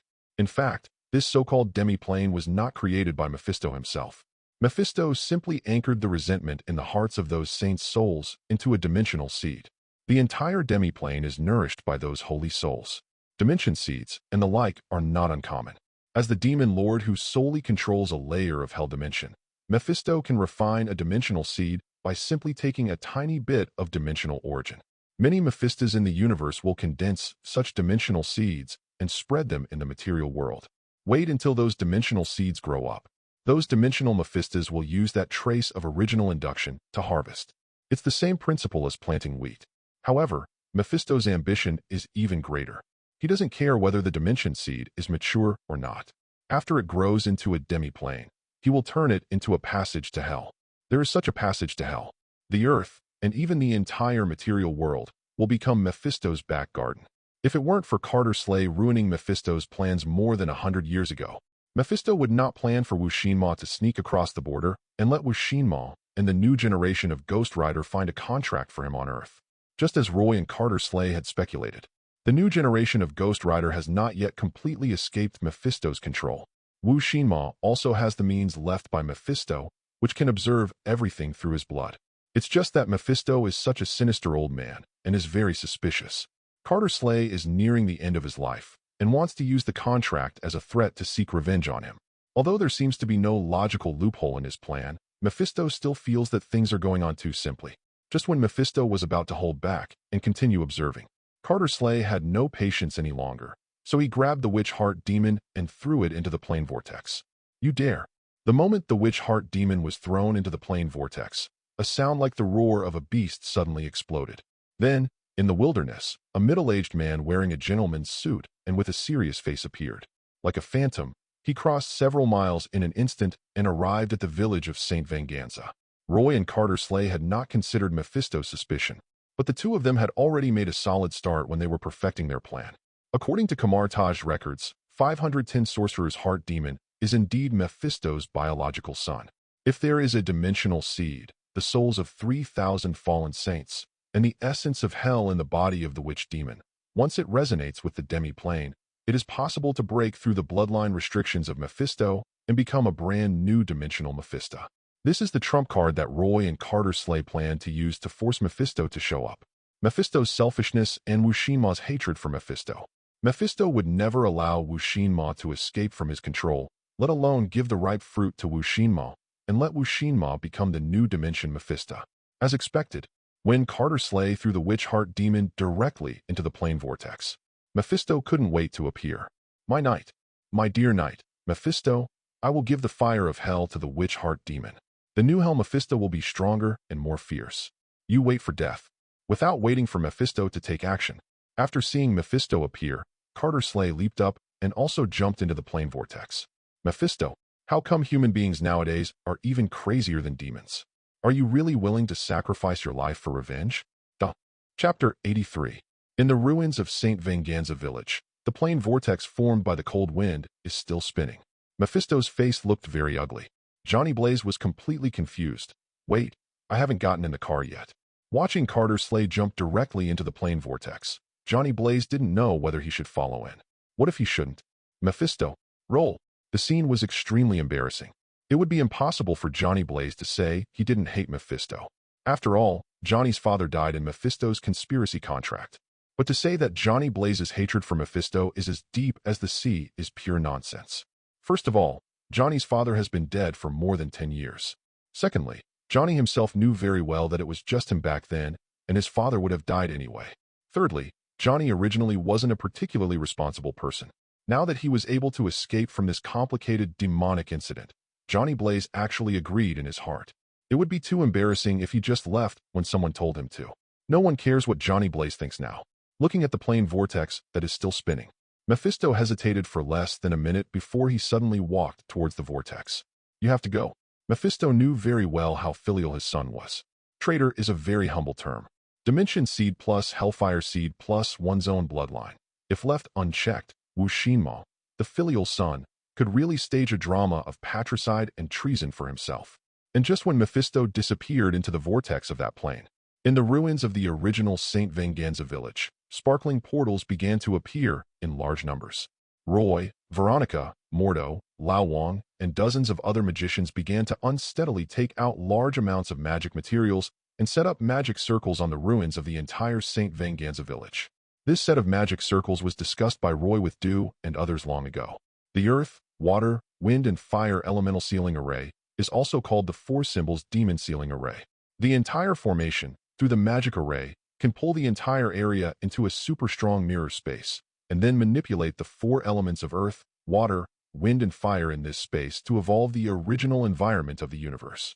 Once the magic sealing ring is set up, within the range covered by the magic sealing ring, a prison similar to a cosmic chicken will be formed. The core principle of this formation is the four chaos symbols at the birth of the universe. Roy, Veronica, Mordo, and Lao Wang are each responsible for the core of the Tau element array. If necessary, Roy can always turn on unlimited mana to raise the bet. In this kind of formation, unless Mephisto's true body descends and breaks the formation from the outside, the duplication will never be able to escape and may even be in danger of being refined. Just as Roy and others were carrying out their work in an orderly manner, Johnny Blaze looked even more confused. You are the magician Carter mentioned. Okay, there's nothing for you to do here. Johnny Blaze was completely interrupted before he could finish his sentence. Roy just glanced at the other person, then stretched out his hand and pushed, and a moving portal appeared, covering Johnny, and in the blink of an eye, sent him to Houston. He is just a tool, and his mind is not strong. In Roy's opinion, Johnny Blaze is not even qualified to be his subordinate. Let it continue to be entangled in the struggle between Hot Johnny and ex-girlfriend, and continue to play badly. At the ruins of St. Venganza village, Roy and others quickly completed the construction of the formation. And at this time, in that plane vortex, a great battle has already begun. The hidden demiplane in St. Venganza village was originally a trap for Mephisto, used to delay Mephisto and buy time for Roy and others outside to set up and activate it. Not to mention, in that vortex, there is a huge surprise, the holy image puppet, Silver Angel. Whether it is S.H.I.E.L.D or Carter Slay, these two people seem to have entered a vortex of the plane. In fact, the moment these two people entered the plane vortex, they were directly sent to the New York Wonderland Manor by the Silver Angel through a portal. The Witch Heart demon was directly suppressed, and Carter Slay could also watch the revenge scene through the projection in the laboratory. Whether it's S.H.I.E.L.D or Carter Slay who is about to enter the end of his life, these two people, one is the Prince of Hell and the other is Ghost Rider, are both of great value. So in that plane vortex, the moment Mephisto entered, he knew he had been tricked. Unfortunately, Silver Angel had been hiding in this demiplane for several days, waiting for Mephisto to take the bait, without giving him even a moment to react. Mind-shattering. Holy light enveloped. Star glory impact. Vishanti's holy sword. Silver Angel's fighting instincts are basically inherited from Roy's fighting style, and were taught, instilled, and cultivated by the book's spirit Timo. After receiving the psychic magic provided by Emma, Roy's favorite is to start with the very hidden and easy-to-use Mind Shock.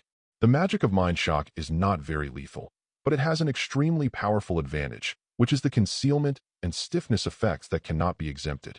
Even Roy's inherent psychic immunity, a constant 9th-level spell effect, could not be detected. Although the stiffness effect is short-lived, it is enough for close combat experts. In an instant, overwhelming holy light enveloped the entire demiplane. Then came the super collision of the URU metal body, carrying layers of star flames.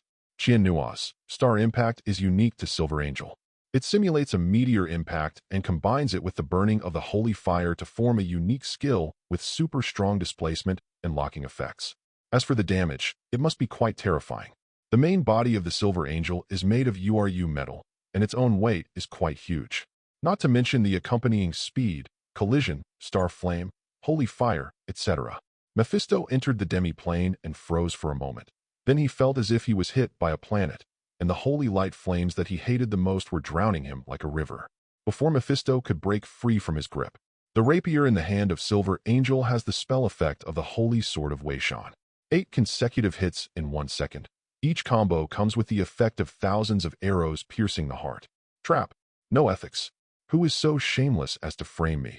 The elderly Mephisto of S.H.I.E.L.D. Mephisto was angry. Chapter 84. In the gray and vast demi-plane, it looked like a dead village of St. Venganza. This is the place where the 3,000 villagers of St. Venganza village have the deepest memories after their deaths, and it will always be shrouded in a dark shadow of death. But the dark shadow and resentful fog that had lasted for 100 years were dispersed by the myriad holy lights. Rays of holy light shot up into the sky, like sharp swords, piercing through the darkness and resentment. At the very core of the holy light, a slender and ferocious figure, holding a rapier, moved at an extremely fast speed. In just a moment, the constant blows almost smashed Shinasto into pieces. On the ground, Mephisto's human form could no longer be maintained.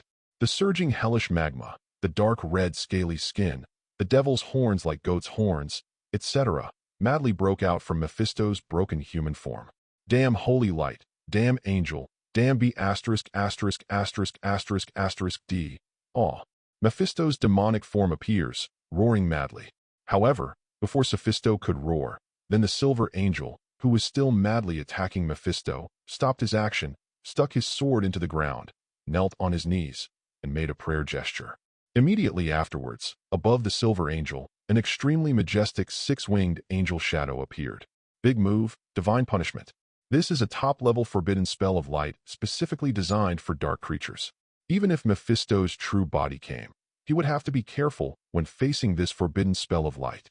But Mephisto duplication is still recovering from his injuries and is unable to resist. The overwhelming holy light completely submerged Mephisto's demonic form.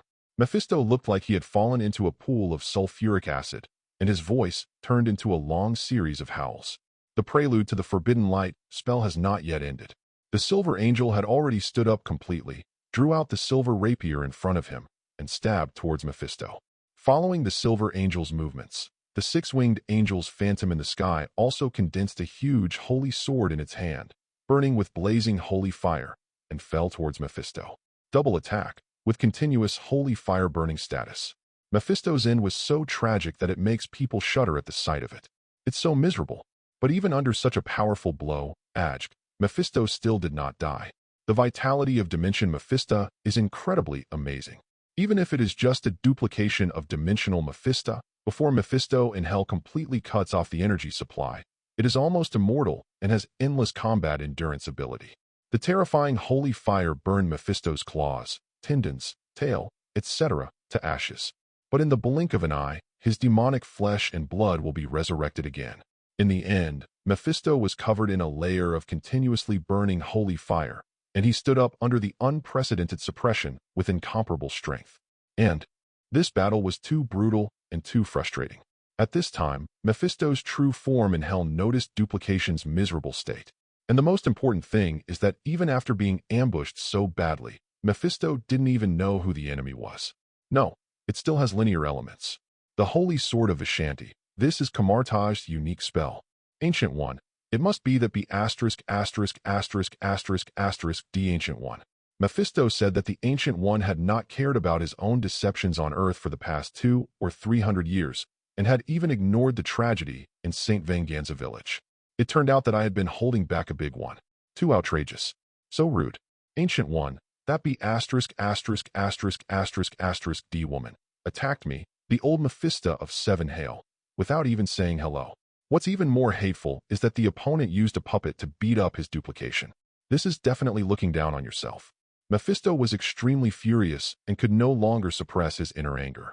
He directly separated a large mass of origin and soul from his true body and descended into the body of the duplication on Earth. The terrifying aura of hell and the flowing magma instantly extinguished the holy fire on the duplication. Mephisto's duplication also skyrocketed to hundreds of meters high at this moment. He clasped his fists into hammers and smashed down directly towards the Silver Angel. This blow was devastating and terrifying. But unfortunately, the Silver Angel not only has a large number of sacred spells, but also has super strong displacement and speed. Several holy lights flickered and jumped like stars. The Silver Angel puppet body was not afraid of the cutting from the distorted turbulence of space and dodged Mephisto's violent attack. As a surprise gift lurking in the demiplane, Silver Angel's goal from the beginning to the end was to restrain Mephisto. Otherwise, Silver Angel could have forcibly activated the core spell program in the first wave of small combos and completely devoured the Mephisto duplication with the Curse of the Abyss. Restraining Mephisto duplication gives Roy and others outside time to set up the magic ceiling formation. What Roy has to do is to capture Mephisto duplication alive. Boom. Along with the arrival of part of Mephisto's true soul, a devastating blow shattered the entire earth of the demiplane, and with the breath of hell, it drew out endless hellfire. Mephisto launched a violent attack like a madman. Even if he couldn't hurt the Silver Angel, he would still destroy this demiplane. Ancient One underestimated himself. Although his century-long plan has been discovered, even if the plan fails, he will definitely make a fortune on Earth after paying such a huge cost. While the Ancient One was still unaware of the arrival of his will, he broke through the demiplane and devoured millions of human souls. You won't lose money either. It only took less than 10 minutes. Under Mephisto's full force, the entire demiplane was shattered. However, just as Mephisto was about to take back the dimensional seed transformed from the origin of the Hell dimension during the plane-shattering process, the Silver Angel appeared in Mephisto's sight again. Mind-shattering.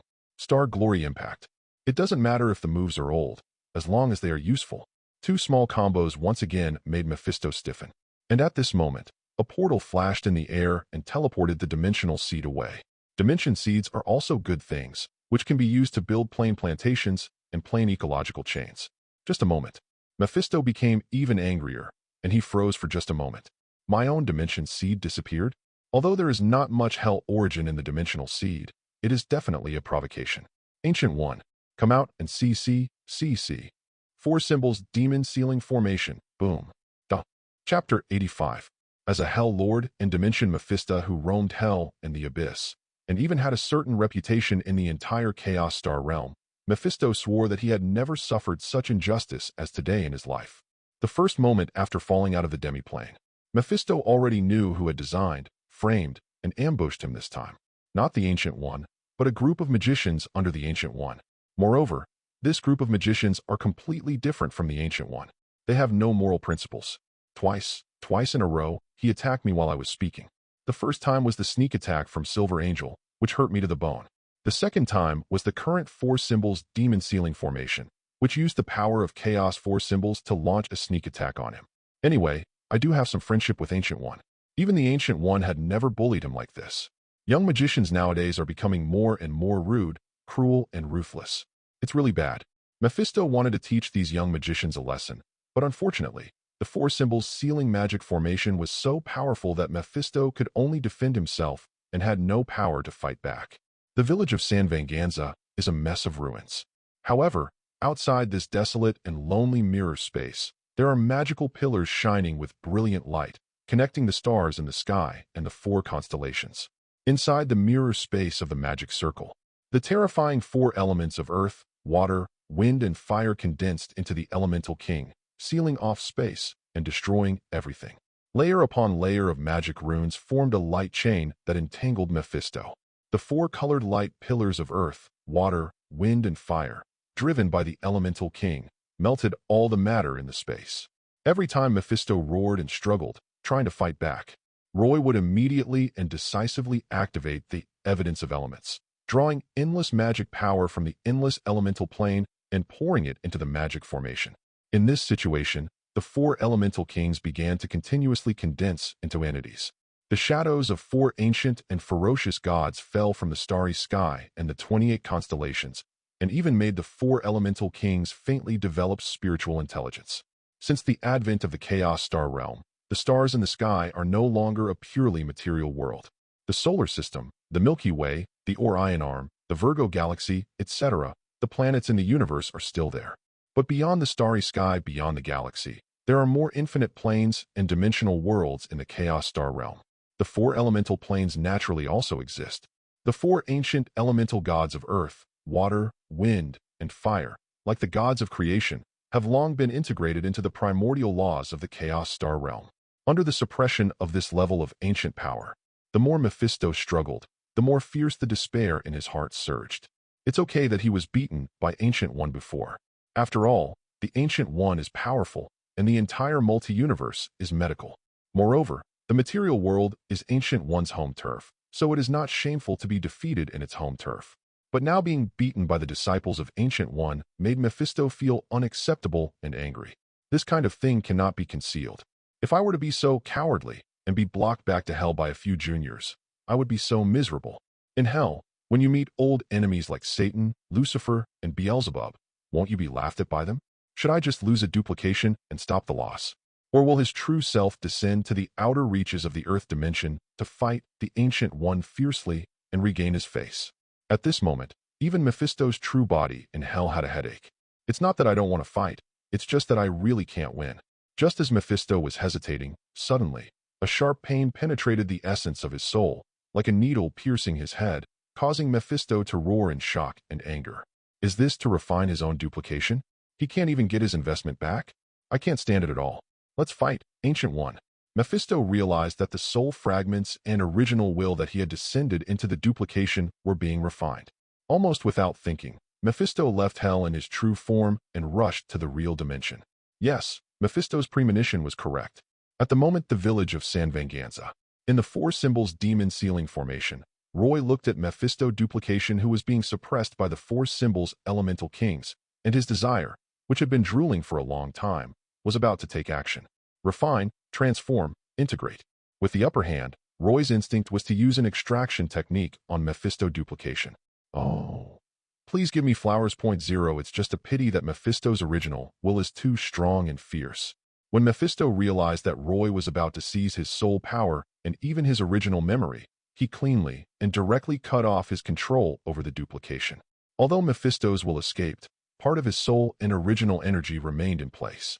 The memories, knowledge, etc. about the demon lord of hell cannot be retrieved. This made Roy a little disappointed, and he even felt that Mephisto was too cowardly to fight him head-on. However, part of the hell origin and soul power on the Mephisto duplication remained after all. The origin of hell is useless, and I don't plan to change my own bloodline. However, the origin of hell contains a large amount of dimensional origin power. After cleansing the breath of hell, it can condense dimensional origin crystals, which are just used to cultivate Wacong seeds. With this wave of harvest of the origin of hell, my own plain plantation will soon take shape. 1, 2, 3. With the help of the four symbols demon sealing formation and the power of the four symbols elemental kings. Almost every 10 minutes or so, a dimensional origin crystal was extracted from the Mephisto duplication. In addition, Veronica, Mordo, Lao Wang and others were also performing their own small actions. Demon horns, demon scales, demon claws, demon blood, etc. Veronica, Mordo, Lao Wang and others are not as sharp as Roy and cannot directly extract the origin. However, the large amount of magical materials that can be dismembered from Mephisto are also very precious. Hundreds of meters of Demon Lord duplication material. This is a top-level magic material that has rarely been seen on Earth in hundreds of years. What's the difference between this and mountains of gold and silver? Just when Roy, Veronica, Mordo, Lao Wang and all the other magicians were making a fortune. Outside the dimensional barrier formed by the three holy places, Mephisto, who was as tall as a mountain, directly activated his strongest demon form. Behind him, the gate to the hell dimension opened, and an endless army of demons continued to gather, as if an all-out war was about to begin. Opposite Mephisto, the Ancient One magician stood alone, calmly responding to the king. Chapter 86. The dimensional world is a strange existence between the material world and the world of nothingness. Whether it is the dark dimension, crimson dimension, hell dimension, heaven dimension, etc., they are actually in the gap between the material world and the world of nothingness. And not everyone can set foot in this strange place. In this area where material elements and the void of vacuum intertwine, everything strange exists. Even if you are a dimensional Mephisto or a nine-ring magician, if you don't have anchor points and coordinates, you will be completely lost once you walk too far in the dimensional world. Similarly, once the coordinates of a certain world are leaked to the dimensional world, it will be very serious. Just like the Earth, it is one of the coordinates left behind by the material world in the dimensional world. In addition, the Earth has always been rich in life, which has led to Mephisto from many dimensions keeping a close eye on the Earth. But since 200 years ago, when the Ancient One magician 630 used the three major relics left by prehistoric Agamotto to build a magical dimensional barrier, the Earth has become much safer. At least, Earth is no longer a place where Mephistos can come and go as they please. At the moment, the Ancient One magician stands on the barrier of the Earth's magic dimension. Different from the gentleness and calmness in Camartage, the Ancient One magician stood on the barrier of the magic dimension like a giant that reached from heaven to earth. Even in his calm temperament, he exuded a majestic and domineering aura. Compared to the Ancient One, even Mephisto's true form, which is thousands of meters tall, is just that. But when two armies fight, it's better to lose the battle than the people.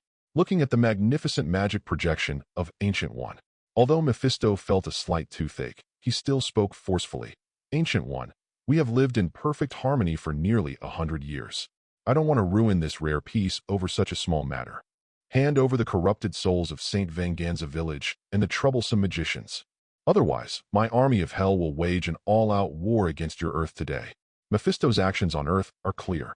Moreover, the relationship between the two sides has never been one of keeping out of each other's way. It's just that Mephisto is too slippery and has not committed any major offense. So the Ancient One has been too lazy to pay attention to him for nearly 100 years.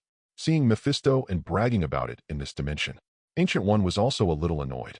Mind shock, the form of Archeon, the wind of Vadum, Bozat's thunder. After observing Roy for a long time, Ancient One magician unconsciously picked up a bit of Roy's style, starting with a series of small tricks. However, it was not as effective as what Roy had done before at Camartage Square. Ancient One attacked with all his strength, and the scene suddenly became magnificent. On the outskirts of the Earth, lines of magic patterns and magic nodes began to shine, forming an enormous torrent of magic power. Under the blessing of this magical torrent, the Ancient One's astral projection body restrained Mephisto. At the same time, thousands of Ancient One duplications cast magic and blasted towards the gate of hell. Hurry! Another sneak attack? Ancient One, you have no moral principles. Psionic magic is not very powerful, but sometimes the various effects that come with it are very practical. Mephisto was caught off guard and was once again suppressed and at a disadvantage. And inside the gate of hell, the army under Mephisto's command fell down in large numbers like wheat being cut. At this moment, Mephisto felt a little regretful. If I had known that Ancient One would become so unethical, I should have cut my losses early. Over the past 100 years, the style of Camartage has become increasingly wild. The Ancient One has turned evil. Could it be related to the technological development on Earth? Yes, it must be the atmosphere in the human society on Earth that has influenced the Ancient One and Camartage. No wonder some people say that all capitalists should be hanged from the street lamp. The customs of human society on Earth have been corrupted by those capitalists. The Ancient One and his magicians were simple and honest. Forget it. Let's just fight around, show our faces, and then leave. When I return to hell, I will settle accounts with the souls of those capitalists. Forget about hanging street lamps. Hell cannot tolerate such mild torture, so let's light sky lanterns. In the dimensional world, Ancient One and Mephisto are in a stalemate.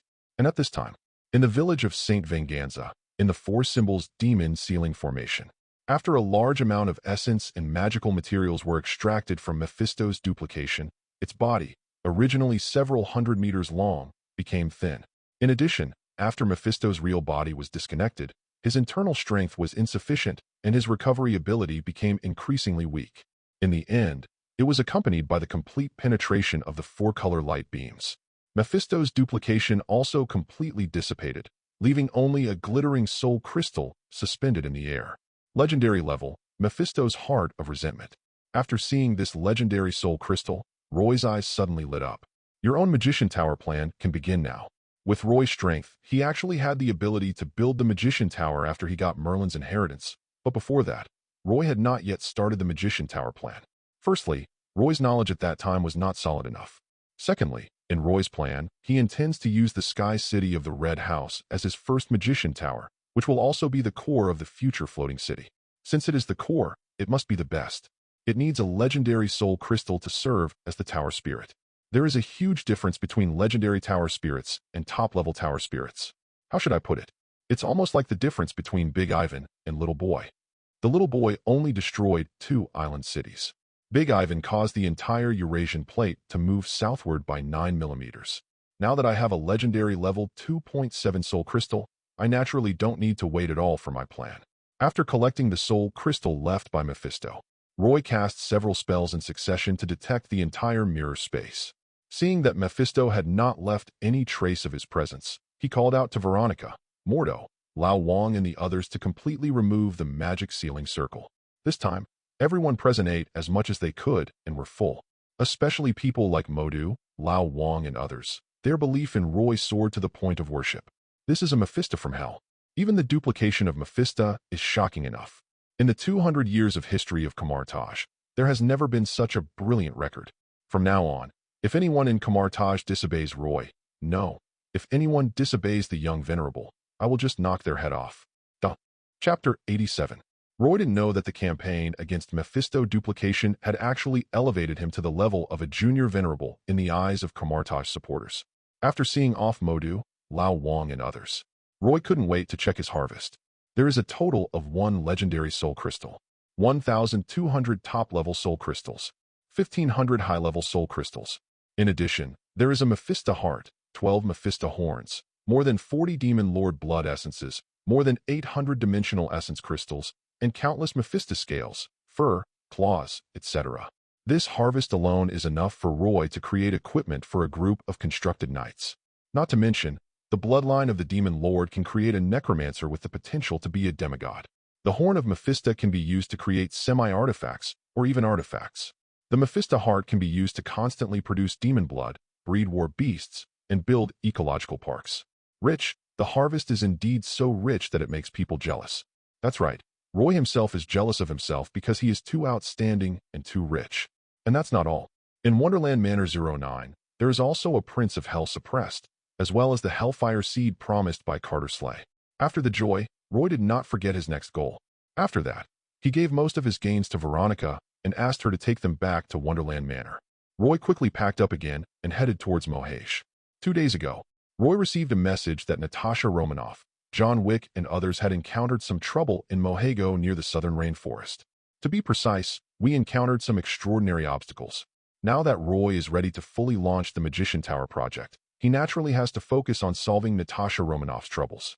In the Caribbean, Puerto Rico, a little-known island city, Roy followed the location of the ear studs given to Natasha Romanoff and directly came to this small town through the portal. It wasn't the trouble Roy had imagined.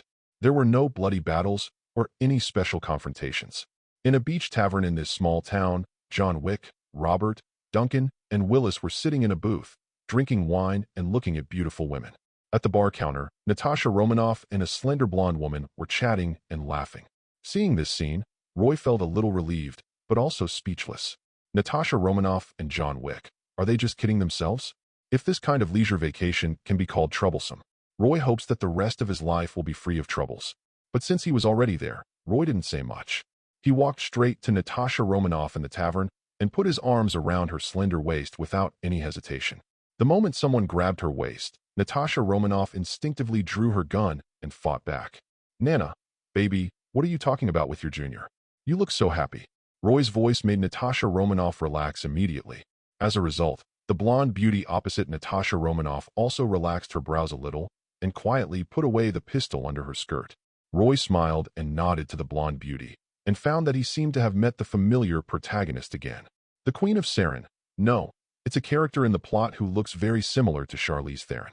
This blonde beauty should be one of the Black Widows who graduated from the Red House. She has a temperament that is very similar to Natasha Romanoff, but completely different. To some extent, Roy is not wrong. Black Widow, who also graduated from the Red House, This blonde beauty should be considered Natasha Romanoff's junior. That's right. This blonde beauty looks younger than Natasha Romanoff. While Roy was beating the blonde beauty, Natasha Romanoff's originally stiff body softened and relaxed. She leaned naturally into Roy's arms and said, "Dear, if you hadn't come, I would have thought I would have died alone on this island." Roy smiled gently and said, "Nana baby, you don't think you can escape from my grasp in this life, do you? It's impossible to die alone. Let's talk about the troubles you've encountered first." Roy's desire for a harem is simply blatant. Natasha Romanoff had already accepted her fate. She gave Roy a coquettish look and said, "Before we talk about our troubles, let me first introduce you, dear. S.H.I.E.L.D, my junior." Sepher raised his eyebrows heroically and said, "I hate the name Charlize. Call me Sepher." Natasha Romanoff shrugged and said, "Okay, it's Cypher. Some time ago, I found out through S.H.I.E.L.D that the Red House was taking action in Mohage. It just so happened that S.H.I.E.L.D also had a mission that needed a Mohage to carry out, so I took it. In Mohage, I fought with junior sister Sepher several times, and there was no clear winner. However, after John, Robert, and the others arrived, Sister Sepher quickly fell into a disadvantage. Then, in the desperate situation, Sister Sepher became a little agitated, causing an extraordinary item brought out from the Mayan ruins to explode. Speaking of this, Shah's face looked a little strange. Cypher's expression was a little unnatural, and he explained, "At that time, I didn't know that you had no ill intentions. I mean, okay, I was a little excited." It was obvious that there was something behind Cypher's desperate struggle. After failing to find an excuse to hide his embarrassment, Sepher simply took a sip of wine and started to mess up. Natasha Romanoff then laughed happily and continued, "My dear, junior sister Sepher went to Mohage to investigate an antique smuggling case that Drikov had assigned her. But none of us imagined that among those antiques from the Mayan ruins there would be extraordinary items. After the extraordinary item exploded, we were teleported to this island city in Puerto Rico. It's just that it seems like none of us can leave here." Roy frowned slightly when he heard this and said, "What do you mean by unable to leave here?" Natasha Romanoff hasn't responded yet. Saifu already smiled bitterly and said, "Handsome guy, literally. It's just simple and can't leave." Natasha Romanoff also showed a helpless expression and added, "The sudden transmission allowed us to reconcile. After the reconciliation, we tried various means such as boat, plane, and even swimming. As long as we leave this island and move away from it, we will be teleported back to this city." Chapter 88. The chase between Black Widow Natasha Romanoff and Cypher, both graduates of the Red House, is sure to be exciting. But to Roy, the two women's agent tricks were just a little trick. What really interests Roy is the inexplicable, strange, and extraordinary power exerted on Natasha Romanoff, Cypher, John Wick, and others. Although Roy is only a third-ring magician now, his magical knowledge is not bad at all.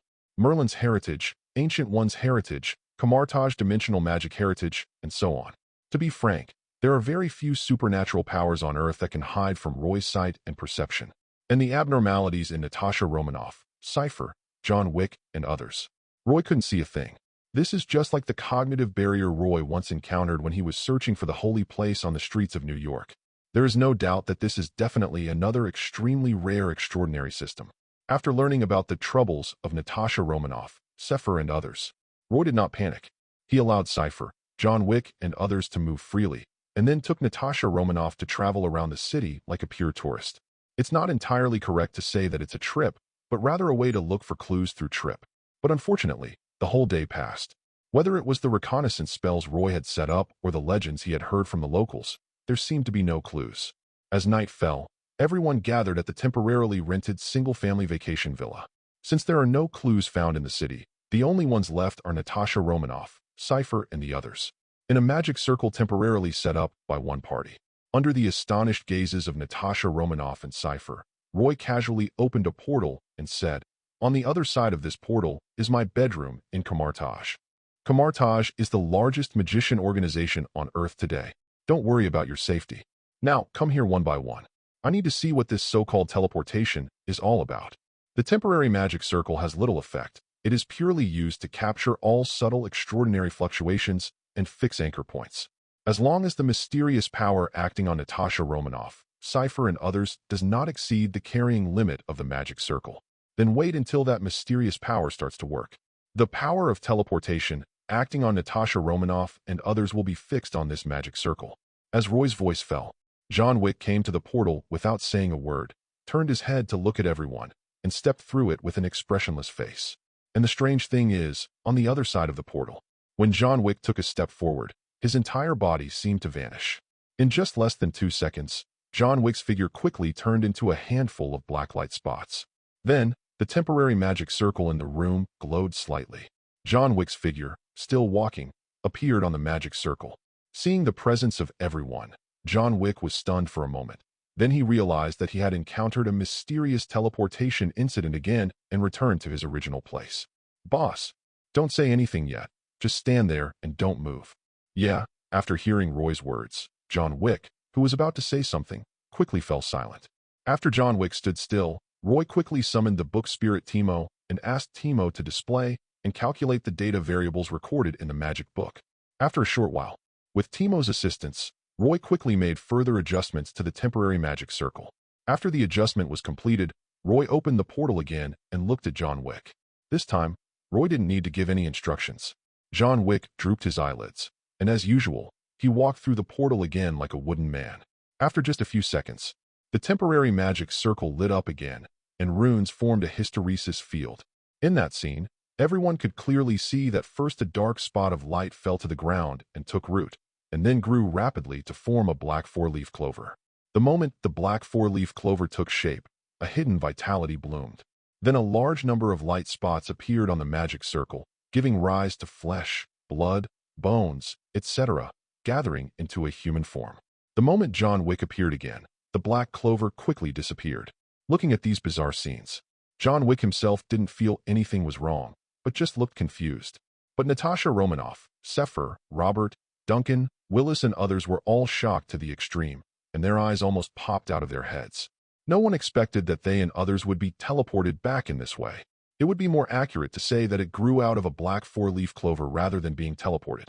In such a bloody scene, if there is a slight mistake, who knows if the nose will fall on the buttocks, or even worse, the heart or brain will go wrong and die directly.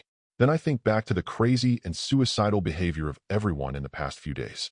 Airplanes, cruise ships, motorboats, swimming, it's just like jumping back and forth at the gate of hell. I'm coming in. I jumped out again. I jumped in again. It's really God's blessing that hell doesn't take people like me. After being stunned for a while, in the end, it was Natasha Romanoff who became closer to Roy and said, "Honey, what about that four-leaf clover just now?" Roy studied the various runic data displayed on the magic book and said without turning back, "That's a curse. Your soul is locked by some kind of existence. The black four-leaf clover is the mark. That extraordinary object you broke was most likely a sacrificial vessel for a god from the Mayan civilization. In ancient sacrificial ceremonies, breaking sacrificial vessels was considered blasphemy. The god is angry and has marked your soul. Perhaps because the mythology has receded for too long, the god is no longer able to manifest a projection and wants to take you somewhere, but cannot. The power that acts on Natasha Romanoff, S.H.I.E.L.D, and others is extremely mysterious.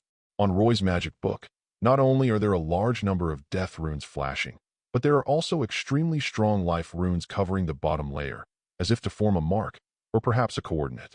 This is a power similar to the wood release technique, which can also be considered magic. If the unknown god really wanted to kill Natasha Romanoff, S.H.I.E.L.D and others, it would not be difficult at all. To Roy, it seemed more like a cry for help. Chapter 89. For an unknown god who can teleport people with the wood release, at will, even if he is extremely weak, it is very easy for him to kill S.H.I.E.L.D, Robert, Duncan, and Willis. As for Natasha Romanoff and John Wick, they both have life-saving cards. At the same time, it may be that the magical aura of Natasha Romanoff and John Wick attracted the attention and curse of unknown gods. Curse, retain, but do not hurt. This is clearly a help signal. Roy didn't voice his speculation for the time being, but his inner interest grew stronger. At this time, Natasha Romanoff, S.H.I.E.L.D and others all looked a little ugly. Natasha Romanoff, John Wick, Roy, Duncan, and Willis are better off because they have Roy as their backer and have a certain degree of security. And S.H.I.E.L.D's already cold and pale face looked even paler. For quite a while, S.H.I.E.L.D felt he had no room to resist, so he simply gave in and said, "I knew that damn Drikov wasn't that kind." He even said that song was just a small investment. The current cipher has certain similarities with Natasha Romanoff when she was just starting out. Roy looked at Natasha Romanoff. 540 Natasha Romanoff lip-synced silently. Well, 19 years old, really young. Wait until Sefer gradually calms down. Roy just spoke up and said, Sever, come to think of it, I still don't know what your mission is. Cypher slumped down on a sofa, his eyes blank as he said, It's an investment. Over the years, the Red House has frequently clashed internationally with an organization called Anonymous. Around the end of last year, Dreykov and the anonymous individual reached a ceasefire and cooperation agreement. This year, the two organizations have joined forces to create an unknown electronic information team to gather wealth, information, intelligence, and more in preparation for future insight plans. However, since this is a team that no one knows about, we naturally cannot use the funds of the two major organizations. In order to insert someone into this team, Dreykov had me leave the Red House and deliberately appear in the sight of the anonymous organization as a broker. Anonymous is a master at using criminal organizations around the world to achieve their goals. According to Dreykov's intelligence, the recently rising drug lord, smuggler, and broker gang in Mohaj was promoted by the anonymous organization. I just need to show enough Eastern European connections to this gang, and then I can slowly infiltrate its ranks. I didn't expect that I would encounter something like this during just an ordinary cultural relic smuggling operation. A Dreykov spy, a double agent sent by the Red Room. I have to say that after Seve gave up, a lot of the information he revealed was very surprising and interesting. At least, that's the information Xiang Fu revealed. Roy was very perceptive and was able to identify many threads in the film's plot. The anonymous organization should be from Fast and Furious. The Insight Project is likely related to Captain America 2, Hydra, S.H.I.E.L.D, etc. No wonder it was Cypher. Roy sorted out the information briefly and found that the relationship network of the Red House was quite rich. But obviously, now is not the time to focus on these. After resolving the curse on Natasha Romanoff, Cypher and others, find the Red Room, kill Dreykov, and everything will be clear. These are all minor problems. The key is how to resolve the curse on everyone. The curse that fell upon everyone was clearly not malicious. In this case, as long as we find the unknown god, we will most likely be able to solve the problem. If Roy had not gone to Kamartaj for further training, even if he understood the cause and effect, he might not be able to rely on that trace of curse to reach the unknown god. But after studying at Kamartaj, Roy has a very good grasp of knowledge about space and dimensions. Accompanied by John Wick, Robert, Duncan, and Willis, they traveled back and forth through the portal. During the transmission process again and again, Roy kept adjusting the layout of the temporary magic circle and soon deduced a complete spatial coordinate from the magic book. Through this spatial coordinate, Roy quickly established a connection with a unique plane in the starry sky. Not in the material world, nor in the dimensional world. This plane is more like some kind of world fragment left behind in the channel between the material world and the chaos astral realm. This fragment of the world has a slight connection with the chaos astral world and the material world. Neither will it ascend into the chaos astral plane. It will not fall back into the material world. This is even more difficult than surviving in the cracks, being connected but not being recognized, just like a kite being pulled by two strings in midair. I won't say anything more if I don't add anything, but if you're not careful, the two connections will tear it apart. Roy guessed right. The curse on Natasha Romanoff, Cypher and others is indeed a cry for help. The unknown god in the broken plane was most likely an accident when he followed a certain force to the Chaos Star realm during the decline of Earth's mythology. If this was really the Chaos Star realm, Roy would definitely turn around and leave. Apart from other things, the Chaos Star realm is famous for being a place where even the most extraordinary people are worse than dogs, and legends abound. Only a demigod might be able to shake things up a bit in the Chaos Star realm. But unfortunately, this unknown god was unlucky and fell halfway to ascend to the Chaos Star realm. In this case, as long as you set up an anchor point on the Earth and take a walk in the broken plane, it won't be a problem. And Roy has too many anchor points on Earth. From the group's headquarters, Wonderland Manor, Kamartaj, to the three major hotels and Holy Place, Roy has an anchor point everywhere. After finding the coordinates, Roy greeted Natasha Romanoff, Cypher and the others, and soon opened a new portal. It was still John Wick, striding in fearlessly. But this time, John Wick did not turn into a point of light, but quickly disappeared into the thick fog. A full 5 minutes passed. John Wick had just emerged from the fog and said with a blank expression, "Boss, the situation here is very safe. There's no problem." After reaching this conclusion, Natasha Romanoff, Sefer and others finally breathed a sigh of relief. Then, under Roy's leadership, everyone passed through the portal and entered the broken plane. Chapter 90. In the broken plane, the magic environment is extremely poor, not much better than the magic-free environment on Earth. When you step into the portal, the first thing you see is a vast expanse of white fog. But soon, the fog seemed to have its own intelligence, revealing an invisible passage and even a signpost formed by the fog. Seeing this scene, Tasha, Tang Fu, and others all looked at Roy. Roy looked at John Wick. John Wick said expressionlessly, "Boss, there's a forest inside. No danger, very beautiful." Roy nodded and said, "Let's go." The owner of this place seems a little impatient. What Roy said is correct. While Roy and the others remained motionless, the mist beacon quickly transformed into a group of cute mist elves, pulling at Roy and the others' trouser legs. Led by a group of mist elves, Roy and the others quickly followed the foggy passage and entered a forest that looked like a fairy tale world. There are lush green trees, blooming flowers, and clear springs and streams flowing freely. However, in the forests on both sides of the passage, there was strangely no sign of life. No matter how beautifully the plants are maintained, they still exude a sense of withering and death. The fog channel is not straight. In fact, the entire head is more like a line coiled in a maze. After walking around in twists and turns for half an hour, a huge ancient tree that reached from the sky to the ground and looked like an emerald canopy appeared in the sight of Roy and others. "Groot, you're here." "Groot, I'm sorry to meet you this way." "Groot." A series of gentle, yet thunder-like sounds were heard soon. Under the slightly surprised gazes of Roy and the others, the enormous ancient tree revealed an expression that was full of wrinkles, but exuded a hint of holiness, gentleness, and kindness. Treeman can also be said to be tree shepherd, tree spirit, etc. No wonder, its curse magic and even its teleportation method all have a escape style. If it were an ancient tree shepherd, it would be understandable. According to the records of Kamartaj, there is a race called tree herders. However, most of the tree herders lived in prehistoric times. After the human population gradually increased and the surface forest shrank drastically, tree herders became rare. Most of the tree herders are taken in by many forces because of their unique life magic. This tree shepherd at this moment exudes a strong aura of holiness and light. It is obvious that this tree herder should belong to the heavenly camp. I just don't know why, when heaven entered the Chaos Star realm, this tree man was stripped out of heaven. Moreover, the species of this tree shepherd belongs to the Jibei tree. According to the records left by Mayan civilization, the Kaib tree is a sacred tree whose crown carries the heaven. Even the souls of people after death enter heaven through the vines of the Jibe tree. In the material world, the kiwi tree is a special tree species unique to Central America, distributed in Caribbean regions such as Mexico and Puerto Rico.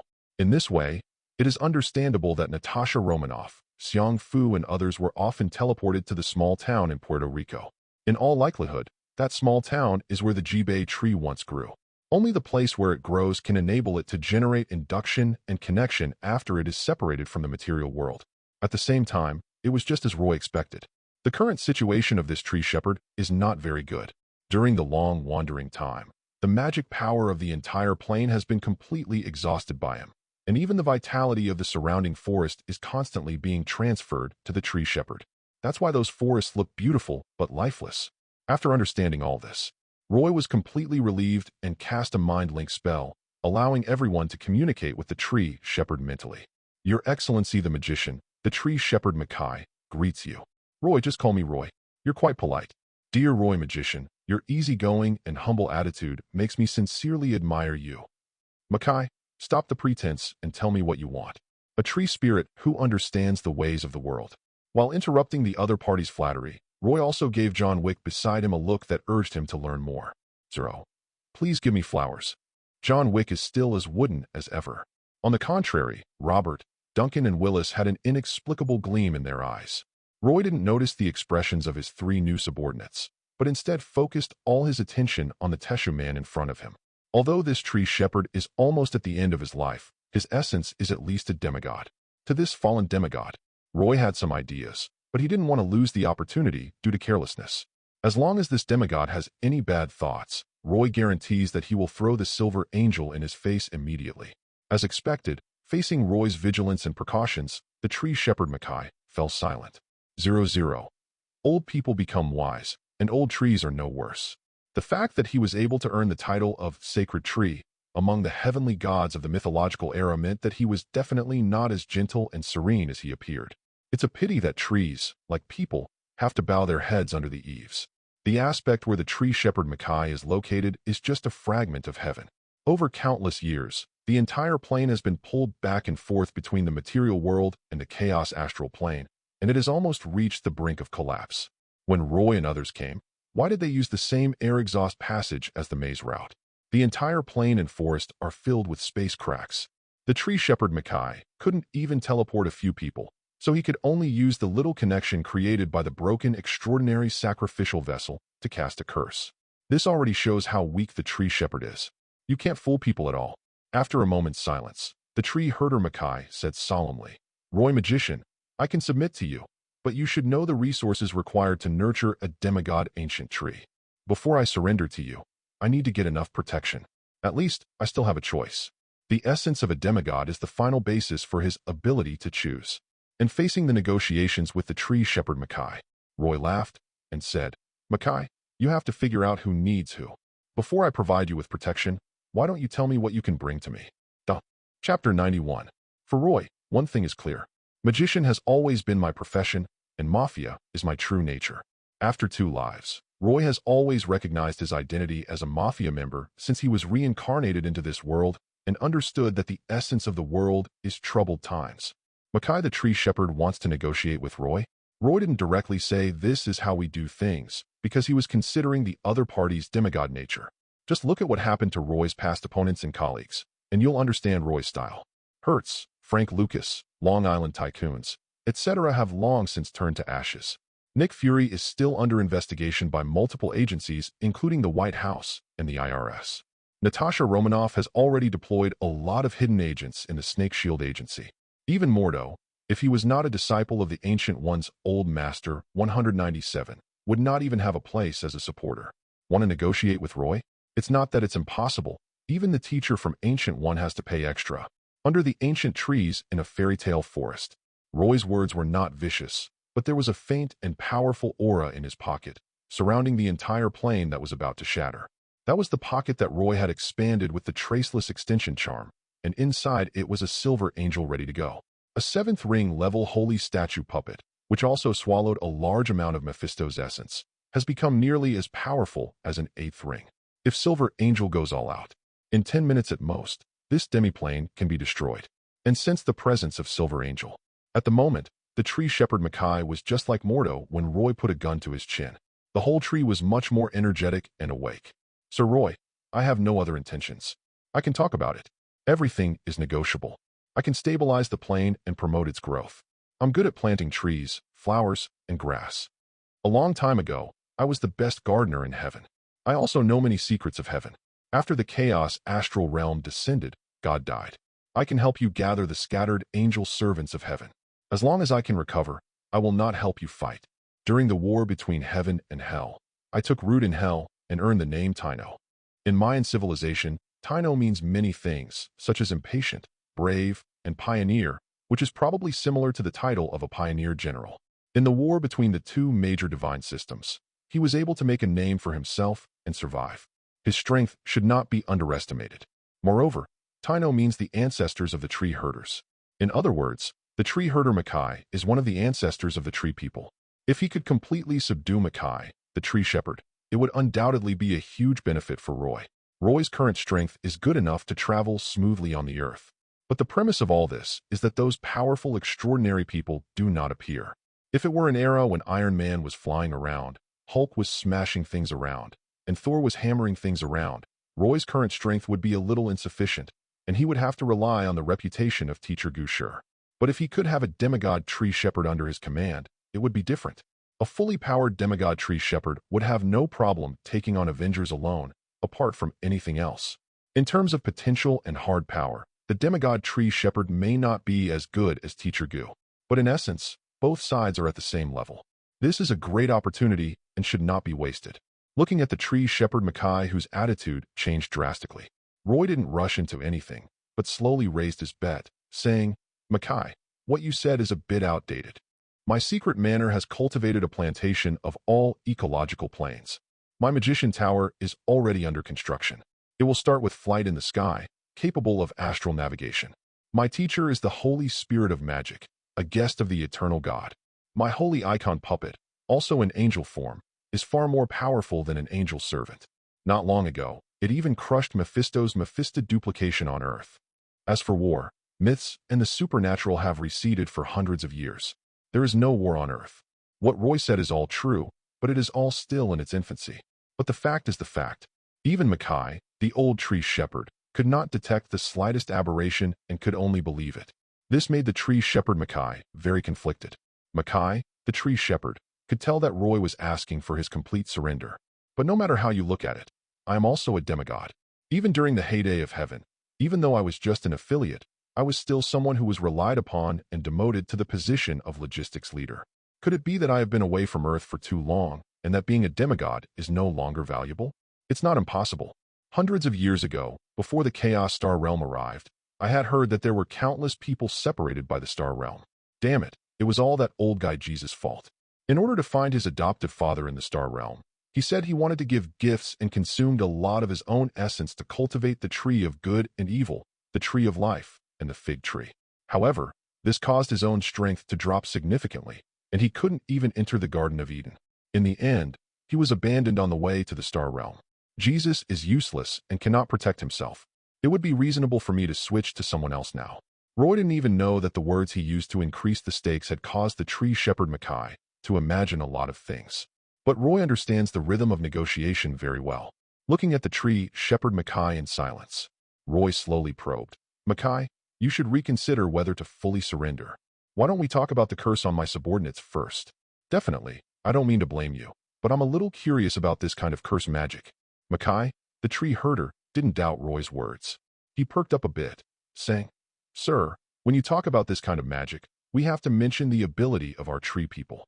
This curse is also a type of life magic, called the black clover. When the life energy within life magic is stimulated to its extreme, it reaches the boundary between life and death. We use this extreme stimulation of life as a curse. Combined with the Clover clan's innate destiny spell, we have the magic of black clover. The implication of this curse is the fate of all life, which is death, also known as returning to one's roots. Plant ability, life magic. Roy soon learned from the tree shepherd Mackay that this was indeed a new magic system. At the same time, this also made Roy more eager to conquer the tree shepherd Mackay. Tree shepherd, life magic, I want them all. Chapter 92. Black clover is a curse magic, but it is also a very practical magic. The tree shepherds use this curse magic to punish those who blaspheme. They prompt their lives to sublime and wither, and at the same time, use fate as a guide to lock and take away their souls. It's not bad for fallen leaves to return to their roots. But in Roy's opinion, this curse magic can be a top-level return to city spell with a slight modification. This magical transmission consumes the life of the cursed and follows the path of fate. It cannot be stopped or interrupted, and it also comes with a temporary protection of destiny. What is destiny? In scientific terms, it is ideological quantum entanglement. This is very mysterious and totally unreasonable. If there is such a return to city technique, it will definitely be of great benefit to Roy's future development of power. It's just like in the game world, there is a return point and a safe zone. Once developed, the effects of this return to city technique are extremely wide and diverse. Moreover, this black four-leaf clover spell has the foundation to be modified naturally. Just like what Mackay, the tree shepherd, did before, with just a slight adjustment to the spells cast by Natasha Romanoff, Cypher, John Wick, and others, the consumption of life would become very small. What's more, this consumption of life energy can be replenished. John Wick and the others just took a few bottles of Oak Life Essence Potion. Nothing happened to them. It only took a few hours. Roy and the tree shepherd Mackay had already improved the original version of the city return technique. It's not that Roy has nothing to do. Rather, in this subtle discussion of magical knowledge, Roy was able to inadvertently demonstrate the vast breadth of his knowledge, as well as his extraordinary understanding and potential. Subconsciously, the tree shepherd Mackay's recognition of Roy will become higher and higher. Definitely, Yishuren Maokai was not unaware of Roy's thoughts. But what if I noticed it? Roy's scheme is blatant and his advantages, potential, background, and conditions are all right there. The more Mackay, the tree shepherd, sees and recognizes, the more his heart is moved. Finally, when the 1.0 version of the city return technique was finalized, Mackay, the tree herder, finally made up his mind and said, Sir Roy, I will submit completely to you, but I still require basic treatment. He who knows the times is a handsome man. Mackay, the tree shepherd, couldn't stay in this shattered plane for even a minute. Tree people will never be slaves unless they are provided with food and shelter. The basic environment and the level of mana supply are the final bottom line for the tree shepherd Mackay. Seeing the tree shepherd Mackay, he was completely moved. Roy laughed immediately and pulled out a standard template of a magic agreement. He quickly added some basic information about the tree shepherd Mackay's treatment. He is in charge of the plain plantation, a super magic-rich environment, such as unlimited magic supply. This was Roy's original plan. His own plain plantation is still in the early stages of planning and construction. After the tree shepherd Mackay signs the agreement, he will be able to take care of it and accelerate the growth of the plain plantation. Anyway, I have already prepared the dimensional seeds, dimensional origin crystals, etc. You invest the money yourself and the tree shepherd does the work. After the plain plantation is successfully built, you only need 99% of the output. Although Mackay, the tree shepherd, has become a beast of burden, he has gained hope of achieving the dimension of Mephisto. In view of this, it would not be too much to ask the tree shepherd Mackay to pass on the inheritance of the life magic system to himself. There is no master in the world who is kinder and more generous than yourself. Looking at the super high basic treatment on the magic agreement. For a moment, Mackay, the tree shepherd, even felt that he had judged others by his own standards. Legend has it that the Garden of Eden in the Chaos Star realm was just a super rich demon environment, and it was not allowed to absorb anything easily. And now, the tree shepherd Mackay suddenly felt that the Garden of Eden, where he had spent countless essences but still failed to reach, was nothing but bullshit. Jesus could not get himself a place as a gardener in the Garden of Eden. Now he alone holds the power of the plain. Mackay, the tree shepherd, finally understood why Yi worshipped Jehovah of Chaos as his adoptive father. For a moment, looking at the magical agreement in front of him, the tree shepherd Mackay's eyes were filled with tears. After leaving the mark of his origin without hesitation, the tree herder Mackay looked at Roy with great emotion and said, "Master, I will kowtow to you." Roy was ecstatic inside, but appeared calm as he put away the magic contract. He waved his hand and said, "Xiaomao, let's not bother with this empty talk. There's no need to call me master. Just keep the master in your heart from now on and call me Roy." Mackay, the tree herder, suddenly became agitated and said, "No, absolutely not. Master, I'm so touched. From now on, Xiaomao will be your most loyal gardener. I will definitely help you maintain your plain plantation so that it is neat, beautiful, and produces abundant crops." Mackay, the tree shepherd, is a tree that knows how to adapt to changing circumstances, handles things well, and understands the ways of the world. A wave of loyalty. Roy couldn't suppress the smile on his face any longer. He reached out and took out a dimensional seed and said, "Xiaomao, you are so loyal. The master has decided to reward you. This is a dimensional seed that has been refined by earth, water, wind, and fire. From now on, the master's plain plantation will be handed over to you. Work hard, and I will find you a sister-in-law tomorrow." Tree shepherd Mackay. 353. Is this a plain plantation with a super rich magic environment and unlimited mana supply? Wait, did I make a mistake somewhere?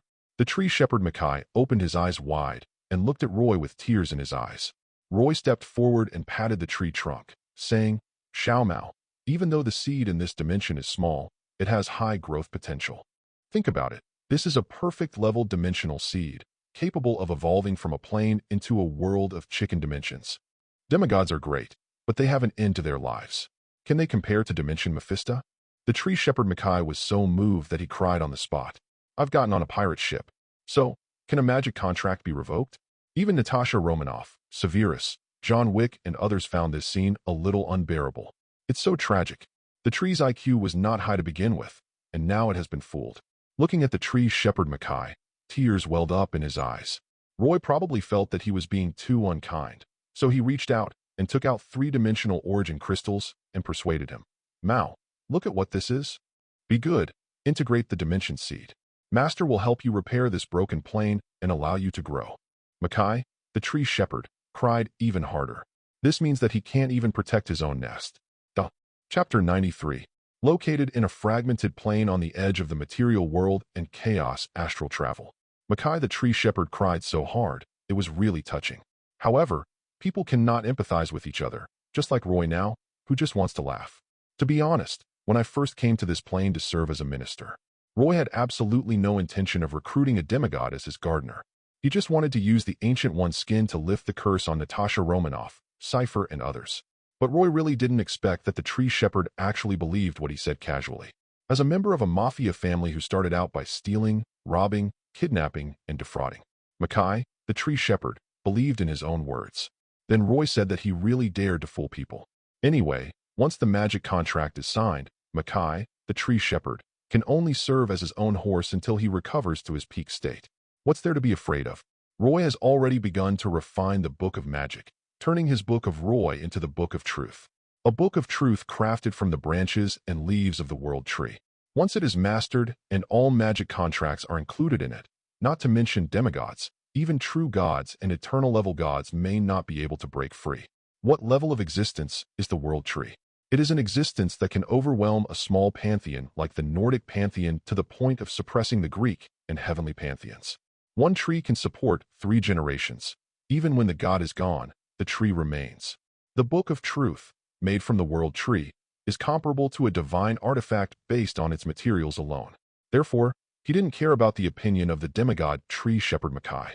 And as Roy said, the talk of training the tree shepherd Mackay into a dimensional Mephisto is not pure nonsense. There is some truth to it. At least, Roy still has a lot of dimensional origin crystals in his hands. This kind of dimensional origin crystallization is of great help to the evolution of demiplanes, plane worlds, and dimensional worlds. If Roy can obtain enough dimensional origin crystals in the future, it is possible to cultivate the tree shepherd Mackay into a dimensional Mephisto. As for tree people, they are born with bad brains. Just look at Groot in Guardians of Galaxy, and you will know how intelligent the tree people are. Come back and brainwash them a few more times, and then give them some sweet treats in batches. Roy was aware that he still had control over the tree shepherd Mackay Ponzuin, a demigod. As expected, under Roy's various PUA methods, which were both soft and hard, and full of promises and threats, it didn't take long. The tree shepherd Mackay completely recovered from his previous extremely sad and somewhat choked mood, especially after Roy promised to give him 3-dimensional origin crystals after returning to Wonderland Manor. Mackay, the tree shepherd, completely believed in Roy's promise and began to become enthusiastic. Demigod is already the peak of the tree shepherd Mackay. Why was Mackay, the tree shepherd, willing to spend a lot of his essence to help Jesus cultivate the tree of the knowledge of good and evil, the tree of life, the fig tree, etc., so that Jesus could go to the Chaos Star realm to give gifts and worship his adoptive father? Isn't it just to enter the higher level paradise of Chaos Star realm? Demigods have a lifespan limit. Even if the tree people have an extremely long lifespan, they will eventually die. But if one can become the head gardener of the Garden of Eden, there is hope of becoming a Mephisto in the dimension and gaining almost eternal life. The bread that Jesus drew was the bread of his adoptive father, Jehovah. The pie that Roy painted was a pie that could be seen in person, especially with the dimensional origin crystal hanging there. Under Roy's PUA, the tree shepherd Mackay quickly injected all of his enormous life source into the dimensional seed. There are many ways for demiplanes, planes, dimensions, and other worlds to appear. Mephisto's cultivation method is to use the resentment and negative energy of the souls of 3,000 saints, invisible nourishment. The training method of Mackay, the tree shepherd, is more intuitive. Endless infusion of the source of life. A large number of life patterns soon began to appear on that dimensional seed. Circle after circle. The dimensional seed looked only the size of a fist, but the life patterns, magic runes, various magic rings, etc. on it were densely packed like stars. This is a kind of cultivation, but also a kind of rebirth. In this cultivation process that is almost like nirvana and rebirth, Mackay the tree shepherd's original body might gradually fade away and die. But within the seeds of that dimension, new tree shepherds will also grow out, and from birth, they will be the sacred trees of this demiplane. When the demiplane grows into a plane world, Mackay, the tree shepherd, will be able to return to his peak demigod state. When the plane world is promoted to the dimension world, the tree man Mackay will be able to become the dimension Mephisto. And under Roy's orders, the life energy that Mackay, the tree shepherd, infuses into the dimensional seed is not only the source of his own life, but also the source of the entire forest and the broken plane. Accompanied by this destructive extraction and transfer of the origin, in the entire plane world that was on the verge of breaking, large tracts of forests began to wither. Eventually, even the waterfalls and streams in the forest began to dry up. The world is wailing and may collapse at any time. Even the elves that permeated the entire world began to tremble, like a sea of clouds, constantly rolling, as if they were about to rush out of this world. Fortunately, at this time, the dimensional seed swallowed a large amount of life origin, plus three-dimensional origin crystals, accompanied by a burst of extremely bright light, like the Big Bang. Inside that dimensional seed, a universe and starry sky gradually appeared. 1.5 plane. Mephisto spent countless efforts, combined with the origin of hell and the souls of 3,000 saints, and it took him more than 100 years to successfully accomplish the Chuji religion. Under the crazy infusion of the tree shepherd Makai, it took less than 10 minutes. At the same time, a miniature treeman appeared in the demiplane inside the dimensional seed. It has come to this. Makai, the tree shepherd, only needs to take the last step and transfer his own soul into it to complete success. However, the tree shepherd Makai still misses his old nest. Before transferring the soul, the tree man Makai waved his hand. In an instant, the fog in the entire plane rolled back and turned into a group of elves, which almost fled and drilled directly into the dimensional seed. And in the entire forest that had been completely withered, a little green spiritual halo rose up and turned into a torrent, pouring into the inner part of the dimensional seed. These are the spiritual essences of demonic plants that emerged from the lair of the tree herder Makai. After injecting the dimensional seeds, it can take root and sprout again. Chapter 94. 10 minutes. The forest plain that was originally beautiful and looked like a fairy tale world has become a desolate place. In the entire plain, even the land was dry and cracked, without a trace of life. Watching the tree shepherd Makai's conscious, packing behavior, Roy felt extremely relieved. He came to the giant tree that housed the tree shepherd Makai, patted the trunk, and said emotionally, "Mao, my master is not a heartless person. Here, this is the three-dimensional origin crystal. Just transfer your soul and absorb it. As for your true form, just leave it here. We cannot let you die without a burial place. Go and meet your new life. After returning to Earth, the master will anchor the dimension seed. Then you will be able to grow happily, moving towards the dimension Mephisto little by little." Listening to Roy's words, the tree shepherd Makai was moved again. This time I was truly moved, not fake. The master was not lying to me. He just didn't make it clear before, so I misunderstood. This is another three-dimensional origin crystal. He said he would give it to me after returning to Earth, but I didn't expect that it has been given to me now. Moreover, the owner showed the greatest respect to his own corpse. The master's kindness will never be fulfilled, even in this lifetime. Makai, the tree shepherd, was extremely moved. After he said a lot of words of gratitude and loyalty to Roy, a green soul that penetrated the sky and the earth soon floated out and sank into the dimensional seed. The demigod has returned, and the matter is over. Roy nodded with satisfaction and took the dimension seed floating in the air in his hand. After thinking for a while, Roy cast 2 spells on the dimensional seed to obscure the outside world's vision and perception. After ensuring that Makai the tree shepherd cannot see the outside world, Roy just came over with an extremely excited and joyful smile. "Mao, go ahead and grow up happily. Your body will be well preserved by your master. This is a complete corpse of a demigod. Whether it's used to make scrolls, refine potions, or create equipment, they are all top-level magical materials. Definitely, the best use of this demigod giant tree corpse is to make a top-level golem puppet. In the Philosopher's Stone, there is a top-level golem puppet called the Ancient War Tree, which is made from the trunk of an ancient and powerful demonized giant tree. This is a top-level golem puppet that is no less powerful than the Silver Angel. However, the effectiveness of Silver Angel tends to be more sacred and flexible. The effectiveness of the Ancient War Tree tends to be in the aspects of civil engineering, meat shield, and attack. Even a demigod-level golem puppet is not something I can refine at this stage. I have to wait until the Magician Tower is built, and then combine the Magician Tower with a large number of auxiliary magicians before I can try to refine it. But it doesn't matter. In a short period of time, 1 Silver Angel is enough. Furthermore, the trunk of this demigod tree is so enormous that it would be a waste to use it only to refine a child statue puppet. Before refining the golem puppet, you can also make full use of it and cut off a part of it to refine potions, equipment, etc. Roy was thinking about how to make the most of the demigod torso left behind by the tree shepherd Makai. But his hands were not idle at all. Fossils become mud. The earth dragon rolls. Flotation. Magician's hand. A series of extremely practical magic spells were cast. Roy carefully dug out the demigod torso of the tree shepherd Makai, without damaging it at all, and placed it in 10 special backpacks. This special backpack is a warehouse created using the traceless stretching spell plus mirror space. Originally, Roy planned to use this special backpack to pack Mephisto's Mephisto duplication. But before Veronica left, She had already taken all the materials decomposed from the Mephisto duplication back to Wonderland Manor. Right now, it would be just right to use this special backpack to carry away the entire demigod's torso. Roy happily packed up the demigod's torso.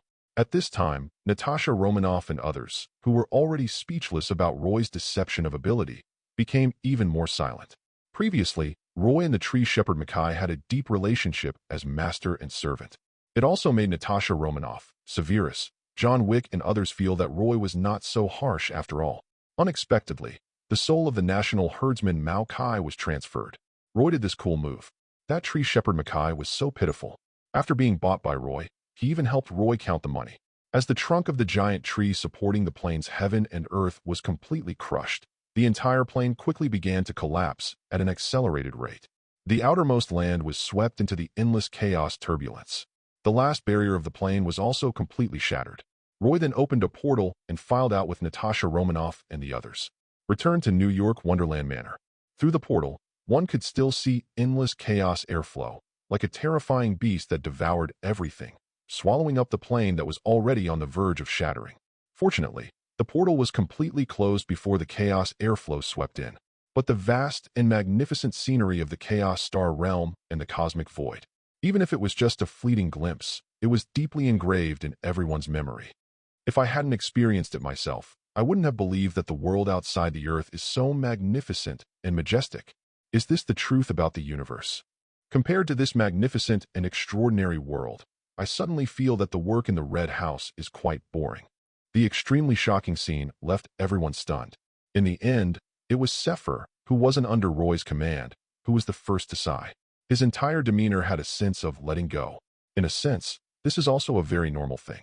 Any normal person, after witnessing the magnificence and grandeur of the extraordinary world up close, will develop a strong yearning for it. At the same time, compared with the grandeur of the extraordinary world, the gap in the real world is even greater. For a moment, even the joy of escaping from the predicament disappeared. Instead, he looked at Natasha Romanoff with some envy. Both of them are former Red House agents. The difference in life circumstances is too great.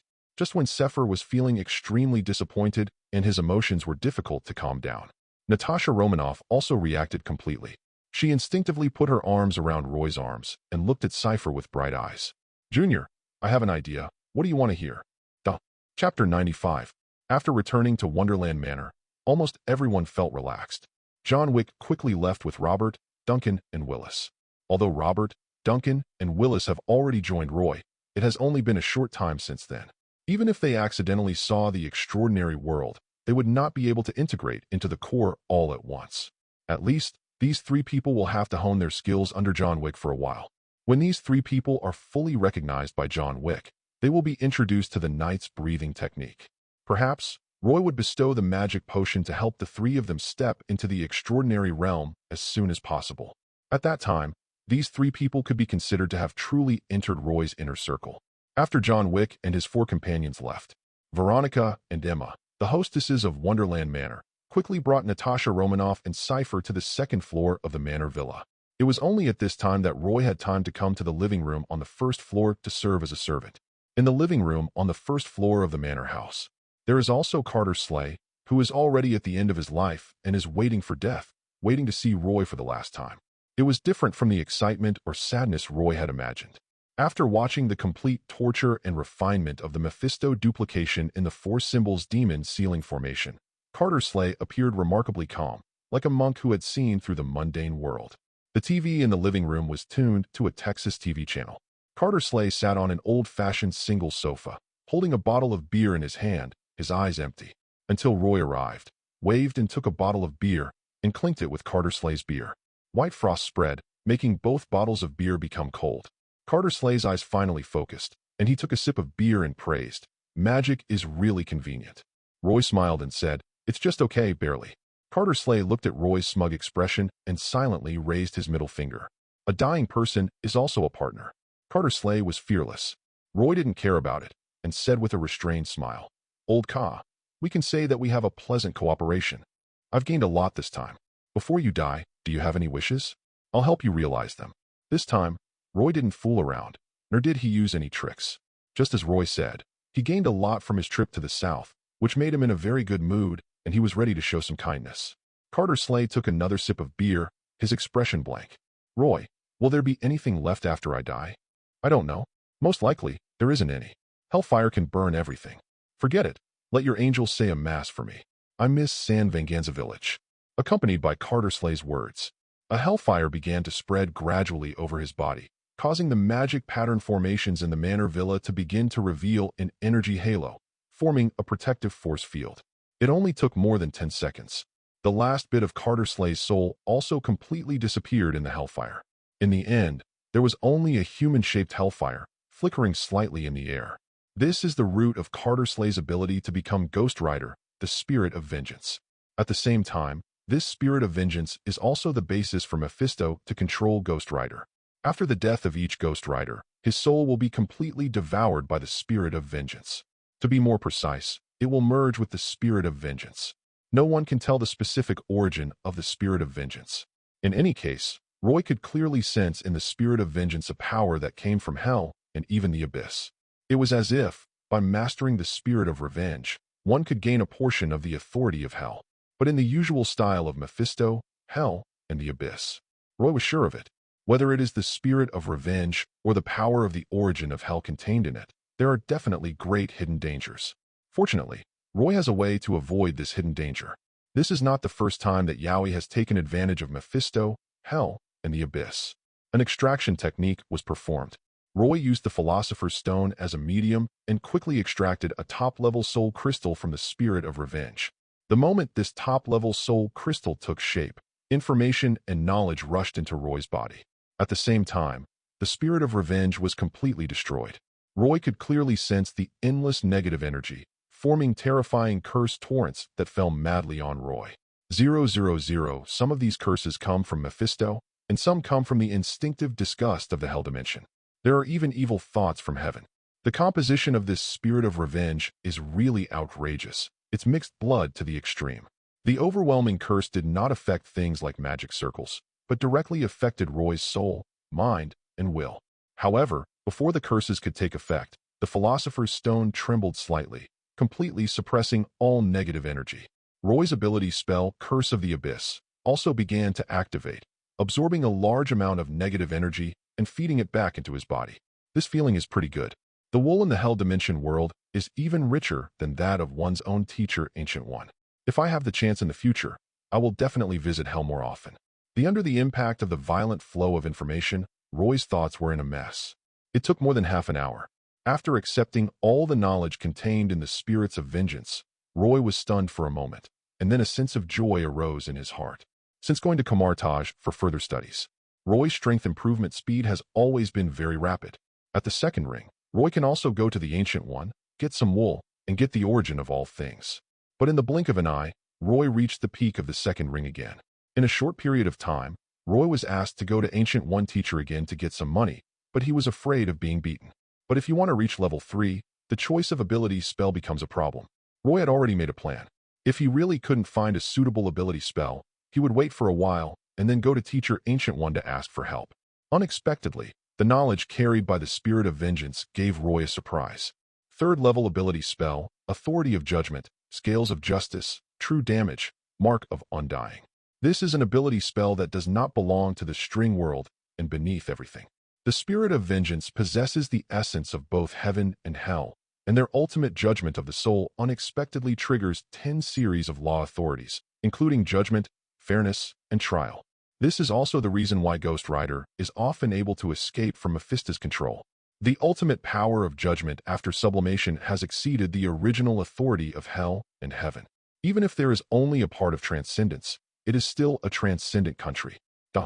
Chapter 96. Whether it is the heavenly pantheon or the hellish pantheon, the ultimate dimensional authority of each is extremely complex. The common point between the two is the study and judgment of the soul. Hell punishes evil and heaven rewards good. The fusion and sublimation of the origins of these two pantheons created the spirit of vengeance. And the spirit of vengeance created Ghost Rider. This is why Roy was able to extract the essential law of the soul and judgment from the core of the layers of authority, forming the ability spell, Judgment Authority 1. Although it is called authority, in fact, this ability spell is a defective embodiment of the law of judgment. Same as String World and beneath everything. However, in Roy's ability spell system, String World is the foundation of divinity, and under all things is the foundation of the divine body, and Judgment Authority is the foundation of the Godhead. The three foundations, the Trinity, have thoroughly solidified Roy's path to godhood. With these three ability spells, Roy has a safety net. Even if Roy's ability spell had an error during the sixth ring magician's journey, it would not affect Roy's ascension to godhood.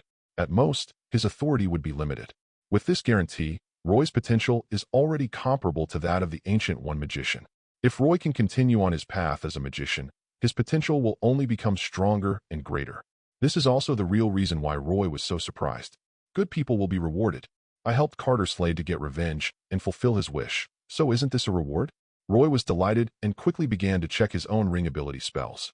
Scales of Justice. My heart is fairness. My heart is justice. This is the basis of the judgment and the operating logic of the entire ability spell. Everything is judged by Roy's newness. At the same time, this spell also comes with two auras. One is the Friendly Aura, which can enhance the friendly army's morale, strength, speed, recovery, etc. The other is the Enemy Aura, which can reduce some of the enemy's will, physical strength, agility, recovery, etc. True damage. Once friend or foe, right or wrong, is determined, the attack will cause soul damage. This thing is an enhanced version of Eye of Judgment, one of Ghost Rider's strongest skills, forming a constant spell effect, like a passive. The Immortal Mark also has the effect of locking health after determining friend or foe, right or wrong. This spell is not as abnormal as Ghost Rider's immortality, but it can be bestowed upon friendly forces, allowing them to directly lock their health when they are on the verge of death and forcibly restore most of their vitality. 3 lower-level spells, Synthesis, Judgment Authority. Whether it is Roy or Roy's partner, subordinates, puppets, etc., every time they reward good and punish evil, they will expand their power a little bit. As long as Roy and those related to him continue to enforce justice, they will eventually gain control of the true authority of judgment. This is not a spell that completely enhances Roy's own ability, but at the same time, Roy was very satisfied with this ability spell.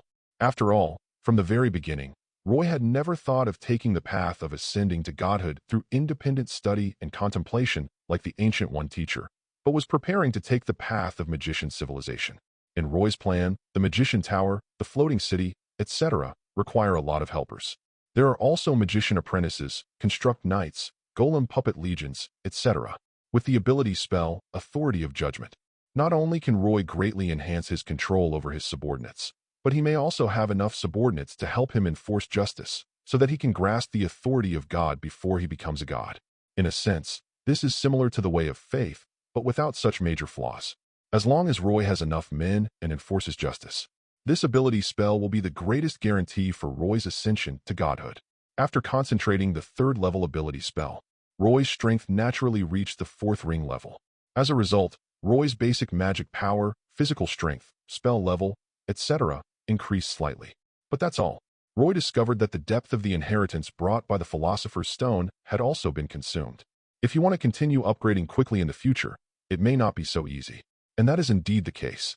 The 4th ring level is almost the same as the Hulk and Thor in Avengers Alliance 1. Going further up, there are Blind Thor, Fat Thor, Storm Thor, War Thor, Rune King Thor, and so on. Just look at Thor's advancement process, and you will know how difficult it is to improve your strength after the 4th ring. First his mother died, then his father, then his sister, and finally his brother. He even blew up the entire dimensional world of Asgard. It was not until Avengers Alliance 4 that Thor reached the level of the fat otaku Thor. Later on, Thor had to lose his teammates, his wife, and his entire family before he could advance to the level of Storm Thor. More War Thor, Runelord Thor. Before Roy's reincarnation, no Marvel movies had been made. This is also the reason why Roy, after consolidating the 3 foundations of divinity, divine body, and divine nature, will begin to develop towards the path of magician civilization. Roy didn't want to go down the horrific path of self-metamorphosis at all. 4 rings, an extraordinary watershed. At the same time, 4 rings are also the regular basic strength of Marvel's main superheroes. Definitely, this is just the strength division of ordinary magicians like Veronica, Emma, Mordo, etc. Magicians like Roy and Ancient One, whose strengths are determined purely by their knowledge and control theory, cannot be divided into different levels using these conventional levels. Whether it is the magical Holy Spirit essence of the Ancient One or Roy's top puppet, they are all bugs. Promoted to 4th ring. After adapting to my own strength a little, Roy felt that he needed a small celebration on 1.7. For example, your favorite sport, racing, is a great way to celebrate. Driving alone is boring, but it would be nice to race with Veronica and Emma. Natasha Romanoff also bought a new car, which made Roy even happier. A full 3 days. S.H.I.E.L.D, who was almost under house arrest in Wonderland Manor, became extremely irritable when he heard the frequent roar of racing cars. In Cypher's opinion, Roy, Veronica, Emma, and Natasha Romanoff are simply wasting their time on material things. What's so good about racing? I never hurt anyone. When it comes to speed and passion, airplanes are the way to go. That's right. After I get out of this damn Wonderland Manor, I'll just fly myself. Duh. Chapter 97. Wonderland Manor, after 3 days of carnival. Emma has absolutely no interest in magic research and prefers to secretly develop her own psychic magic by doing business, controlling the group, and expanding her network. At most, Emma would come back every 2 days to replenish her magic power. So after the carnival ended, Emma left for the outside world with billions of gains. As for Veronica, she is a typical homebody. She doesn't even like to go to the garden, but prefers the magic laboratory, especially after this siege of Mephisto. In the magic laboratory of the Manor Villa, there is also a Prince of Hell, the inner demon, imprisoned. As soon as Veronica finished her revelry, she went to the magic laboratory, preparing to use the witch's inner demon as experimental material to combine the activation summoning technique inherited from Merlin with the magic of the dead. As a result, the only ones left with Roy were Natasha Romanoff and the prisoner Cypher. I have to say that the Black Widows raised in the Red House have very strong temperaments. When Roy09 was hunting Natasha Romanoff, it took him a lot of effort and time. The same is true for Sepher today. Even during these 3 days, I was shocked many times by the racing scenes I saw unexpectedly. Sepher still said that he disdains driving and just wants to fly planes and be beautiful alone. Roy marveled at the beautiful flowers that blossomed after hunting, like Natasha Romanoff, and did not make things difficult for Cypher, but only temporarily imprisoned him in Wonderland Manor. After all, next, he will help Tasha to completely deal with the Red House and Dreykov. Sepher can not only provide certain information and intelligence, and once Cypher leaves Wonderland Manor, no one knows whether Cypher will leak Roy and Natasha Romanoff's plan. The oak garden is sunny and dotted with flowers. At the moment, Roy, with the oak garden as the center, continuously hammered the refined magic pillars into the ground one by one and connected them with the overall magic circle of the Wonderland Manor. After setting up the plantation magic circle, Roy quickly took out the dimension seed that had been placed there for 3 days. The dimensional seed fell into the plantation magic circle and quickly took root, completely integrating into the underground array base in a strange way. Then the dimensional seeds were like ripples on water film, completely integrated into the plantation space. Layer upon layer of ripples spread. Whether it was Roy, Natasha Romanoff, or Cypher, they could all clearly see that a vague demiplane was completely anchored in the demonized plantation. The demiplane is anchored to the magic circle, and the dual spaces merge. Soon, a vast continent appeared inside the demonized plantation. Ordinary people cannot see the half-hidden plane plantation at all. Only those who are granted authority by Roy can pass through this demonized plantation and enter the plane. At the same time, the core magic element pool of the entire Fairyland Manor, with the help of the overall magic circle, began to constantly supply infinite magic power to this half-plane.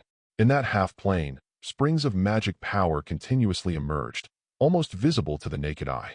Makai, the tree shepherd who was still sleeping, began to wake up.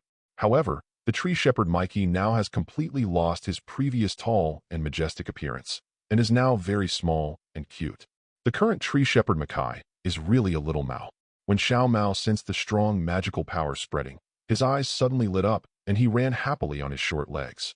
After a while, at the place where a large amount of magic power converged, Xiao Mao found the most comfortable place, and from the tree man state, he took root again and turned into a sapling state.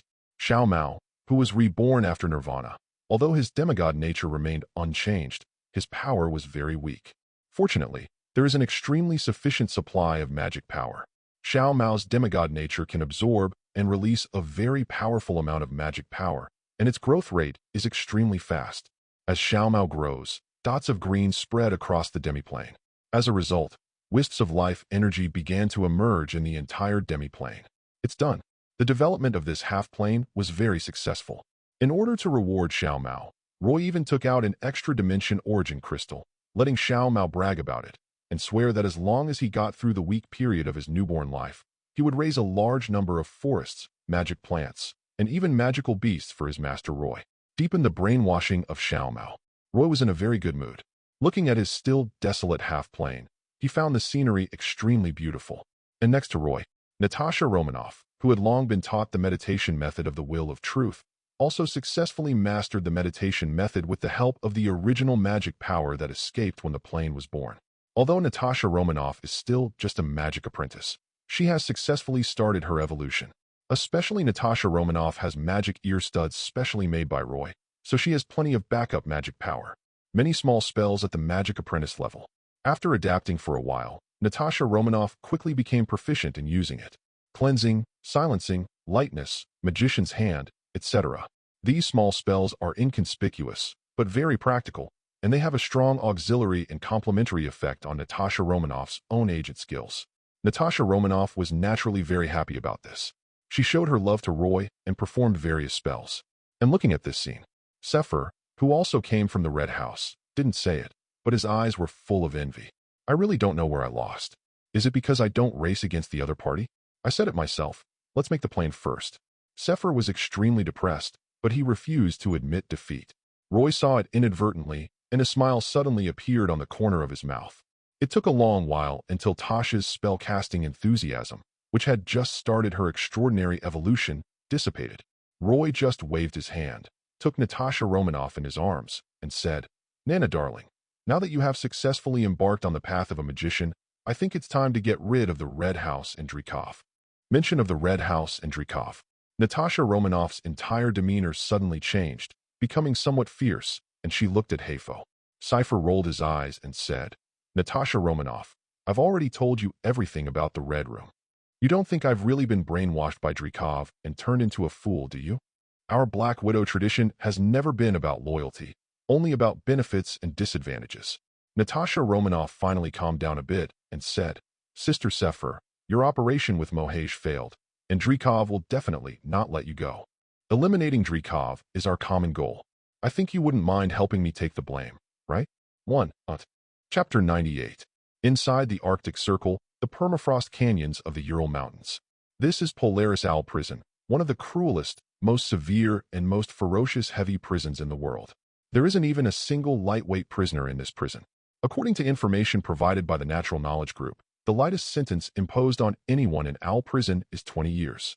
Above that, there are prisoners serving life sentences who will never be pardoned and will never have their sentences reduced. In a sense, entering this prison is equivalent to being exiled from the entire human society. And on this morning when the cold wind never stopped, on the distant hillside of the permafrost canyon, an orange-yellow portal suddenly opened, and Roy, Natasha Romanoff, and Sepher, like spring and autumn, passed through the portal and looked down at the permafrost canyon in the canyon. From a distance of several thousand meters, he could clearly see every snowflake in the Eagle prison. Natasha Romanoff started her evolutionary journey and could barely make out the figures and sentry arrangements. Only Seve, holding a monocular electronic telescope, felt more and more frightened the more he looked. In that Owl prison, there are 7 bunkers visible on the surface for watchtowers and more than 18 sniper points. Surrounded by wilderness and wasteland, trying to sneak into this Owl prison quietly is as ridiculous as a fairy tale. Observe for a quarter of an hour. Cypher's face was cold and dark, and he first glanced at Natasha Romanoff. Natasha Romanoff gave her a sweet, hopeful look. Cypher was furious and speechless. He looked at Roy and asked, "Are you sure that Natasha Romanoff's father, Alexei Shostakov, is imprisoned in this prison?" As a newly started Black Widow, Sepher didn't know much about the Red House and Dreykov. If you can't be an information provider, you can only be a scapegoat. At the moment, Natasha Romanoff, with Roy as her big backer and enough strength, has long since given up the idea of being a Lone Ranger and is instead preparing to make a big splash in the S.H.I.E.L.D. In this case, if they want to get rid of Dreykov and the Red House, they cannot reveal Natasha Romanoff's identity. Since Natasha Romanoff cannot reveal her identity, the only suitable role left for her is to be a criminal. Sepher had no choice, but he didn't want to die. That Owl prison looks like a den of dragons and tigers. Even if the time comes, Sepher still wants to fight for it, because he is wrong. Face Cypher's final struggle. Before Roy could speak, Natasha Romanoff interrupted him and said, "He's an adoptive father, not a father." S.H.I.E.L.D glared at Natasha Romanoff with increasing resentment, then continued to look at Roy. Roy shrugged and said, "Alexei was once a second-generation Red Guardian of the S.H.I.E.L.D Empire. He was injected with the S.H.I.E.L.D version of the Super Soldier Serum. Before the disintegration of the S.H.I.E.L.D Empire, Alexei openly took sides and made a serious mistake. However, as one of the most famous combat heroes of the S.H.I.E.L.D Empire, he cannot be sentenced to death directly. So, after the Russian Bear Empire was reorganized, it was imprisoned in this owl prison. Nowhere else can hold a tiger like the Red Guardian." Listen to Roy's explanation. Sephiroth's heart was completely broken.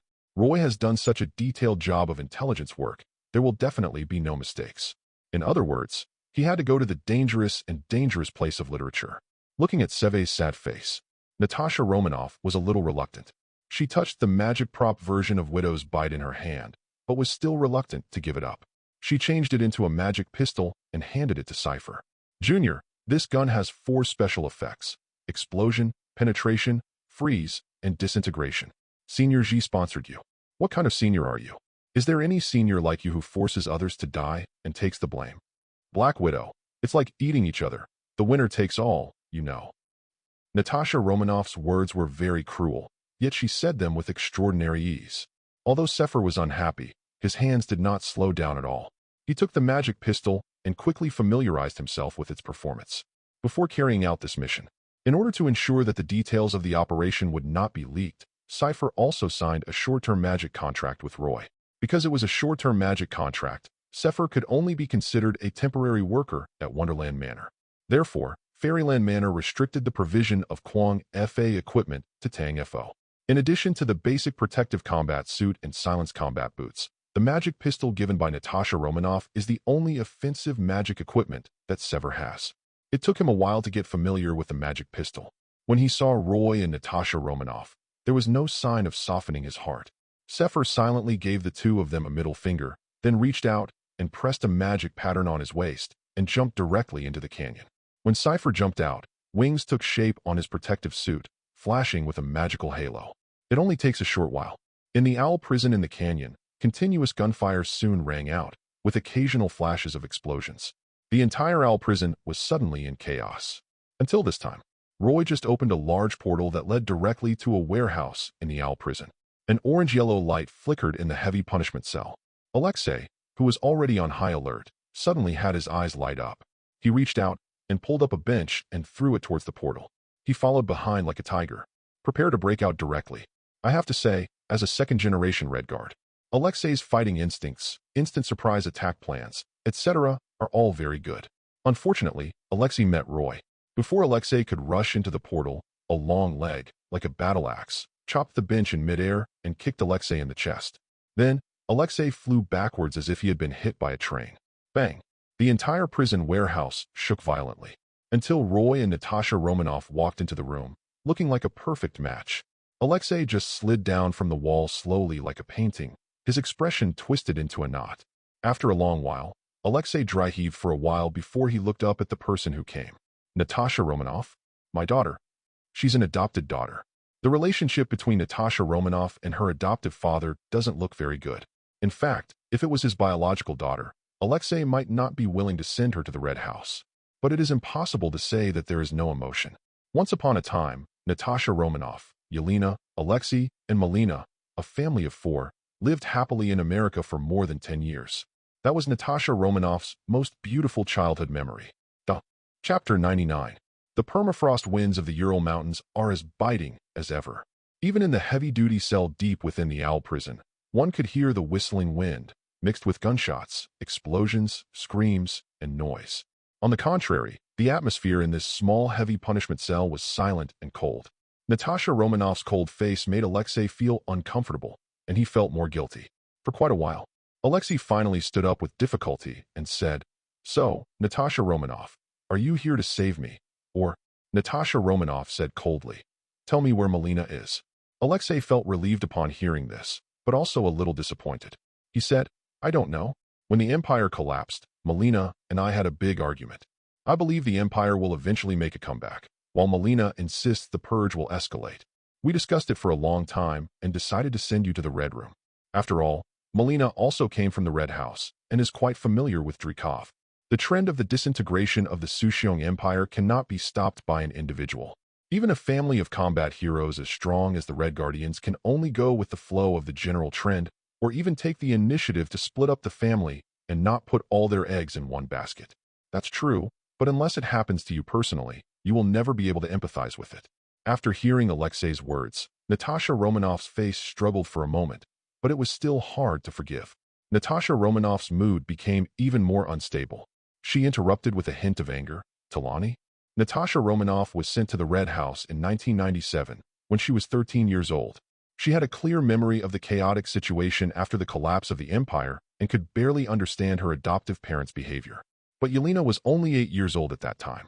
When Natasha Romanoff saw Yelena in the Red House, she almost collapsed. Yelena was sent to the Red House, which was also an important reason why Natasha Romanoff decided to defect and destroy the Red House. Hear the Natasha Romanoff roar. Alexei's entire spirit seemed to have dissipated, and he said dejectedly, "I didn't know that the situation changed very quickly 2 years after you were sent to the Red House. During that time, I was detained by the military and tried in various courts. Melina and Yelena disappeared very quickly. I have no news about them." Alexei wanted to say something else. Natasha Romanoff had calmed down and said firmly, "I came from the Red House too. Every Black Widow always has a second choice. Alexei, you can't fool me. A mature agent or spy will always have a backup plan." Alexei, who seems to be trapped in a permafrost prison, is Melina's backup. As expected, amidst Natasha Romanoff's almost sarcastic sneer, Alexei slumped against the wall, looking up at Natasha Romanoff with an increasingly dejected expression. He smiled wryly and said, "In Ohio, Melina always liked to separate her investments." She was right. Ohio, where Natasha Romanoff lived from the age of 6 to 11, is the best childhood memory she has. Just as Natasha Romanoff was stunned, Alexei seemed to admit his failure and said, "Shauna, do you remember when you returned home when you were 11? A trace of pain flashed across Natasha Romanoff's face as she said, "I remember." That was the beginning of the end of Natasha Romanoff's beautiful childhood. After returning to the Russian Empire from America, Natasha Romanoff and her family were displaced. Within 2 years, Natasha Romanoff was sent to the Red House. Alexei's mood grew darker as he watched the fleeting expression of pain on Natasha Romanoff's face. "Actually, Melina and I were successful in our operation in Ohio. In 1990, the Empire learned that America had secretly launched the Pegasus project at an Ohio Air Force base. That same year, Captain Marvel was announced at the Ohio Air Force Base, Aja. Melina and I were chosen to start a family with you and Yelena and go to Ohio. In 1995, we obtained 10 parts of the research data from the Weimar project. But at that time, Melina and I vaguely realized that Dreykov, who was in charge of the Ohio operation, seemed to have betrayed the Empire, and the dispute arose from this. The Empire was in turmoil at the time, so Melina and I didn't hand over the information right away. Later, I was placed on the Empire's watch list, and Melina chose to fully commit to Dreykov. If you insist on looking for Melina, then go to our former family." After saying this, Alexei fell completely silent. Alexei is Melina's backup. Similarly, Melina is actually Alexei's backup. Now, Alexei handed over his last secret, leaving all decisions to Natasha Romanoff. In a sense, it was Alexei's desperate act of surrender. For a moment, the room fell silent again. At this moment, the door of the room was suddenly kicked open, and Cypher, with a black and gray face, rushed into the room like a cheetah, and then saw Roy and Natasha Romanoff, who were like tourists. The atmosphere became even weirder. Saifu looked a little embarrassed, and he said more sarcastically, "So, you two dogs are teasing me, right?" Before the operation, Sefer always thought that Roy and Natasha Romanoff did not know the specific location of Alexei's imprisonment. Otherwise, the two of them would be able to take the target away quietly. Now it seems that my task is totally redundant. No, it should be said that my task is to take the blame. Definitely, people have to bow their heads under the eaves. To survive, it's okay to take the blame. 014909-409 Phila 14100-2070. But playing tricks on people is a bit too much. Seve wanted to say something more. But unfortunately, Natasha Romanoff was in a bad mood at that time. She glanced at Cypher, and the widow's bite on her hand flashed slightly, but the silencer did not fall on Cypher. "Cypher, senior sister, what a bullshit senior sister. They are the same people who are harming their own people. They are the wolves, right? Damn Natasha Romanoff. B****ch. I'm not done with you." Knowing that he was no match for Natasha Romanoff for the time being, Cypher quickly calmed down and his eyes fell silently on Roy. Grab her backstage, sleep with her man, and she dotes on you. Humph. Wait, this matter is not over yet.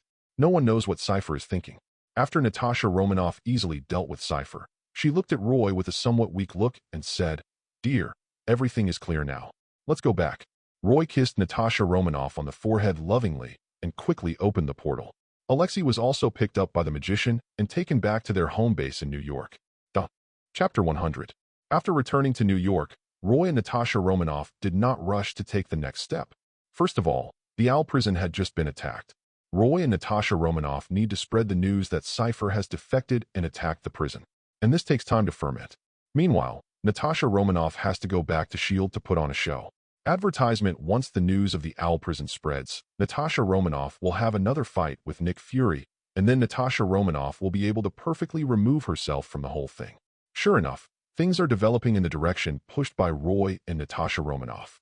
2 days later, Natasha Romanoff was soon suspended by S.H.I.E.L.D. because she almost kicked Nick Fury. Then Natasha Romanoff blatantly began to flirt with the Natural Knowledge Group, first shopping on Fifth Avenue with Emma, and then moving directly into Wonderland Manor. But unexpectedly, S.H.I.E.L.D. did not respond at all. Obviously, within S.H.I.E.L.D., Natasha Romanoff must have been secretly given the task of getting close to Roy. However, to Roy's surprise, this mission was not assigned by Nick Fury, but by Alexander Pierce, the head of S.H.I.E.L.D., to Natasha Romanoff.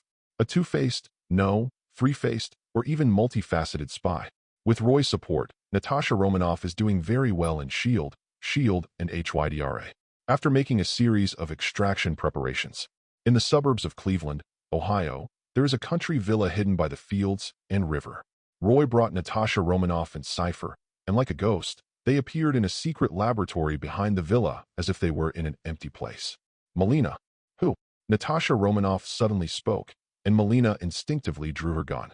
But just as Melina turned around, an invisible force bound Melina tightly like a rope. Natasha Romanoff's hands glimmer faded as she stared directly at Melina. Melina is worthy of being the Black Widow of the older generation. Even though she was restrained by the magician's hand, she quickly calmed down. The two looked at each other for a moment. Advertisement. Finally, it was Melina who spoke up. "Shauna, you rescued Alexei, right?" Upon hearing this, Cypher curled his lips in dissatisfaction. Natasha Romanoff said expressionlessly, "Yes, I want to kill Dr. Draco." Melina struggled and said anxiously, "Shauna, we can't do that. All Black Widows have their genetic profiles collected at the beginning of their training. Dreykov has a pheromone implanted in his body, and no Black Widow can harm him." Bang!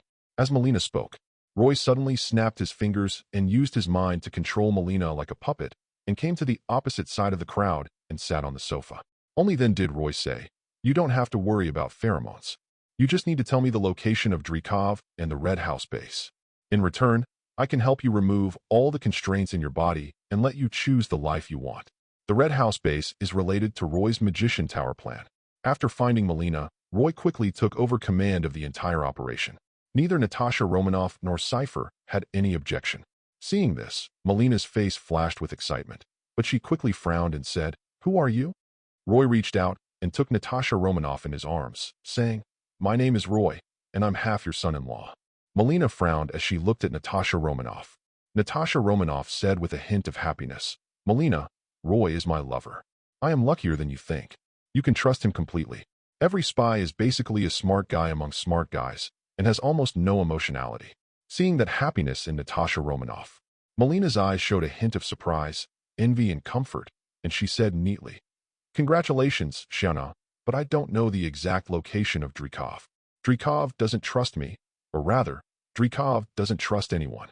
Back then, I gained Dreykov's protection by sending him information about the Pegasus project. But Dreykov has been putting me here to do some research.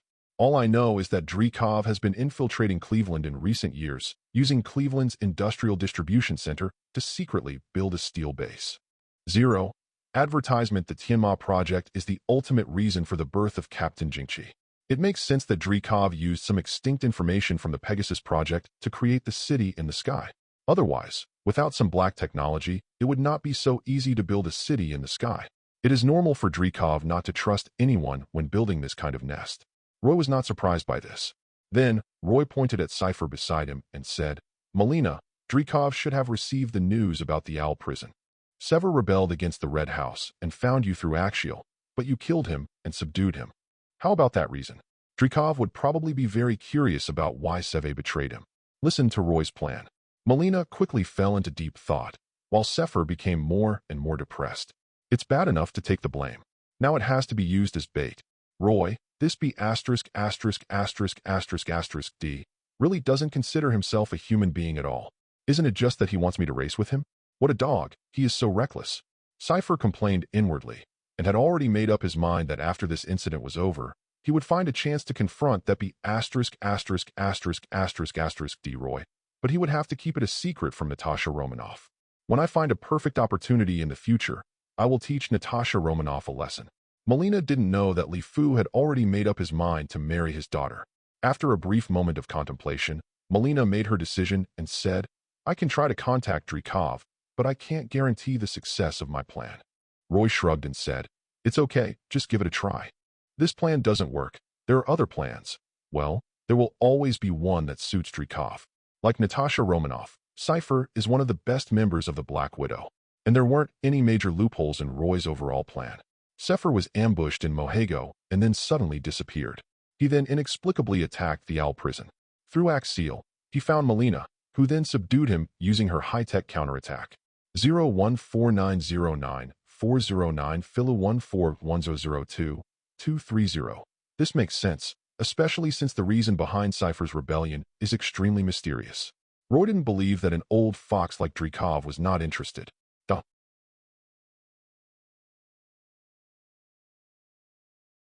If you're enjoying the story so far and want to hear the next parts, don't forget to like the video. It really helps the channel grow. And if you'd like me to continue the series, drop a comment below letting me know. Your feedback and support keep these audiobooks going strong. Thanks for listening, and I'll see you in the next one.